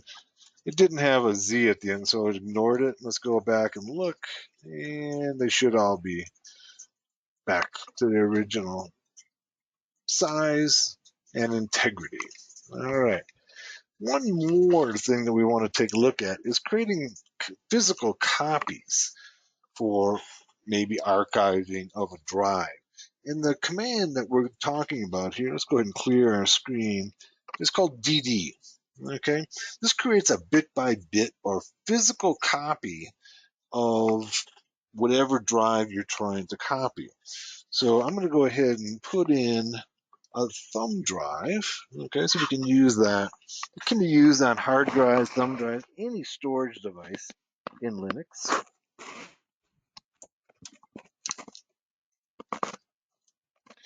All right, I'm putting in a flash drive, and let's make sure that it's attached. Let's go up. You see it came up here, but I have to attach it then to my virtual machine. And let's go USB, and here it should be right here. It's a PNY USB 3. I want to attach it.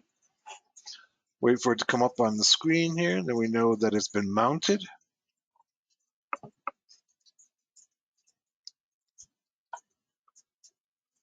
There it is. Okay, so DD can be used for archiving, for making bit-by-bit copies of flash drives, hard drives.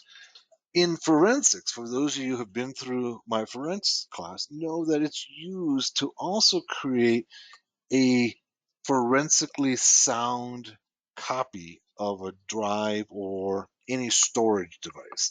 And so that's where you'll often see it. So the format for DD looks just like this. It's just going to be DD, then the input file, whatever that file happens to be, and then output, whatever that file happens to be. So it's real simple. DD input file equal, and then the name of the file, and then output file. All right. Now remember that in Linux, the name of the devices are going to be slightly different than what they are in Windows or in uh, the Mac OS. In our case here, the devices are going to have names that, well, let's take a look at it. All right. Just so what I did is I ran df in Linux, and you see these are all of my devices, and it gives me how much they're being used, the number of blocks, how many are used, the available, and the percent used, and where it's mounted at. Notice that here's our hard drive, SDA1. All right, that's the way that Linux denotes the drives, is that it's first of all the dev, okay, device, and then the type of device, okay. In modern systems, when you're using SATA drives, it starts with the S, and then device, and then which device. If it's the first hard drive, it'd be A, and then the second would be B, and third would be C, and then what partition of that device. So this would be the first partition of drive A. That's probably a SATA drive. So to go ahead and use our DD command, we could use this very simply. Go DD, okay, remember, it's pretty straightforward. Use the IF, all right, and then equal, and then dev SDA1, okay, that first partition, and then we could go ahead and go output file. Oops, it should be OF. And then where we want to send the output file to, say root, let's call it bit copy of device. All right. We might use this, for instance, for archiving, making copies. We might also be able to use this in forensics when we want to make a physical copy of the drive, not just a backup. We will make a physical copy because physical copies can be used for forensic analysis because it includes things like deleted files, like what's called slack space, and this would be like the remnants of a file that's been overwritten. When you're making a backup of a file, those things are not included. So DD is kind of an important command. All right. So that concludes chapter 9. Let's go on. Since we're talking about file system and storage device management, let's take a look at that. Remember that in a Windows system, the hard drives that generally have the hard drives and all your storage devices have A, B, no, A, C, D, E, F. They have letters for each physical drive. Not true in Linux. In Linux, what we have is, remember, we have root at the top of the file system, and then all of the devices are attached to it. All right. So let's go ahead and take a look at, for instance, let's go back a little bit. Let's go up to CD, up to root. That's the top of our file system. It's kind of similar to the C drive in Windows, except that the C represents a physical drive. In our case, the root represents a logical top of the file system tree, and it can have multiple physical drives beneath it. Multiple physical drives beneath it. And so every device is stored under the top of the file system. So if we go to the very top, and then we can go ahead and do, say, an ls dash, let's just do ls, we have all of our directories at the very top of the file system, including one right here that we may have mentioned earlier called dev. Dev stands for devices. That means that there's a file in this directory for every device. Let's go there and take a look at it. Let's go ls-l, and you can see there's a whole lot of files in there, right? A whole lot of files for every device. And notice here, these are the storage devices: SDA, SDA1, SDA2, SDA5, SDB, and SDB2. So there's two storage devices. All right, and we'll go into this a little bit. Two storage devices, one is A and one is B, and they have multiple partitions of those devices. And those are all the devices on the system. As I was mentioning earlier, and we did it with the dd command, in Linux, we represent Linux hard drives, or any storage device, or storage devices.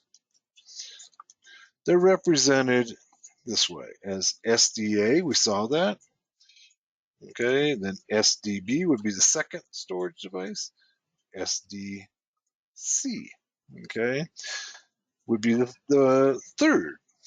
And since most of us are using SATA devices, okay, or we're using solid state devices, they're all going to be represented as S. If you're using an older system that has IDE hard drives, they're going to be represented as HDA, HDB, that way.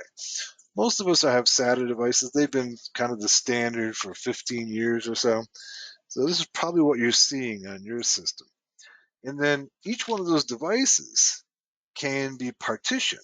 Like we saw below, let's go up here, we saw our storage devices were partitioned. You see here's the device, partition 1, partition 2, and then the third partition has a 5. This one is my flash drive, and it's the first partition on that flash drive. So going back here, our partitions each one of the devices can be partitioned, all right? If we wanted to see, okay, which devices are on our system, one of the things, these are all of our all devices. Okay, you're gonna find things like keyboard and mouse and floppy drives if there are any. These are all devices. These are all TTY are all the terminals. All right. Let's go back. Let's go and take a look at fdisk. Fdisk is a command for being able to list all the storage devices on your system. Let's go. I'm going to go ahead and clear my screen so you can see it better. Clear. Clear. Got to spell it right. Clear. Wow. Twice. All right. Now let's go fdisk. Fdisk is a command that's going to show you all the storage devices on your system. Let's go ahead and hit enter here, and let's do sudo fdisk. Didn't like my fdisk as it was. All right, here we go.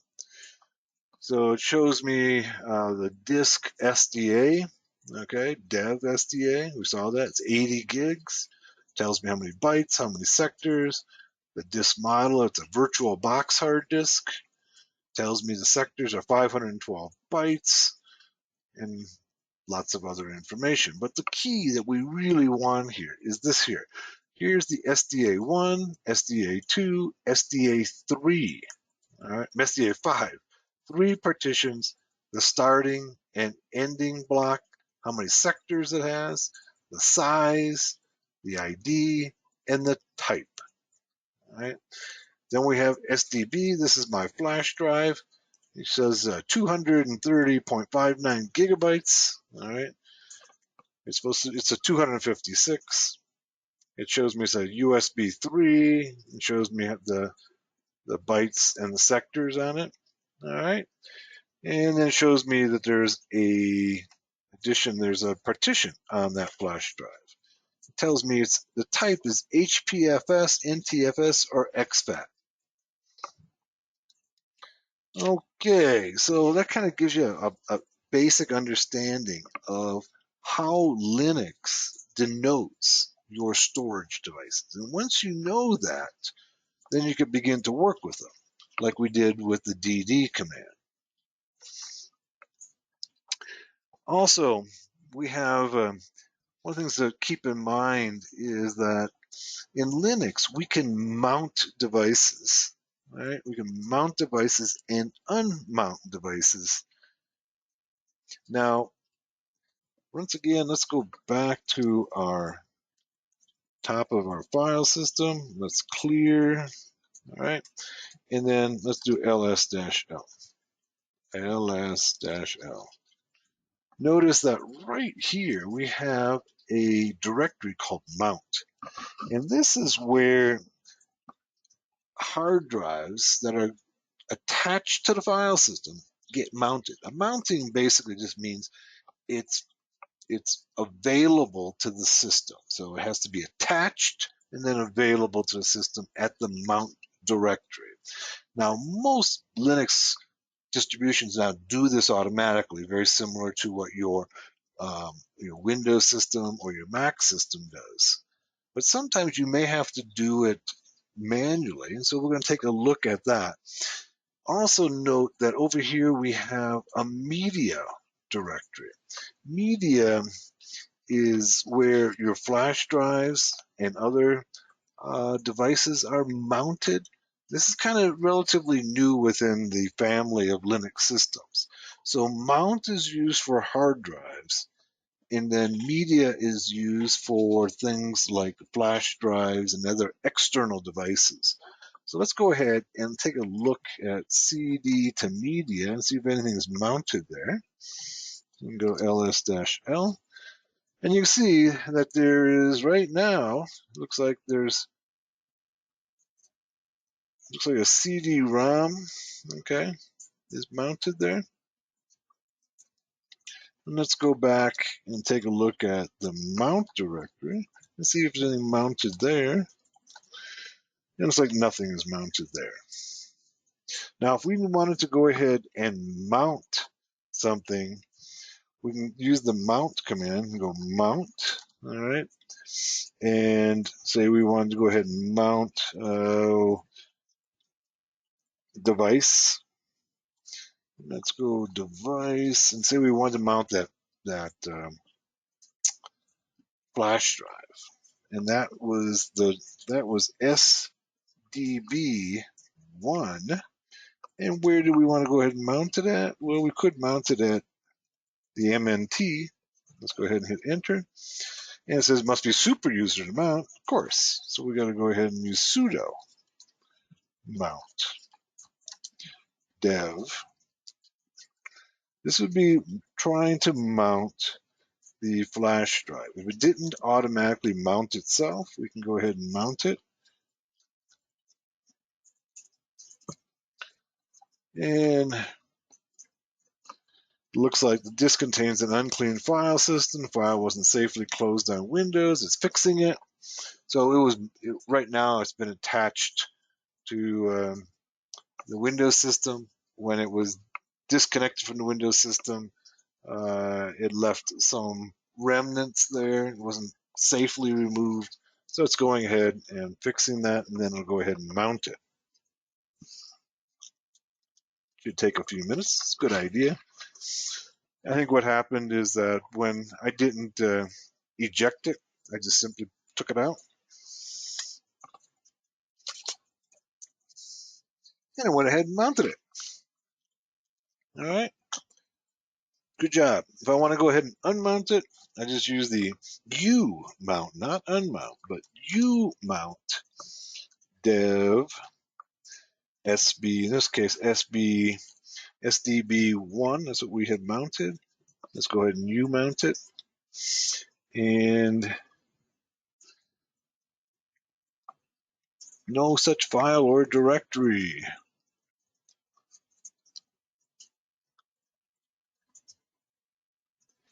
Let's use a sudo U mount and dev SDB DB1. There we go. Now it's unmounted. I must have made a typo previously. Let's see if I did. No, I think it just, when I typed it originally, I didn't use the sudo, so it just kind of gave me that error message. Okay. Now, when we're monitoring file systems, we have another command that we used a little earlier, and that's called df. Right? Df just simply allows us to look at what's available spaces. df stands for disk free, and we can go ahead and see all of our devices and see how much capacity they have. That's always useful to know. So it says right here that device SATA device, the first one, partition 1, shows us how many blocks it has, how many are used, how many are available, and the percentage that's used. Sometimes we have to go ahead and check for errors, all right? And we have a command called fs check that can check for errors on the device. It says command not found, use sudo fs check. All right, so what comes back and says it's mounted, all right? So it's not going to allow me to go ahead and do any checking because it's mounted. So I'd have to unmount it. And if I unmount it, then my operating system is not going to work. So this is only going to work when you can unmount the device and then go ahead and check. Now let's see. I've got a flash drive in here. Let's go and let's see if I can go ahead and do a FS check on it. I unmounted. Let's see, unmounted SDB1. Let's see if I can go ahead and do a check on that one. FS check, and then we can use the -P, right? And then dev SDB1. That would be my flash drive here, and I should be able to. Once again, I got to use sudo before it. Tells me it hasn't been found. And no such file or directory. Trying to open SDB1. Possibly non-existent device. Let's try it without the partition. Still doesn't. Let's make sure that my flash drive, when it got unmounted, remounted itself to the Windows system. Let's see if we can do this in a VirtualBox system. What I want is to go USB, PNY.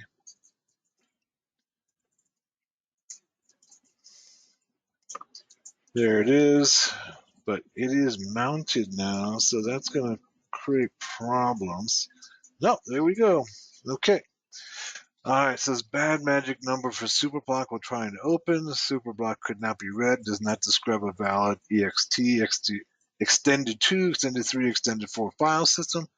If the device is valid and it really contains, okay, so it's only going to work, as it says here, for extended 2, extended 3, and extended 4 file systems.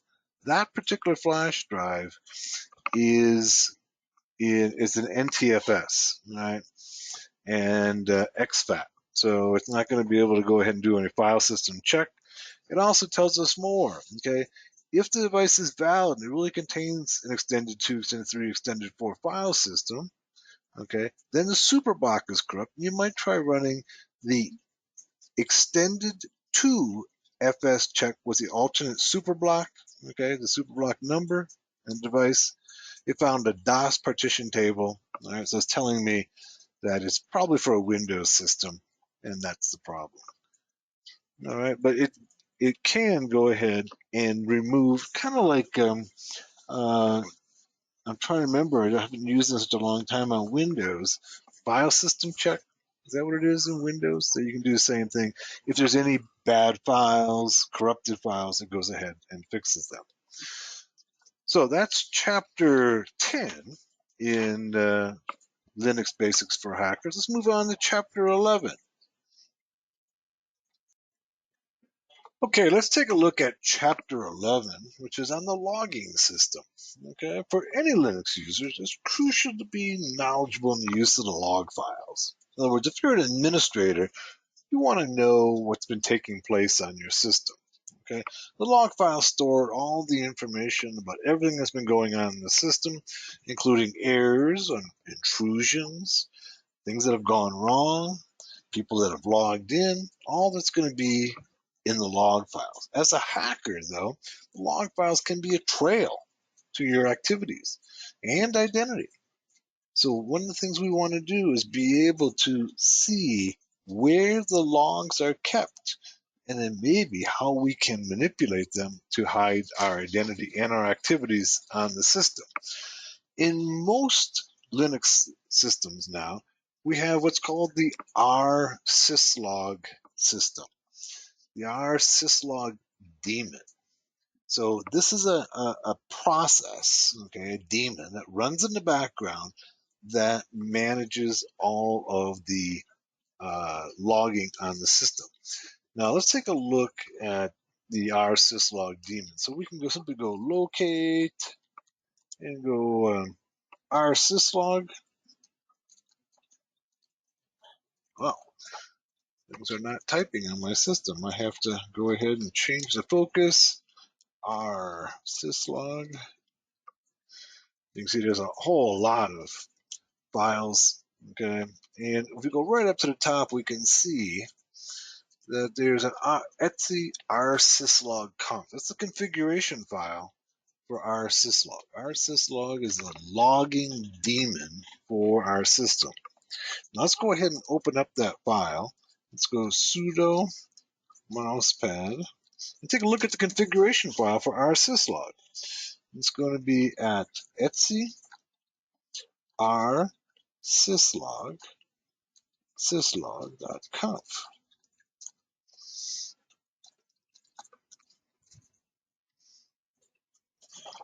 Let's see, spelled it wrong. Okay, let's go back. Make sure I get the rsyslog. Forgot the F at the end. There we go. Okay, so here's our rsyslog.conf. You can see that it's using port 514. So remember, port 515 for rsyslog on Linux systems. If port 514 is open, it means that it's sending its logs out to a syslog centralized server. So let's take a look at let's go down scroll down this file a little bit. You can see it talks about the file owner, the file group, okay, the file creation, and the file create mode. All right, so this is directory create, and this is the file create mode. Those are the masks we learned about, I think, in chapter 5. Got some standard log files. You can see them here. Here's the mail logging files. You can see here the daemon, the cron, the printer, the mail, and the user. All right. So these are all the logging directories. It tells you where you can find those directories, where you can find those logs. Now, the logging system is based upon this idea of a facility, a priority, and an action. Okay, facility, a priority, and action. So for instance, here's the logging for mail. Mail is the facility. Let me just put this up on the screen before we move in here and go. The logs are kept by a facility, okay, dot, and then the priority, and then the action. So in the case in this logging file, you can see for mail, all right, that's the facility. The priority is info. That's a low priority. And then where will you find those at? And then you have mail, the facility, a warning, which is a little higher, and where you'll find those logs.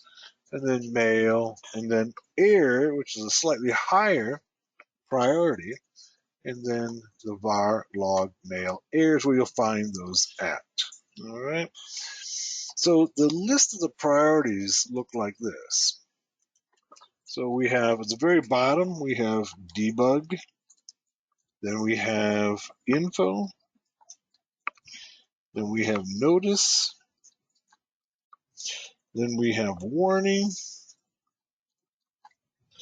then we have error and error, both.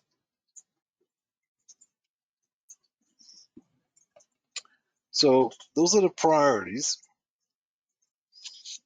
And then each one of the facilities, you can see those up above here. The facilities are going to be auth or auth priv. Okay, these are security authorization messages are going to be in here. The cron is going to be the clock daemons for managing jobs. We have the daemon, there's the other daemons. So when it has the star after it like that, that means all.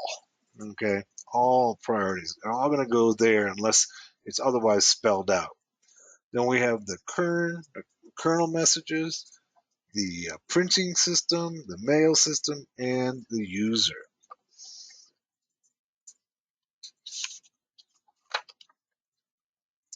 I guess I didn't give you all of the, I must have missed some of the priorities. Let's get them all down there for you. There's also critical, and alert, and emergency, and panic. That sounds pretty serious, right? So the codes warn, error, and panic have all been deprecated and should not be used. All right, but deprecated means that usually they'll work, but they're preferred that you use the. In the case of error, it would be ERR. In the case of panic, it would be alert or emergency. So for instance, let's go back to our configuration file. Where is it again? Let's go open it up. So we talked about here that mail, all right, all the mail for all priorities is going to go var log mail log. You can see the pattern here. That's going to be var log and then the facility and then with an extension of log. Now we can see here that we can separate out the mail, different mail messages, and each one of those, okay, uses the priority level as the extension. So we could go ahead and, for instance, and it shows you more log files, but say we wanted to go ahead and create, let's say, what do we want to do here? Let's go, say, for kern. This would be kernel messages, okay? Kernel in the critical kernel messages. And then we want to go ahead and put those into Let's tab across and go var log and then kernel. Okay, so we can put in any directory we want. We could end it with kernel log. Okay, put an extension log. We don't have to go like that. And now all the critical kernel messages are going to go into that directory. All right. So that's how the logging file works. Let's go ahead and close it down now. Now that you know how it works, let's don't save it. I don't want to change it, make any changes. Now there's another file, okay, called log rotate. Let's go ahead and take a look at that one. Log rotate determines how often the logs get essentially rotated, meaning they're overwritten. Let's go sudo mousepad etc log rotate.conf.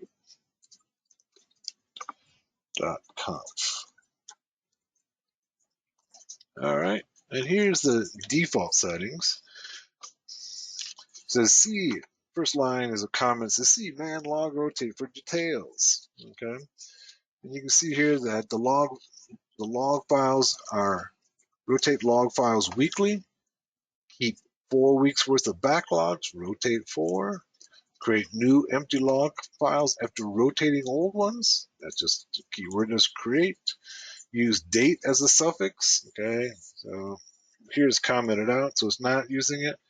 Uncomment this if you want your log files compressed. So we don't want them compressed. And then packages drop log rotation information in this directory. Include etc log rotate d. All right. Now, one of the things that we might want to do, all right, is to go ahead and have the log files rotated out more often, all right, so that it's not maintaining logs for very long. So we could go ahead to, if we're trying to be stealthy on this system, we could like rotate out every week and do a daily rotate. All right. So it's only going to keep, okay? Rotate the logs out daily and keep 4 weeks worth of backlog, so we can go ahead and actually we could just make it even simpler, and that would be simpler to go ahead and comment this out, right?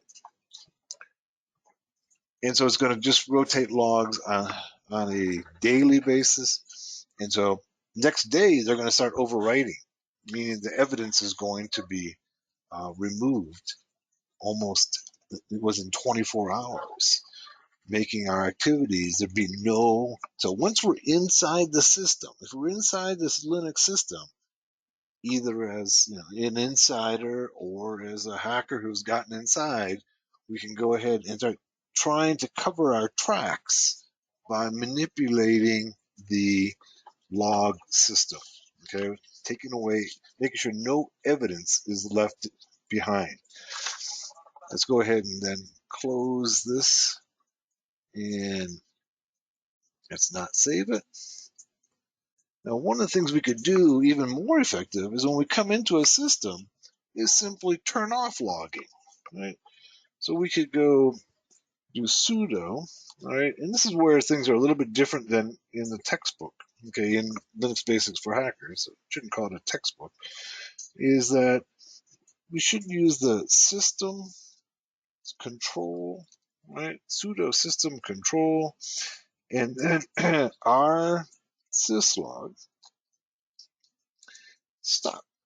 What this does is it stops the logging system entirely. So if we have just hacked into the system, now we can go ahead and turn off the logging so that there's no evidence left behind. Let's go ahead and do that. Unknown command, rsyslog. Is it rsyslog D? I think is what it is. Let's see.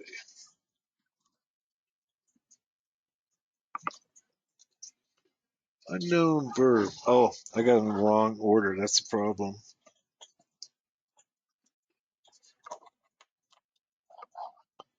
Let's go. It should be stop. Stop.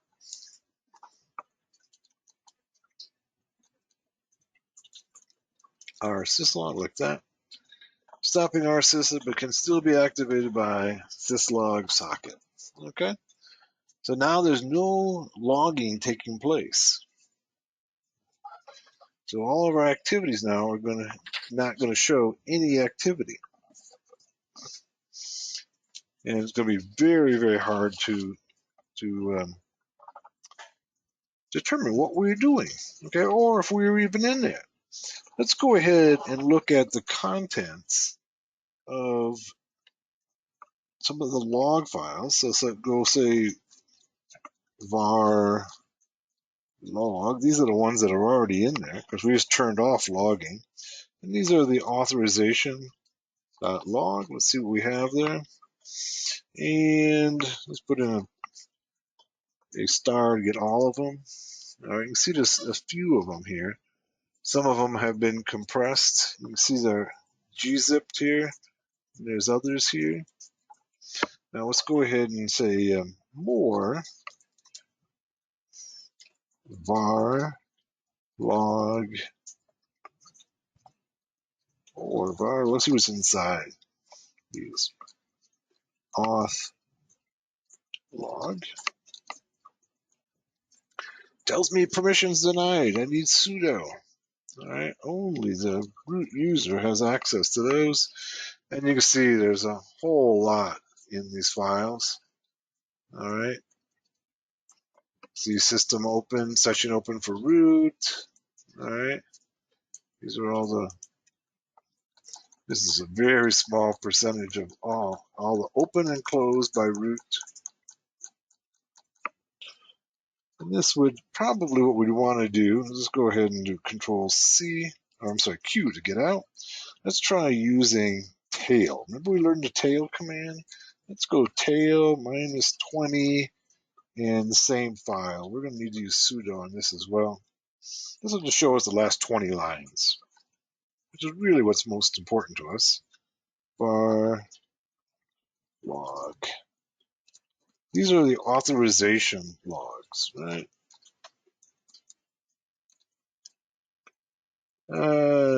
Option used in invalid context. Let's see. Take off the. There we go. I was asking for multiple files to tail. You can't do multiple files. I was using the wildcard.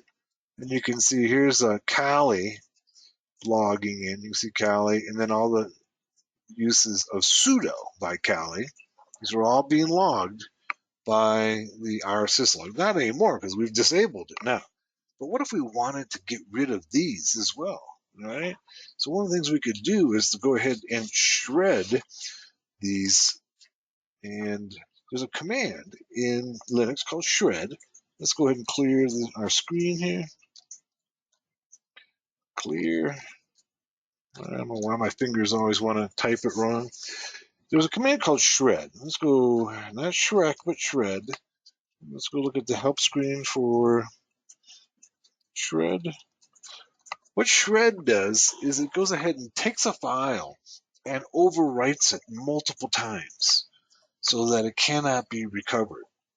So what we could do is to take that file and write over it, and let's go and try it. So sudo shred.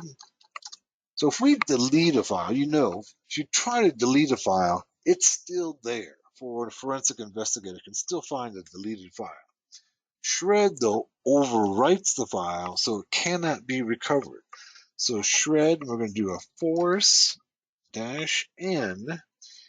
okay, 10 times, this is going to overwrite it 10 times to the var log auth log. Let's get that dot in there, dot log.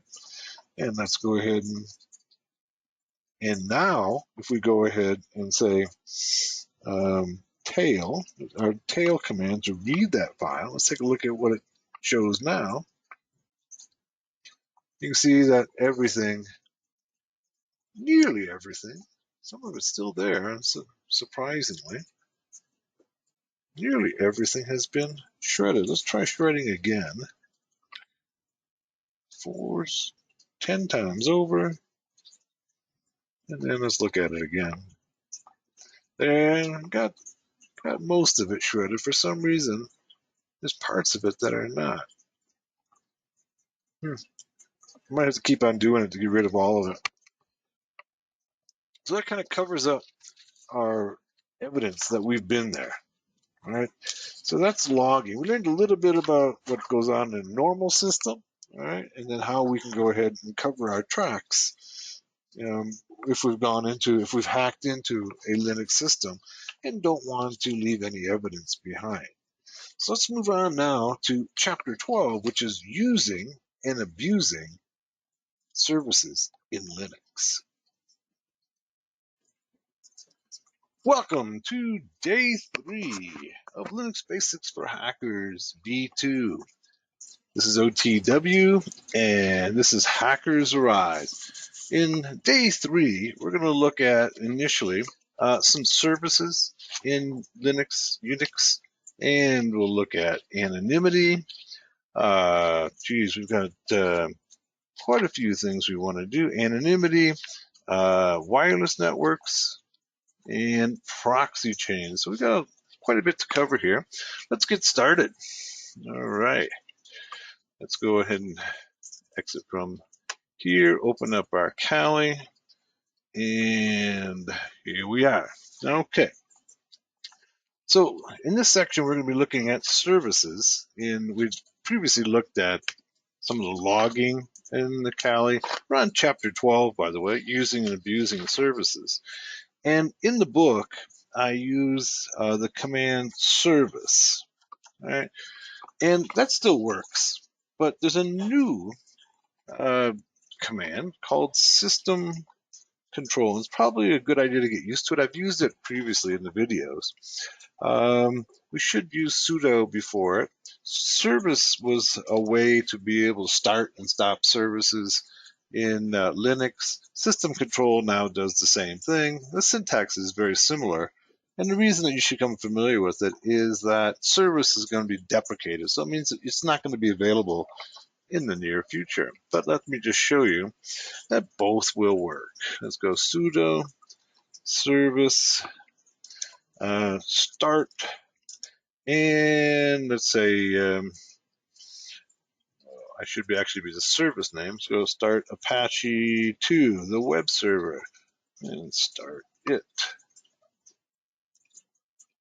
Start. Okay, it'll do nothing. It looks like it does nothing. But when we go ahead and do ps-aux, we should see Apache right here. You see it right in here? Okay. And then we can go ahead and stop Apache. All right. And that stops Apache. Now, the more modern syntax is going to be system control. So it'll be sudo, okay, system ctl Apache 2 start.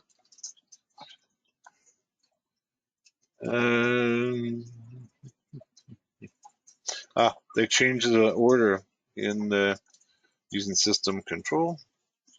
Should be start. Here we go. Start Apache 2 and starts Apache 2. All right. Now let's go ahead and check to see if it's up and running. Go AUX, and we should see it running there. So either one of them works now. All right. Soon we'll see that service will be deprecated, so it won't be available to us. So it's a good idea to get familiar. The only real difference between it is whether or not the verb comes first or second. So for instance, over here in system control, the verb start comes first. Under service, okay, the verb comes last. All right. And then also we can use the verb restart. All right, so this shut it down, restart it. Okay, so if we make a change to say the configuration file, we want to go ahead and restart it so it uses the new configuration file, the new changes to configuration file. You should have Apache 2 installed by default, all right, on your Kali. If it's not, you can simply go sudo apt. In the book, I use apt-get. Once again, apt-get is being deprecated, apt-get. So this is what some of the things we'll put into the second edition of the book. Either one of them work. Okay, apt is newer, and then install Apache 2. If you're not using Kali, say you're using something like Ubuntu, what have you, and go ahead. Okay, and it tells me that it didn't go out. I think the system is not natted right now. It's for multiple reasons. Yesterday's class, we were using it on an internal machine, and so it's not natted. So if I wanted to get it out, I would have to nat it. All right. So now to check to see whether or not the Apache 2 is actually open and available to us, let's go ahead and go to web browser.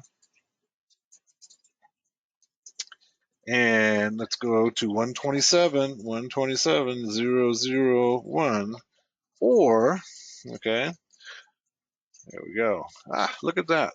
Yours should be different. In the book, I show you the default web page for Apache 2. This is one that I changed for a example in another class. Okay, but you should get the Apache 2 Debian default page. And what we're going to do here now is that we're going to actually go ahead and make some changes and make our own web page. So let's go ahead and let's open up a text editor. And in this case, Mousepad is the default GUI text editor in Kali. This is Kali 2023. So what we need to do is go ahead and open up the index HTML file under the Apache server. So let's go here and go, it'll be at W, should be at var, okay, var www HTML and index HTML. All right, and here's the web page that I created there. It was in this case we were using it to demonstrate how you could do a request, a cross script request forgery. All right, let's go ahead and start a new one. And let's just go ahead and delete all this material. And let's go create a new web page. Okay, this is going to be real simple, just to demonstrate how it works. Start off with the tag HTML, all right? And then the next tag is going to be body, all right? And then we're just going to go ahead and do H1, whoops, H1, and hackers arise is the best place to become a cyber warrior. Everybody knows that, right? So and then we'll go ahead and put an exclamation point in, close the tag, H1, close, all right? So real simple. Obviously, if you want to put a commercial website up, you do a lot more work. But the important point here is that we know that we can go ahead and create a simple website and then put it at index HTML, and then that becomes the website that's hosted by Apache 2. Okay, and we're going to close that with close that script. That's all we're going to do. I do a little more in the book, but you can do more if you want. But let's close the body. And so every tag you open, you have to close. All right, so this one here has to be closed with the slash like that. Notice it turns red. So we get a little help by the mouse pad. And then we got to close the HTML tag up here. And looks good. Let's go ahead and save it. Okay, we'll save it as the index HTML. Looks like we have another one over here too we could take a look at. Okay, but in any case, let's save it. Let's replace it. All right, and then let's go over to our browser. Oh, here it is. All right, and then refresh it, and you can see that we've got a new web page up being served by Apache 2. So the important point here is one, that you know how to start and stop and restart the service. Okay, use system control or service. You should probably move towards system control, as that's the newer command, and service is going to be deprecated. All right, very simple web page, but now at least you know how to start and stop it, and how to build a simple and host a simple website. And you could put a much more elaborate website in there and host it exactly the same place. All right. Beyond the scope of this class, that would be more of a web design HTML class. That's for our next service. Let's go ahead and take a look at. Let's go and open up another terminal. Okay, we're going to open up another service, and this is going to be the MySQL MariaDB. Now, a couple words here, because a number of people have sent me emails regarding MySQL. MySQL was first developed in the 1990s. I don't have the year right here on top of my head, but it became really the very first open source database. It then got purchased by Oracle. So there was some concern by the developers and other people who used it that MySQL would somehow be commercialized by Oracle, and to a certain extent it has. Okay, because Oracle obviously has other databases. There was concern that would no longer be free, would no longer be open source, and after the do not compete clause in the contract of the developers of MySQL expired, they went ahead, and I think it was 5 years, they went ahead and create MariaDB. They're both open source. They're almost clones of each other. There are small differences between them. It's also worth noting that MySQL is behind a huge number of websites. Almost all of the CMSs that are out there, whether it be Ruby on Rails or Joomla or WordPress, are using MySQL or MariaDB as their backend database. Okay. As a matter of fact, if you've heard the term LAMP stack, let me put that up on the screen. Okay, open up a notepad here to show you. You may have heard the term LAMP stack. All right, LAMP should be all caps though. LAMP. All right. This stands for Linux, Apache, MySQL, and PHP, Perl, possibly. Both of them are often included as a P here. This is a stack of applications that are used for creating websites and web servers, right?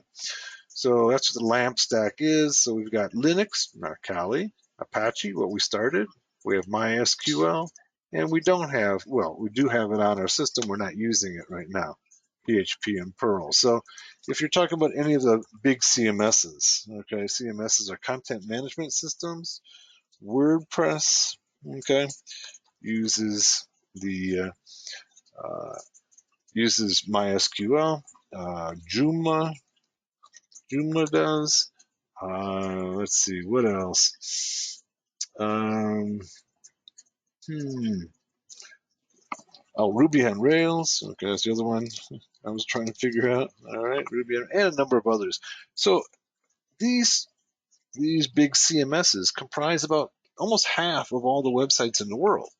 So you see that we've got MySQL on about half of the websites. In addition, okay, MySQL has been used as a database for a number of the big websites, including Facebook, LinkedIn, Twitter, Kayak, Walmart, Wikipedia, YouTube, Amazon. Okay, all of these have used MySQL as a backend database. Now, in most cases, they've taken MySQL and they've made some enhancements. It's open source, so you can go ahead and add your own features, your own commands, what have you, to make it suit your needs. But they all started off with MySQL as the backend database. MySQL is installed on a number of Linux distributions by default, including our Kali Linux. All right. So if it's not, of course, we know how to do that, right? We can simply go sudo apt MySQL. All right. Get the sudo apt install MySQL. That'll do it. All right. And it's in almost all the repositories. It's in Kali's repository. It's in Ubuntu's. It's in Fedora's. It's in almost all of the Linux, if not all of them. All right. So let's go ahead and start our MySQL. So we can go sudo, okay, system control, and then start MySQL. All right. Asks me for my password. All right. Then let's go PSAUX to see whether it's actually been started. And let's see if we can find it here.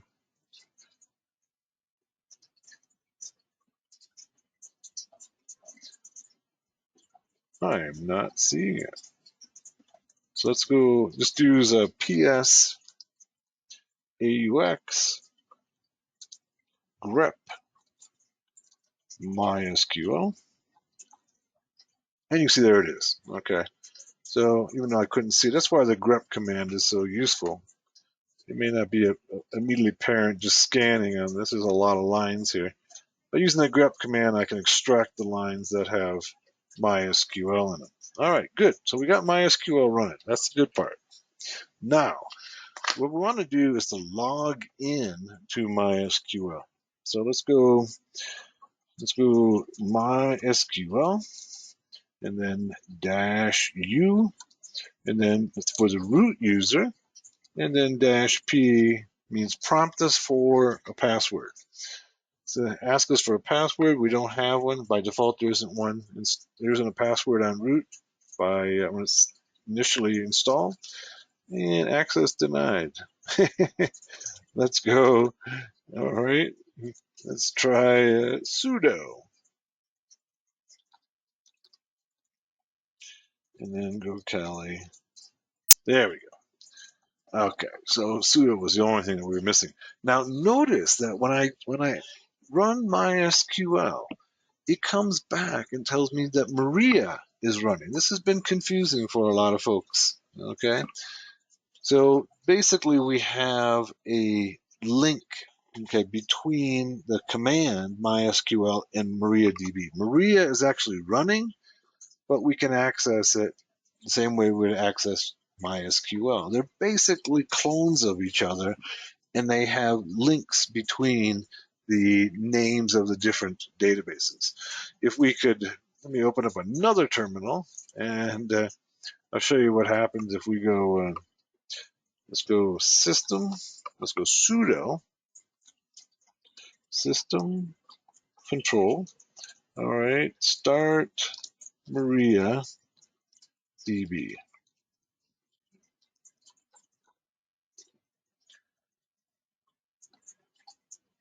And it's trying and trying. Let's give it a moment.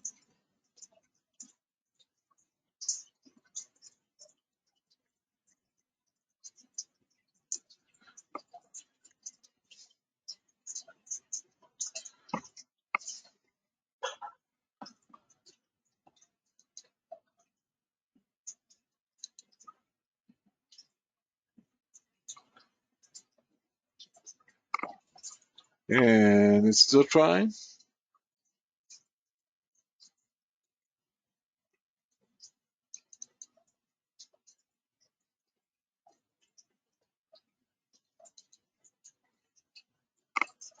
and it's still trying.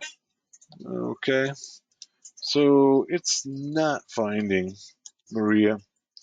Let's try, let's see if we can, let's try stopping Maria.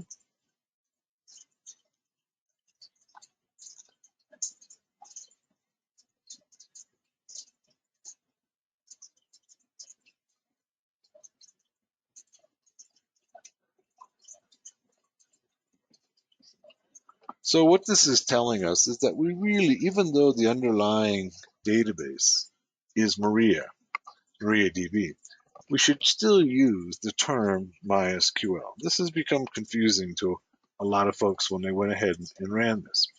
So you can see the prompt says MariaDB. Over here it tells us, that we're connected to MariaDB. All right. Now, some of the key commands in working in any database, okay, the database language is SQL. Okay, that's nearly every database uses this language. It has some variations between different databases, but 80–90% of it's the same no matter what database you're using. So the key words are going to be select, union, insert, is when you're inserting data, as you might expect, update data. If you're pulling data from a table, it'd be from. You have a where. If you want to go ahead and set conditions of the data you want to see, and delete. These are all keywords in SQL. The typical query, a query, so I'm trying to pull information from a database, is going to look like this. Select, and I could put in a star for all columns, all right, from the table name, say table name is users table, where name is equal to Smith. All right. That will go ahead and give me all of the columns from the user table and show me just the records where Smith is the last name. All right. So that's real simple, basic SQL. It's actually a pretty simple language to learn. So if you wanted to learn a database language, one language to start off with, SQL is an easy one. The key with SQL is not syntax. It's really very syntactically simple. It's logical though. It's how you got to think about the logic of the system of how to retrieve the data. It's syntactically, it's really simple. So let's go back to our MySQL or MariaDB. And one of the things we can do is show database. So databases. Look at that. We got some databases in there. All right, we got an information schema and a performance schema. And by default, we have a MySQL database. Now remember the terminology here. We have a database management system, DBMS. That is MySQL or Maria. But within that software, we have created 3 databases. All right, information schema, MySQL, and performance schema. The first and the last one are basically databases for the database. All right, these are databases that the database management system uses to be able to manage the system. All right, so what we might want to do, well, let's just look at, let's go to information schema. So let's say use information schema. This is the database for the database. All right. Database change. All right. Now we can go show tables. This will show me all the tables in the database. And there's a heck of a lot of them. All right. I can then switch to use the MySQL database. All right, then we change the database, and I can do show tables here. And those are all the tables in the MySQL database. One of the things that we might want to do with this database is notice that we didn't have a password, right? So to update the password, here's how we would do it. You go update, and the user, update the user, and then set password, okay, equal to password is then equal, to hacker. Let's call it root. Let's go root, not a safe password, but root.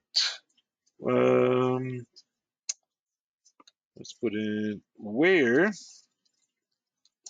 user is equal to root.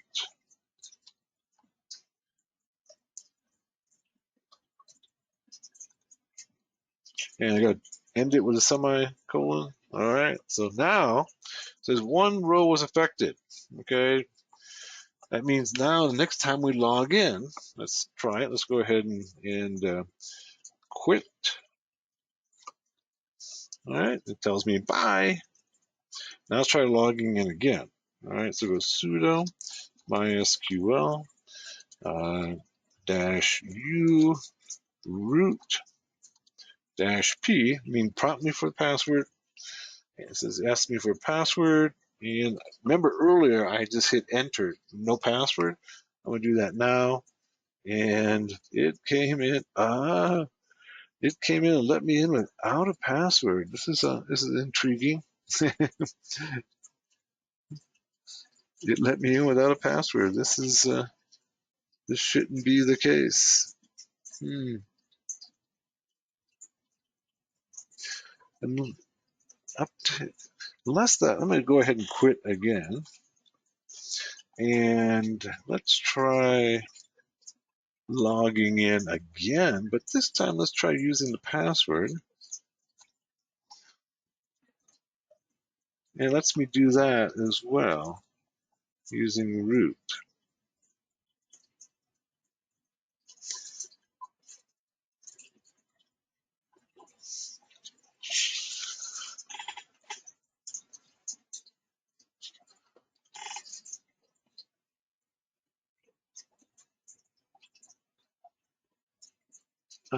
This seems odd that it's allowing me to come in with no password. Oh, well, I'm not sure what's going on here. Why it's doing that? It should not. It should require. It's letting me go in either way with a password and without a password.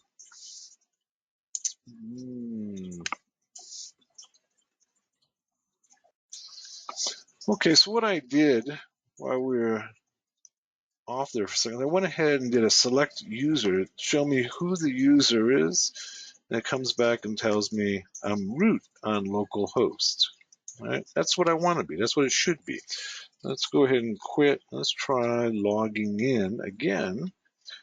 All right, with no password. And I got to put the sudo in there. And no password. And then let's go select user. Close it with a semicolon. And still root on localhost.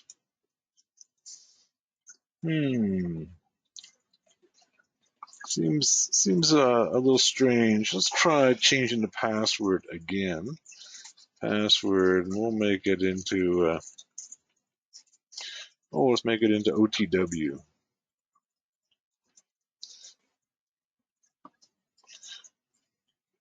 And we're changing the password here. No database look. Oh, I'm not in database.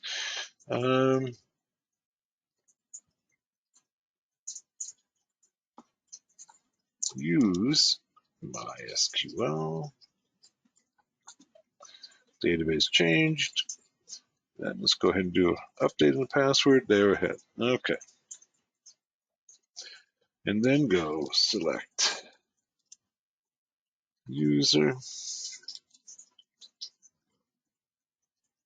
and root on localhost as I should be. All right. So that's a quick and dirty lesson on MySQL. That's just showing you a few commands. And we're in a MySQL. Remember I told you we can do show tables, right? And let's do something. Let's do a quick a quick display of some of the key. That's what we want to look at. Which we really don't have a good. Well, we can do this. We can go select. Okay, all. Okay, from users. From users. This would be the user table, right? User, and you can see it's all binary. Okay, for the most part. We got a bunch of all these are all the fields for the users. Okay.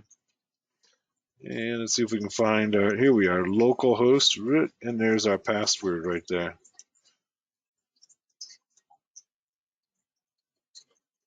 Let's try, let's go select all from, let's see, what do we have up here? Host. Should just be localhost, but let's check. Okay. It's an empty set, there's nothing there. Here's events. Let's see what we have there under events.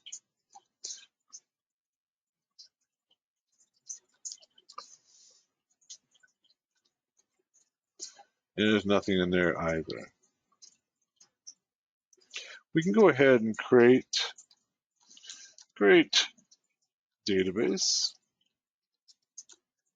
We'll call this database Hackers Arise. You have an error in your syntax. Check the manual that corresponds to the Maria database. Okay. Create database Hackers Arise.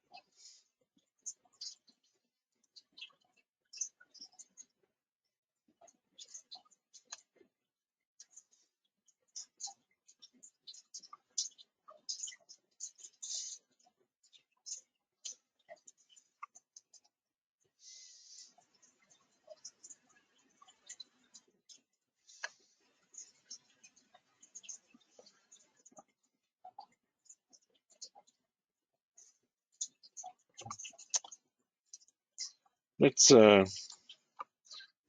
think the problem is that dash in Hackers Arise.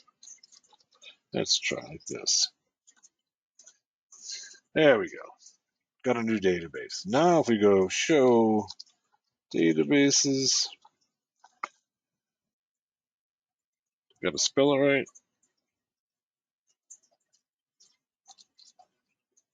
You can see our new database is right there, and then we can go ahead and go use database. Use Hackers Arise. Hackers Arise. And now we're in the Hackers Arise database. So simple, quick, dirty lesson in MySQL. This isn't a class in databases, although maybe we should add one. So we're going to move on to the next service, and that's going to be Postgres. But first, I have to go ahead and quit out of MySQL. All right, and we're going to look at the Postgres SQL. And the reason that we look at Postgres SQL is that it is the database that Metasploit, the world's most widely used exploitation framework, uses as its back end. If you don't have it, okay, on your system, all right, you can always go sudo apt install Postgres SQL. All right, or actually just Postgres is the way to use it. Let's just check to see if it's in there. Postgres. Postgres says unable to locate. No, it may not be in there, the Kali any longer, but it should be on our system. Let's try starting it. Let's go sudo system control. If you have Metasploit installed, you probably have Postgres installed. Postgres SQL. Let's go ahead and start.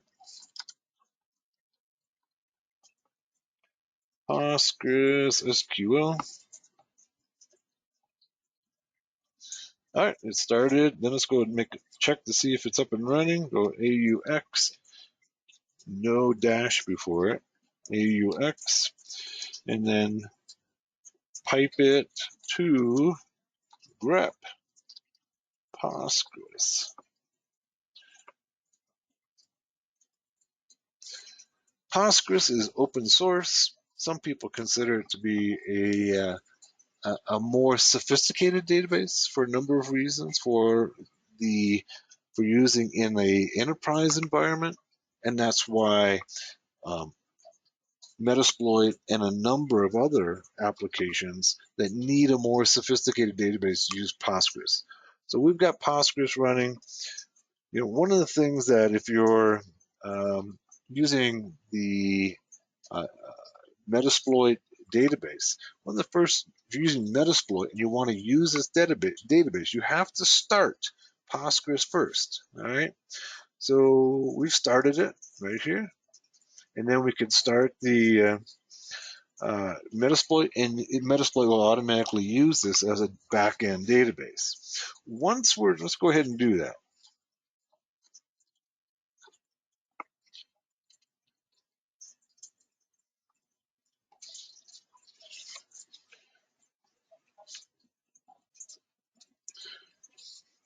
This is the Metasploit framework if you haven't seen it before. It's developed by a firm called Rapid7 out of the Boston area, and it's basically a framework for penetration testing. There we are. It has all kinds of exploits, auxiliary modules, post-exploitation, payloads, encoders, maps, and evasion modules. But one of the things, if you're running it, one of the first things you want to do is to initialize the database. All right, so we can do MSF init. All right, MSFDB init. And this should initialize the database that then Metasploit can use it. Mine might be already be initialized. Let's see on this system. Run as root, yes. Sudo MSFDB init. You see it is, mine wasn't initialized. So we're going ahead and initializing the database. You can see it's creating a database, all right, called MSF, creating another one called MSF test, creating configuration file, creating initial schema, and now it's done. So now you're ready to use the Postgres database as the backend database on Metasploit. This means now that you can store your information from your scans and from your exploits into this database, and it speeds up the process of using it in a penetration test. All right, let's conclude then chapter 12. Let's move on to chapter 13. Let's begin chapter 13 now. Chapter 13 is titled Becoming Secure and Anonymous. As you know, almost everything we do on the internet is being tracked, okay, by Google, by Bing, by the National Security Agency, or whoever your national spy agency is. It's easy enough for them to track us because we leave behind a number of indications, including the cookies in our browser. So what we're going to do in this chapter is to look at ways that we can become anonymous on the web. You know, every time that you go to a website, you leave behind your IP address. So the packet that gets to your website has the return IP address on it. Otherwise, it wouldn't be able to know where to come back to, right? So if you ever used Wireshark, and we can use Wireshark here, let's go ahead. First of all, I want to change my network settings, and let's put it out to NAT network, okay? And then let's go and get a DHCP assigned IP address, DH client, ETH0. So that'll give my ETH0 interface a IP address to be able to connect to the rest of the world. We'll go ping Google. Make sure we got, yep, there we go. And just to kind of show you what we're talking about here is that we can go and do a what's called a trace route, okay? A trace route. And traceroute will show us the path that our packets go to, say, google.com or any website. Okay? It shows you each one of the hops. All right? And it's hopping, hopping, hopping. And then eventually we'll get to Google. Gone through 12 hops already. Still hopping. I wonder if my...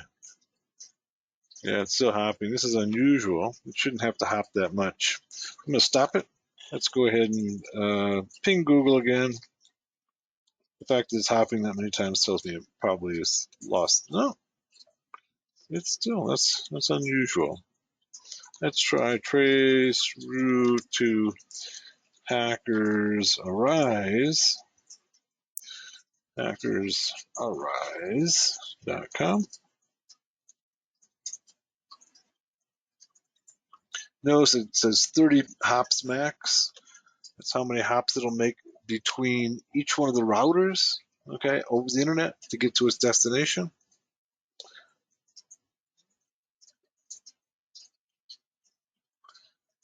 Up to 17. This is unusual. Usually you can get to almost any place in the world in about 15 hops.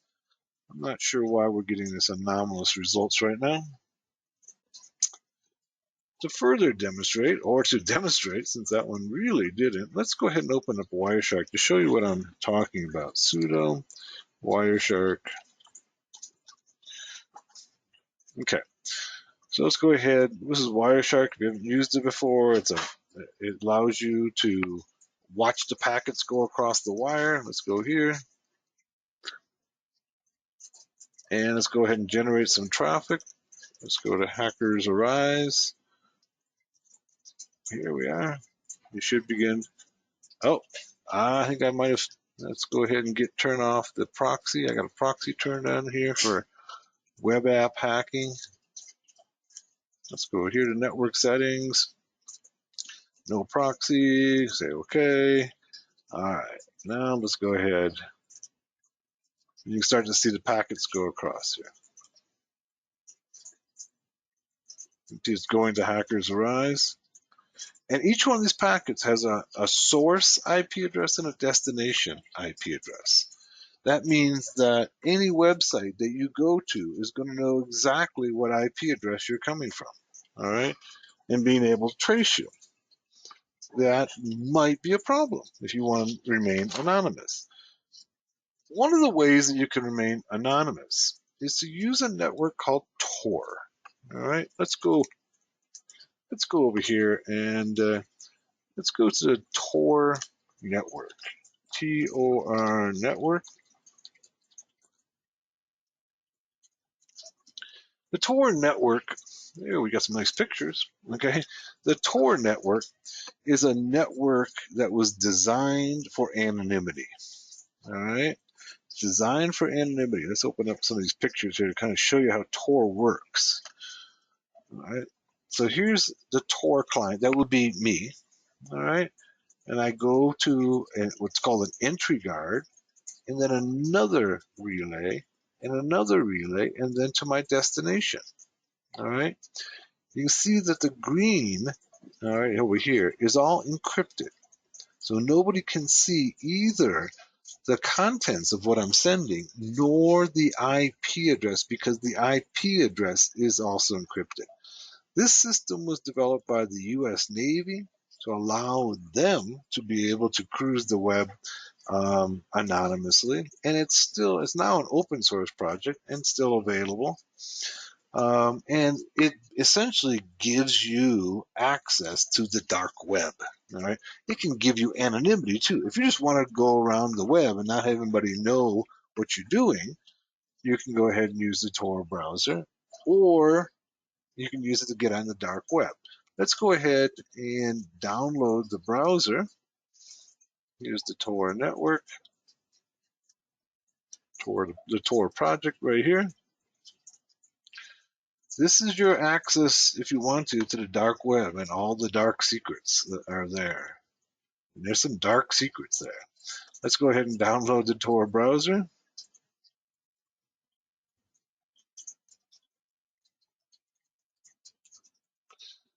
It's download for Linux.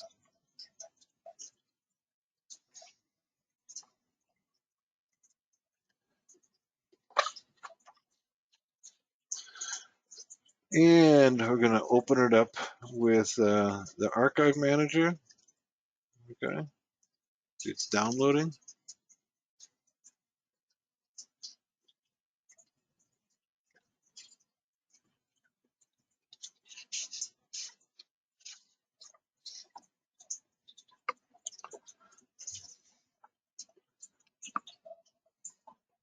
A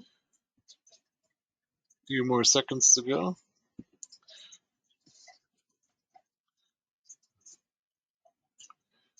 And it should open up the Tor browser.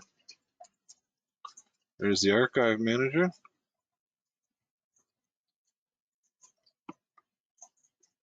The archive manager should extract it. Remember earlier we were talking about compressing and archiving. Notice that this is a tar XZ, all right? And then we're going to go ahead and extract it.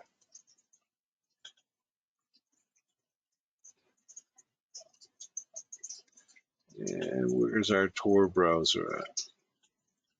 Oh, let's go ahead and extract.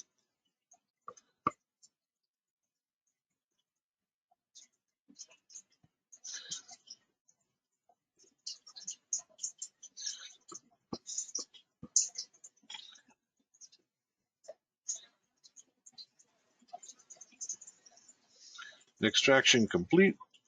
All right. Let's go see if it's going. Oh, here it is right here. It's already there. No, that's not it. Let's go up here and see if it put it into our. I don't see it.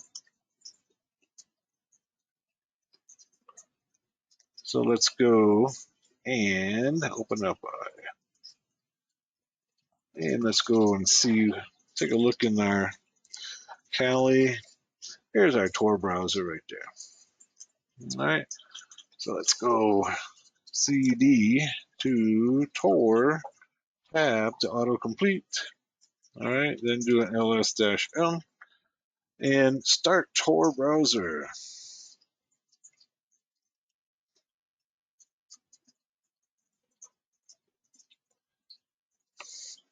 Let's Start Tor browser desktop. I wonder if it put a link on the desktop. Let's see if I see it here. I don't see it. But let's just go ahead and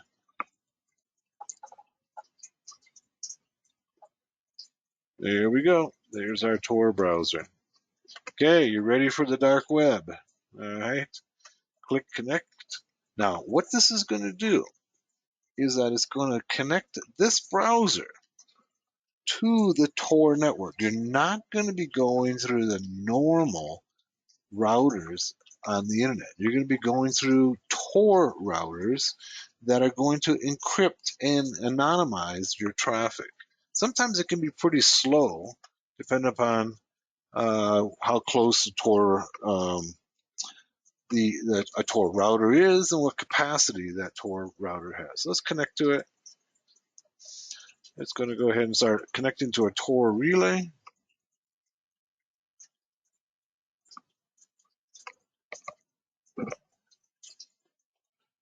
Now, I'm not going to show you how to navigate the dark web. Okay, I will show you how to use the Tor browser to remain anonymous on the regular web. Right? You can still use Tor on the regular web. You can use it on the dark web too, but you're going to do your own exploration there because I don't want to be responsible for people getting themselves into trouble or causing trouble on the dark web. So you just have to do your own exploring there. Here's our Tor browser. All right. So now we can simply go something like, Hackers Arise.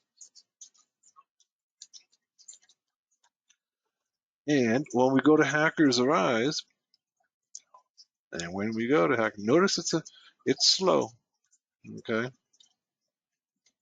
There it is.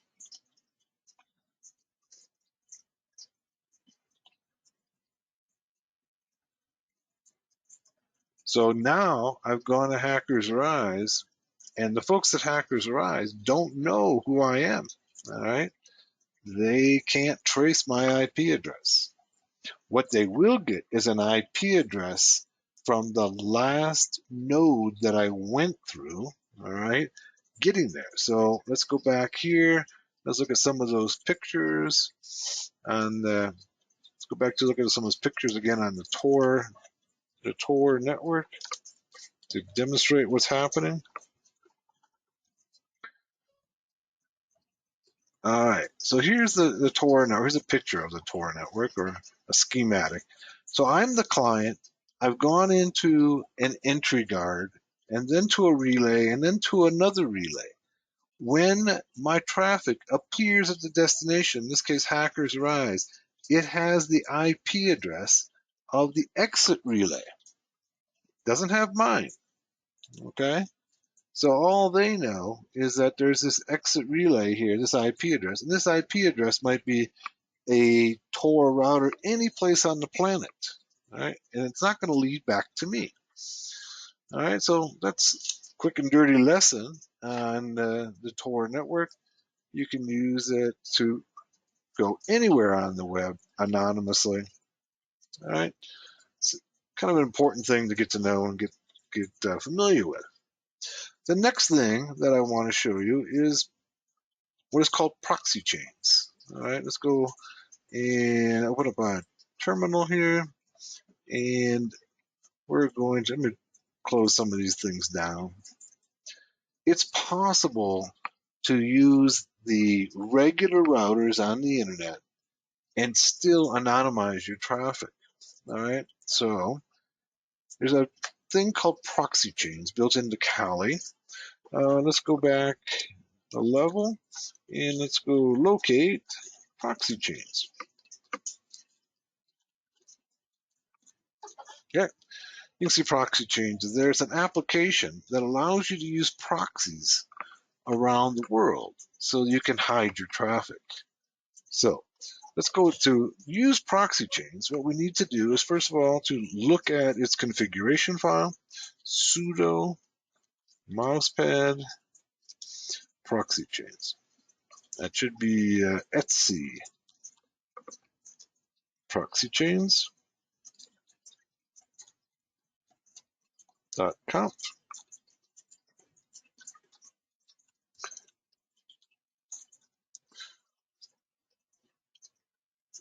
Yep, type my password wrong. There we go. So to use proxy chains is pretty simple. All right, it looks like it's more difficult than it really is. Basically, this is the configuration file, and you simply need to set up this configuration file to tell it where you want to go, what proxies you want to use. All right. So let's look at each of the options. Here's proxy chains. These are all comments here, so there's nothing to do here. It's just telling you what it can do. The option below identifies how the proxy list is treated. Only one option should be committed at a time, otherwise the last appearing option will be accepted. So it's kind of important to know that all these options are going to go ahead and only the last option is the one that's going to use. So make sure you select the right one. You can see that strict chain is uncommented. Dynamic chain is commented out, so we're not using it. Each connection will be done via chained proxies. All proxies chained in the order as they appear in the list. At least one proxy must be online to play in the chain. Okay, that's a strict chain. I'm sorry, dynamic chain. Strict chain is each connection will be done via chained proxies. All proxies chained in the order as they appear in the list. All must be online. So if one of them is down, then it's not going to work. That's important to know. Notice it's a dynamic. Each connection will be done via chain proxies. All proxies chained in order as they appear in the list. At least one has to be online. Then you have a random chain. Each connection will be done via random proxy from the list. This option is good to test your IDS. All right. Then you can determine the chain length. So let's go ahead and choose the random proxy. And let's go ahead and comment out. Remember that you can only choose one. Comment out, we'll do random proxy. Each connection will be done via a random proxy. Okay. And then the chain length, how many links are there going to be in the chain? Okay, let's take that out and let's make it say 3. And then we then go ahead and make a list of proxies. Here's some other timeout issues here. So it'll time out if it doesn't make a connection. Notice down here it says add proxy list here. All right, add proxy list here. So here's it showing us how to make a proxy list. We simply need to define the type of proxy, the IP address, and the port, and if there is a username and password. Now, the next step is to find some proxies. Let's go over here, and this is using the Tor. We don't have to use Tor. We can use just any browser. We can go ahead and say, okay, let's look for, say, free proxies.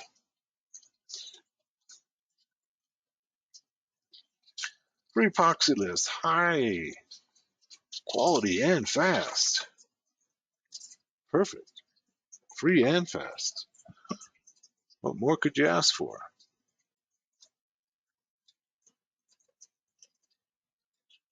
Get your 10 free proxy lists right away. Each month you will receive required bandwidth. No credit cards required.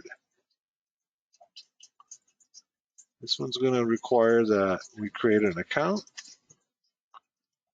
Let's go ahead and do that. There's a number of these online, by the way. It's not just this one. All right, so I'm going to go ahead, log in the proxy control panel. I got to create an account. All right. And as I'm creating this account, you'll notice that my email address is on Proton Mail, which is probably one of the safest emails to use. I'm going to take this off screen so you don't see my password. Let's see. You're not going to see it anyways. And we're going to create an account. And so we'll save it. It says stairs. This is a stairs. Looks like I got all the stairs. Let's see if I got them all. This CAPTCHA. All right. And so now that I'm inside, I can go ahead and claim my free proxies. Choose a country. Well, let's see. United States. Choose the countries for your proxies. Let's go and use all countries.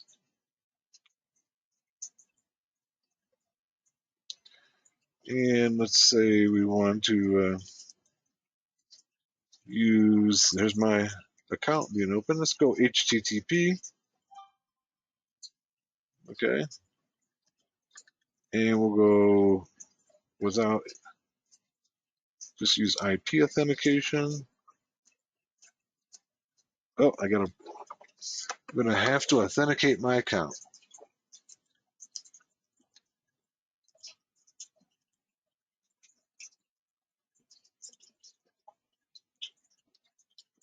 Thank you for signing up. Confirm email now. Okay, I'm confirming.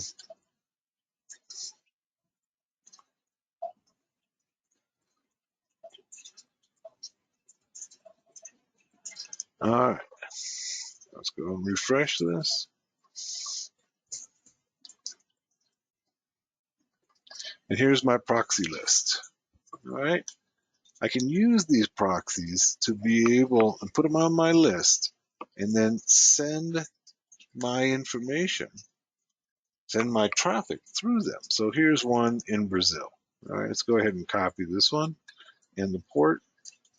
Let's go copy it. And then where's my,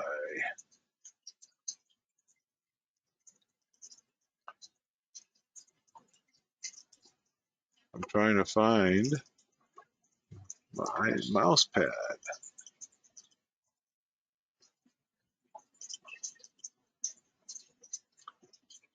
Oh, here it is. Okay, so I just need to go ahead and put these, all right, and the port. Let's see if I can clear up my screen a little bit.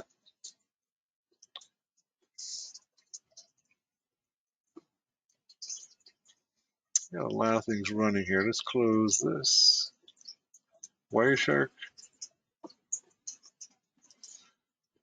And let's go over here. And you see that I just put the one in for Brazil.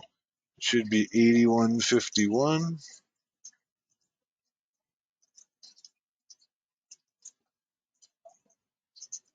All right, here it is.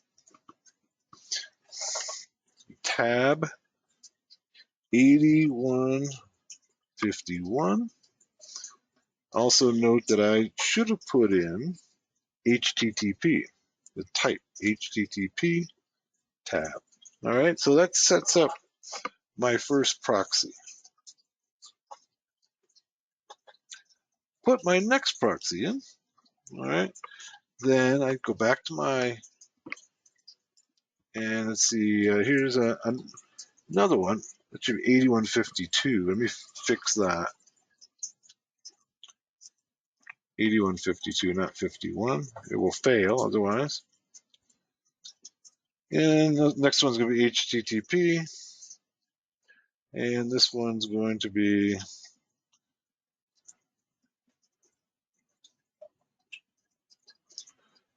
4594. And it's going to be 8110.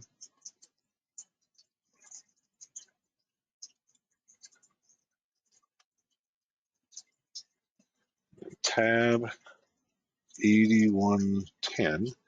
Let's set up one more. We told the chain had 3, so let's make sure we get 3. And let's go back here. And this last one we're going to use in Germany. It's 9, and it's going to be port 9183.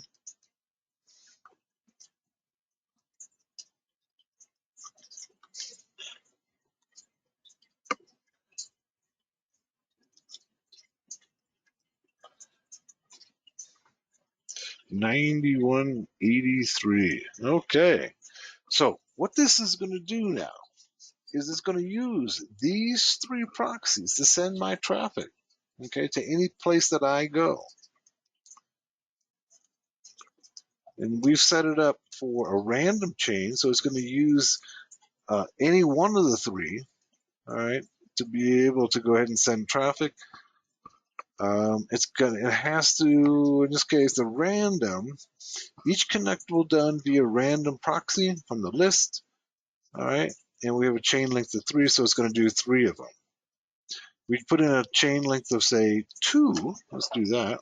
Then it'll only use 2 of them. It'll randomly go through them. This way, each time you connect to that particular website, it's going to show a different IP address.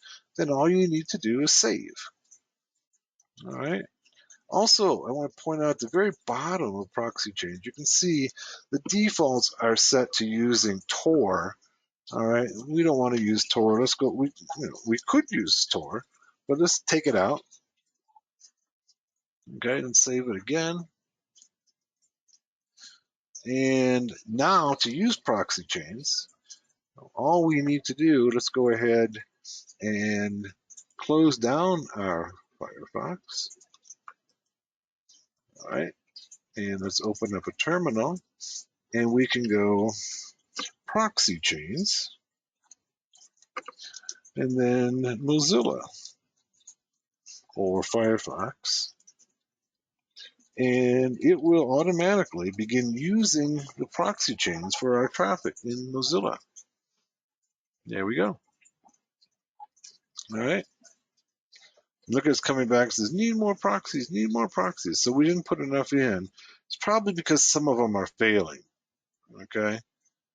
That's one of the things that you'll find is that many times the proxies, you have to test each one of them out and try them out.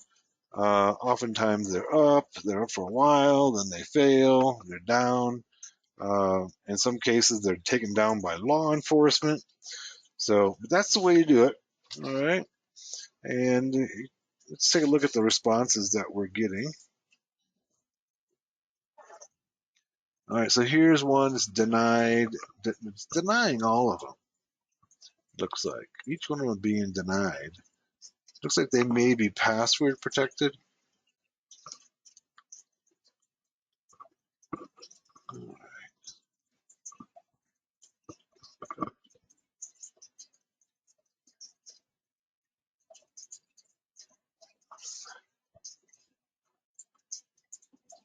Here's our chain.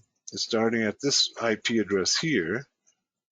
All right, it's trying to connect and it's denied. Looks like these must be passwords. All of them are being denied. All right, so this service that we were using, sometimes the quality of these things are different, but this might be a situation where you have to have a password. It looks like, let's go back and look at it.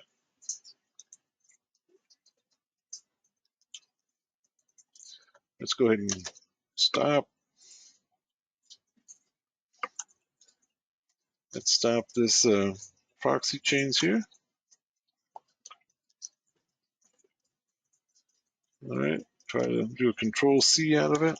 There we go. Okay, let's open up Mozilla. Let's just go Firefox. And this one's called WebShare.io. Let's go back there and take a look at it. We may have needed authentication, WebShare.io.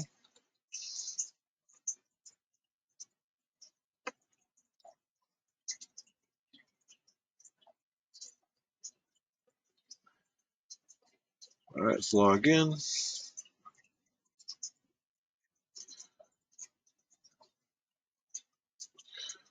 10 free proxies with 1 gig of data. Let's go to our proxy list.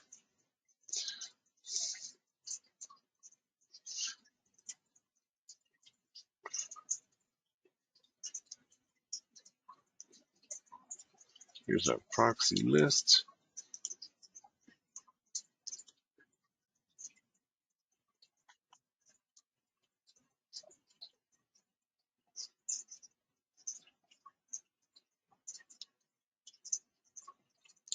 These may be, I'm not sure, it says username and password, but they're all blank.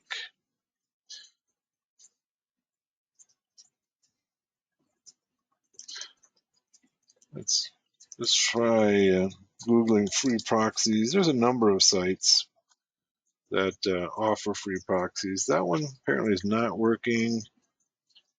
Free proxy list, hide your IP address.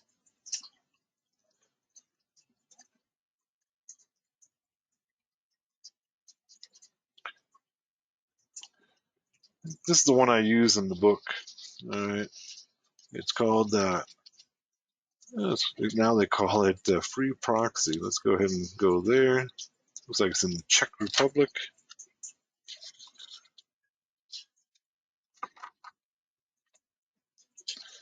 All right, here's the free proxies.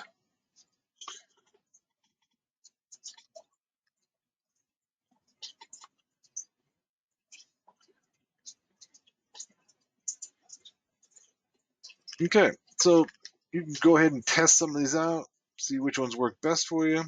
And you can see they're rated by anonymity, high anonymity, transparent. That's not going to give you any anonymity if it's transparent.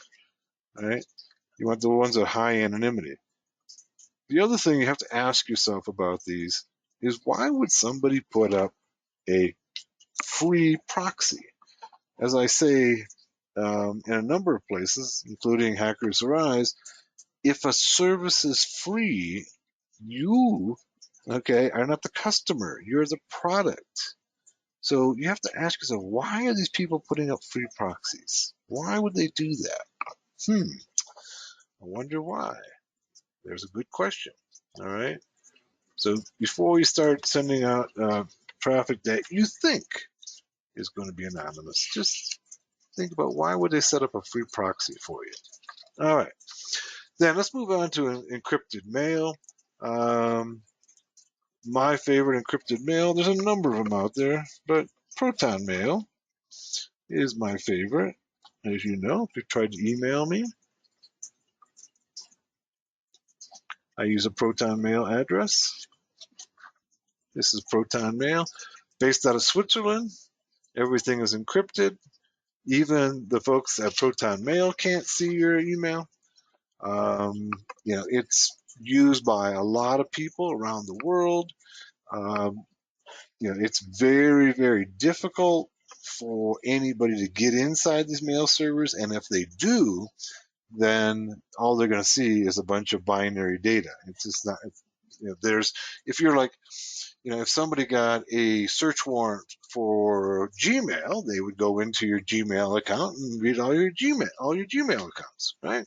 Or Hotmail or Outlook or what have you. Here, what happens is that your email gets encrypted in your browser and then gets decrypted at the other browser. So nobody in between can see your email. And that's why I use it. That's why a number of other people use it as well. Probably the best encrypted email. There's a number of others out there. You can also set it up to delete your email after some time period. So if you send an email to somebody and within 10 minutes it gets deleted. Okay, it's no longer there, whether they've read it or not. All right, so it's one way to secure your email so that nobody can get a handle on it.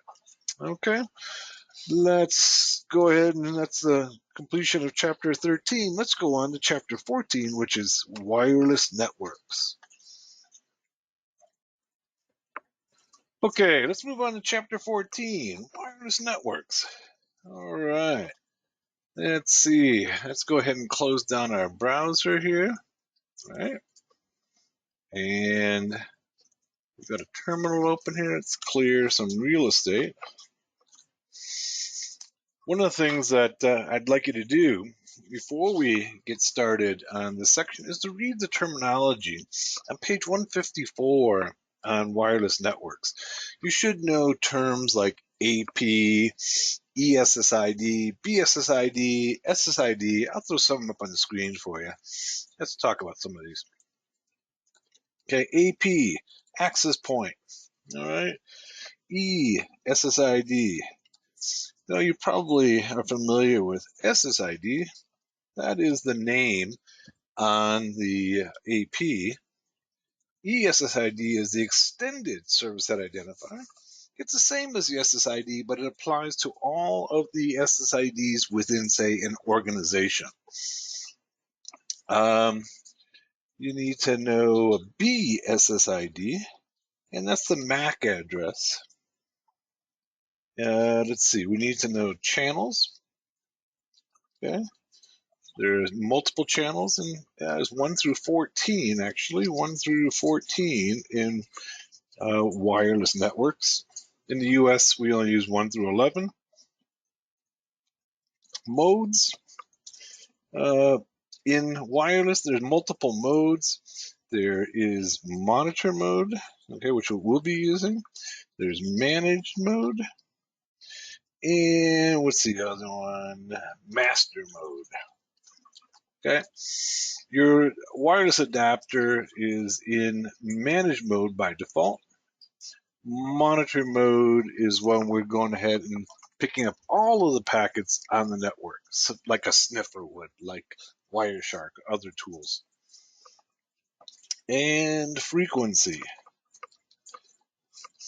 On wireless networks, they're either 2.4 gigahertz or 5 gigahertz or both. Most of the modern wireless networks now are running on both. Okay, so let's move on. Talk about wireless networks. If you're using VirtualBox, like I'm doing here, one of the first things you need to do is to connect your wireless adapter. All right. So you may very well be running off a laptop that has a wireless adapter in it. But when you're in VirtualBox, it takes that wireless adapter and converts it for the purposes of your virtual machine into a wired adapter. All right. So if I go ahead right now and go ifconfig, for instance, sudo ifconfig, and I'm running off a wireless. All right. Well, you can see that right here, I have ETH0. That's actually my wireless adapter that's connected to my physical machine. It comes in to my virtual machine like it looks like a wired adapter, right? So to do wireless in a virtual machine, you need to have an external, preferably USB. That's what I have here, wireless adapter. It's an external wireless adapter. This one's actually an Alpha card, the ones that I generally recommend. They're good, they're inexpensive, they work well for hacking. If you're wondering, well, why can't I simply use the wireless adapter on my virtual machine? Well, it's not going to work for hacking anyways, right? You need to have a special wireless adapter, and I talk a little bit about that on Hackers Arise. You need to have a wireless adapter that can inject packets. Most of them cannot. The ones on your laptop probably can. I can tell you with 95% certainty that your wireless adapter on your laptop cannot be used for hacking. So you might want to go ahead and buy one of these inexpensive alphas, and there's others that'll work as well. Not just the alpha. The alphas, you can pick them up new on Amazon for about $30. You can buy them used for $10, $15 on eBay and other places. All right, so the first thing we need to do is to do an ifconfig. Well, even actually, the first thing we need to do is go devices and go USB and make sure that is connected to your wireless, your virtual machine. Here it is. If it's not, you got to click on it and connect it. Take it from your physical machine and move it into your virtual machine. All right. So the first thing you see is we got the WLAN 0. That's wireless LAN 0. All right. Another command that we want to be familiar with is sudo iwconfig. It's a wireless config. All right. And it seems to be hanging here. There we go. All right. So it comes back and just shows us the adapters. It tells us which adapters have wireless extensions. And you see the only one that does is WLAN 0, which you would expect, right? It tells us is IEEE 802.11. That's what wireless is called technically, okay, by the IEEE is 802.11. Tells me the ESSID is off. It's in managed mode. That's typical. That's the way it's set up by default. That means that it only can see packets that are intended, that are going between it and the AP. All right, similar to a wire and a switch in a switch network. It shows me it's not associated with any access point, the power, all right, and a few other things. Now, one of the things that we can also use on the wireless adapter, is to see why APs are within range. And that's using the IW list. Let's go ahead and we'll try to detect all those APs that are nearby and list them out with their key specifications. So it's be sudo IW list scan and let it go out and scan.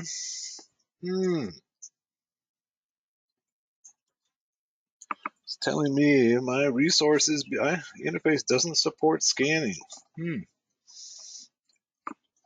And the light went off. Let's go see if, let's try sudo IW config again. Yeah, still there. Let's try running that command again. Scan. And it's trying now to scan. There we go. Let's see if it'll scan. It's trying.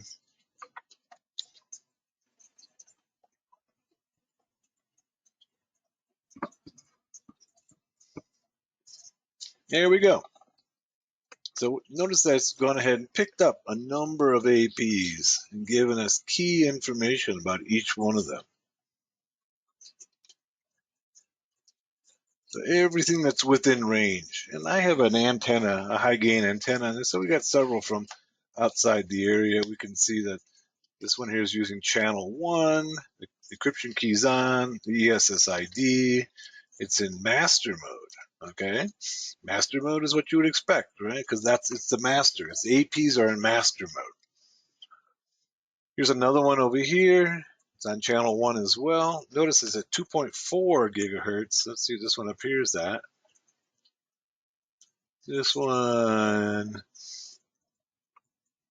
is at 2.4 gigahertz as well.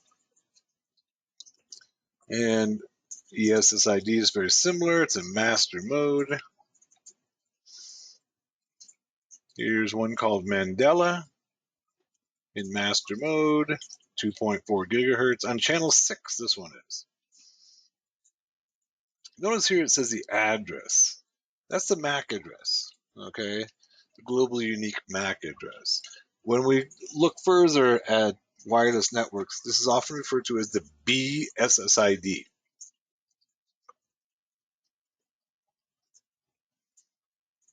Tells us here the encryption is WPA2 version 1. This is a lot of information here. Here's another one on channel 9. This one's called Mandela 2.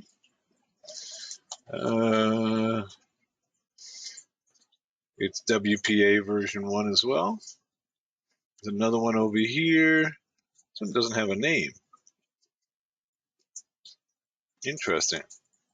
There's no names on channel 1, 2.4 gigahertz as well. WPA is the encryption, version 1.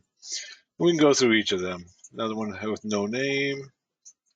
Here's another one called Magic Cabin 2G extended.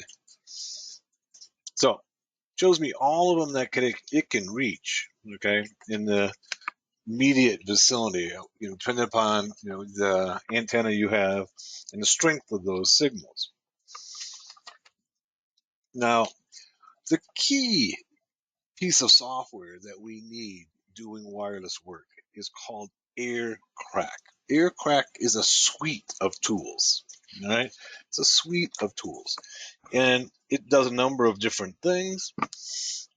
Ultimately, it can help us crack the Wi-Fi password. And if you want to learn more about that, I have a class on Wi-Fi cracking.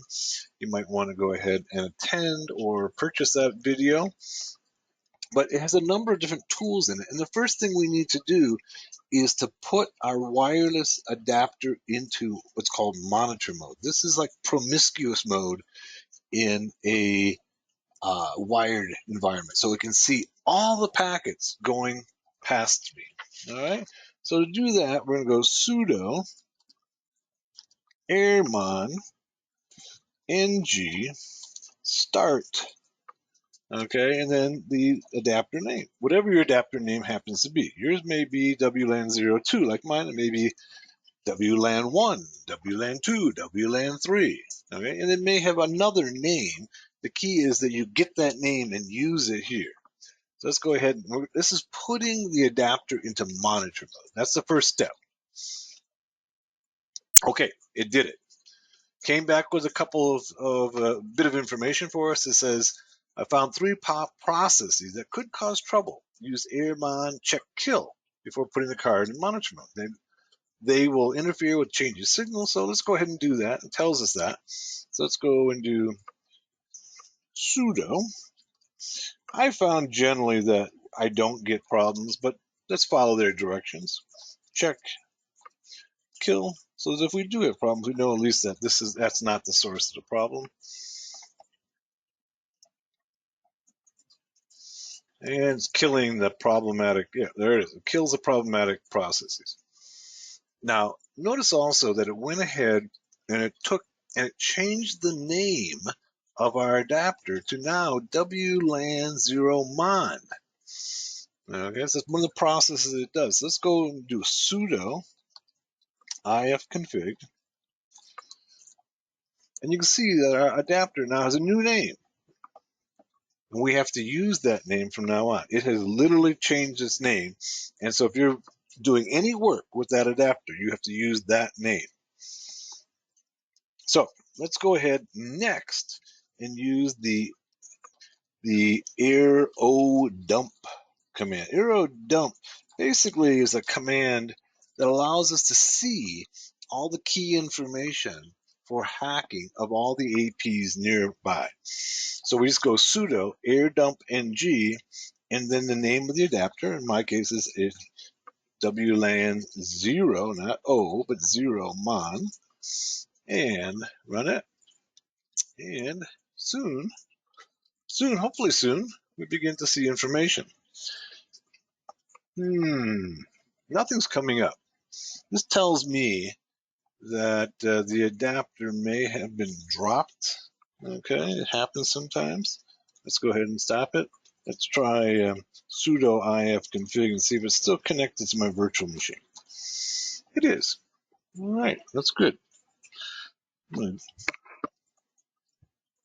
Let's try running airmon again, or airdump, I'm sorry. Not picking up any traffic. No light is flashing on it. That's the key. Not getting anything.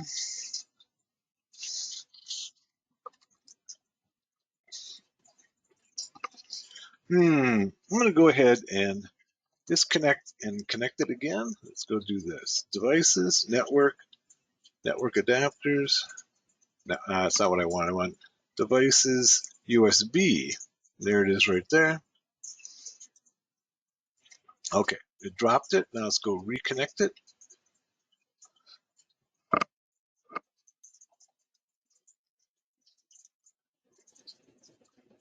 I won't attach it.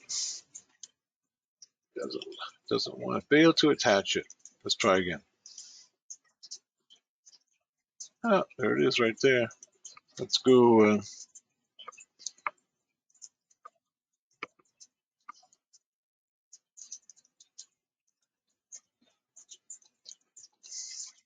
And it looks like my keyboard just failed. Let's go ahead and stop it. Let's try opening up another terminal. And fail to attach a USB to unknown device to the virtual machine.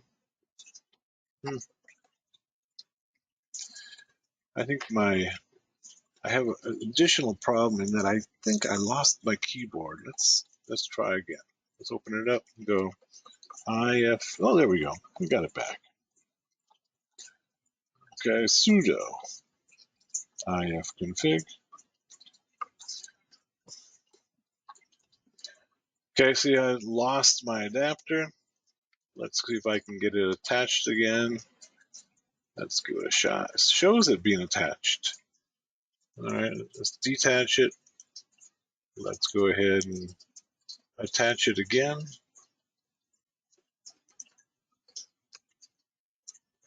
And it looks like it might have gotten attached. Let's try it. Let's do this ifconfig. Yeah, no, it didn't. Still didn't get attached. Let's look at here. It shows me that it's attached. All right, what I'm going to do here is I'm going to go ahead and reboot my Kali. All right. Sometimes this happens, especially when you talk about networks. And let's go ahead and restart it again. It's one of the drawbacks of using a virtual machine. Sometimes the networking doesn't always work flawlessly.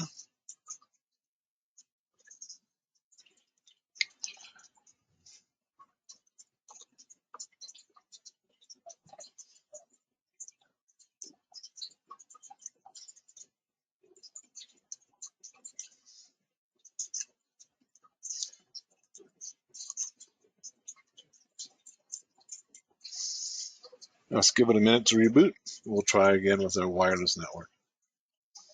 All right, let's log in.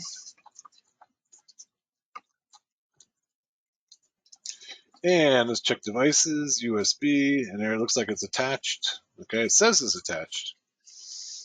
Let's go ahead and the light, I can tell you the light's not flashing on it, so that's not a good sign. And let's do a sudo ifconfig.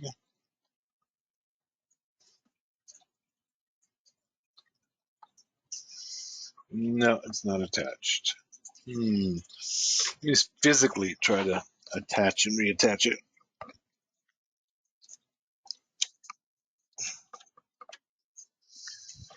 Okay, try again.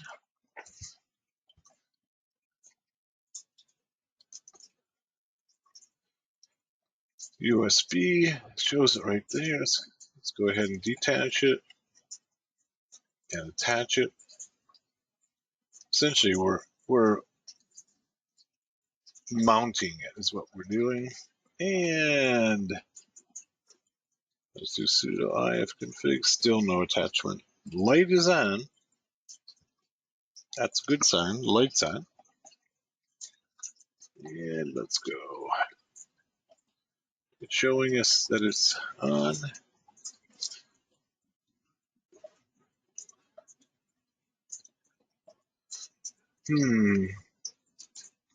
Let's do sudo iwconfig. All right. Hang on a second. I'm going to change adapters. Okay, we're back. When we left off, we were having some problems with the Alpha external Wi-Fi card connecting to Kali through VirtualBox. So what I did is I switched over machines to a machine that has VMware workstation on it, and I have a lot better luck with that one. So let's go ahead and do some basic Wi-Fi commands. So we go. Let's start off with sudo ifconfig. That's sudo. So we'll type sudo. There we go. Ifconfig. And we should be able to see, yeah, I've already placed it into monitor mode, so you need to use the AirMon. We did that in the last video. So let's go now and put that into an air dump, okay, and see what it can show us. Air O dump ng, and we're going to go NWLAN 0 on. And we should now begin to see, okay, here you see. You can see up here, these are all the APs that are in range, okay? And here are all the clients that are in range. So these would be the APs up here, all right? These are the BSSIDs. This is the MAC address, power, beacons, data per second, channel, megabytes, the type of encryption they're using, and the ESSID over here. Down below, we show the clients that are connected to these. Right? So we can see a number of different clients down here. Here's the BSSID of the. These are the APs over here, and then these are the MAC addresses of the clients. So we have all the information that we need to be able to hack these AP stations. We also can do a DOS attack against any of these by going out and sending deauthorization, deauth attacks against any of these APs. I'll kind of show you what we're doing, what we need to do that. All right, we can go. This is what a deauth would look like. We can go.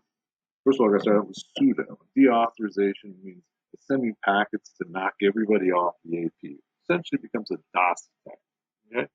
So we're going to go air replay. This is all laid out on Linux Basics for Hackers. And then it's going to be deauth, the deauth switch. Okay, so we're going to send deauth packets. And then we need to send those deauth packets, say number, say 100. And then here's where we got to take information from this screen over here. All right. So what we need to do next is go ahead and then tell it. Let's see. What do we need to tell it? We need to tell it both what the client and the AP is. All right. So let's see. We're gonna go. Let's do one thing before we go on. Let's go air replay and then go at that hill. Okay. So you can see here's the deauth right here. Right? Here's the deauth. You can see that more and more clients are coming in here.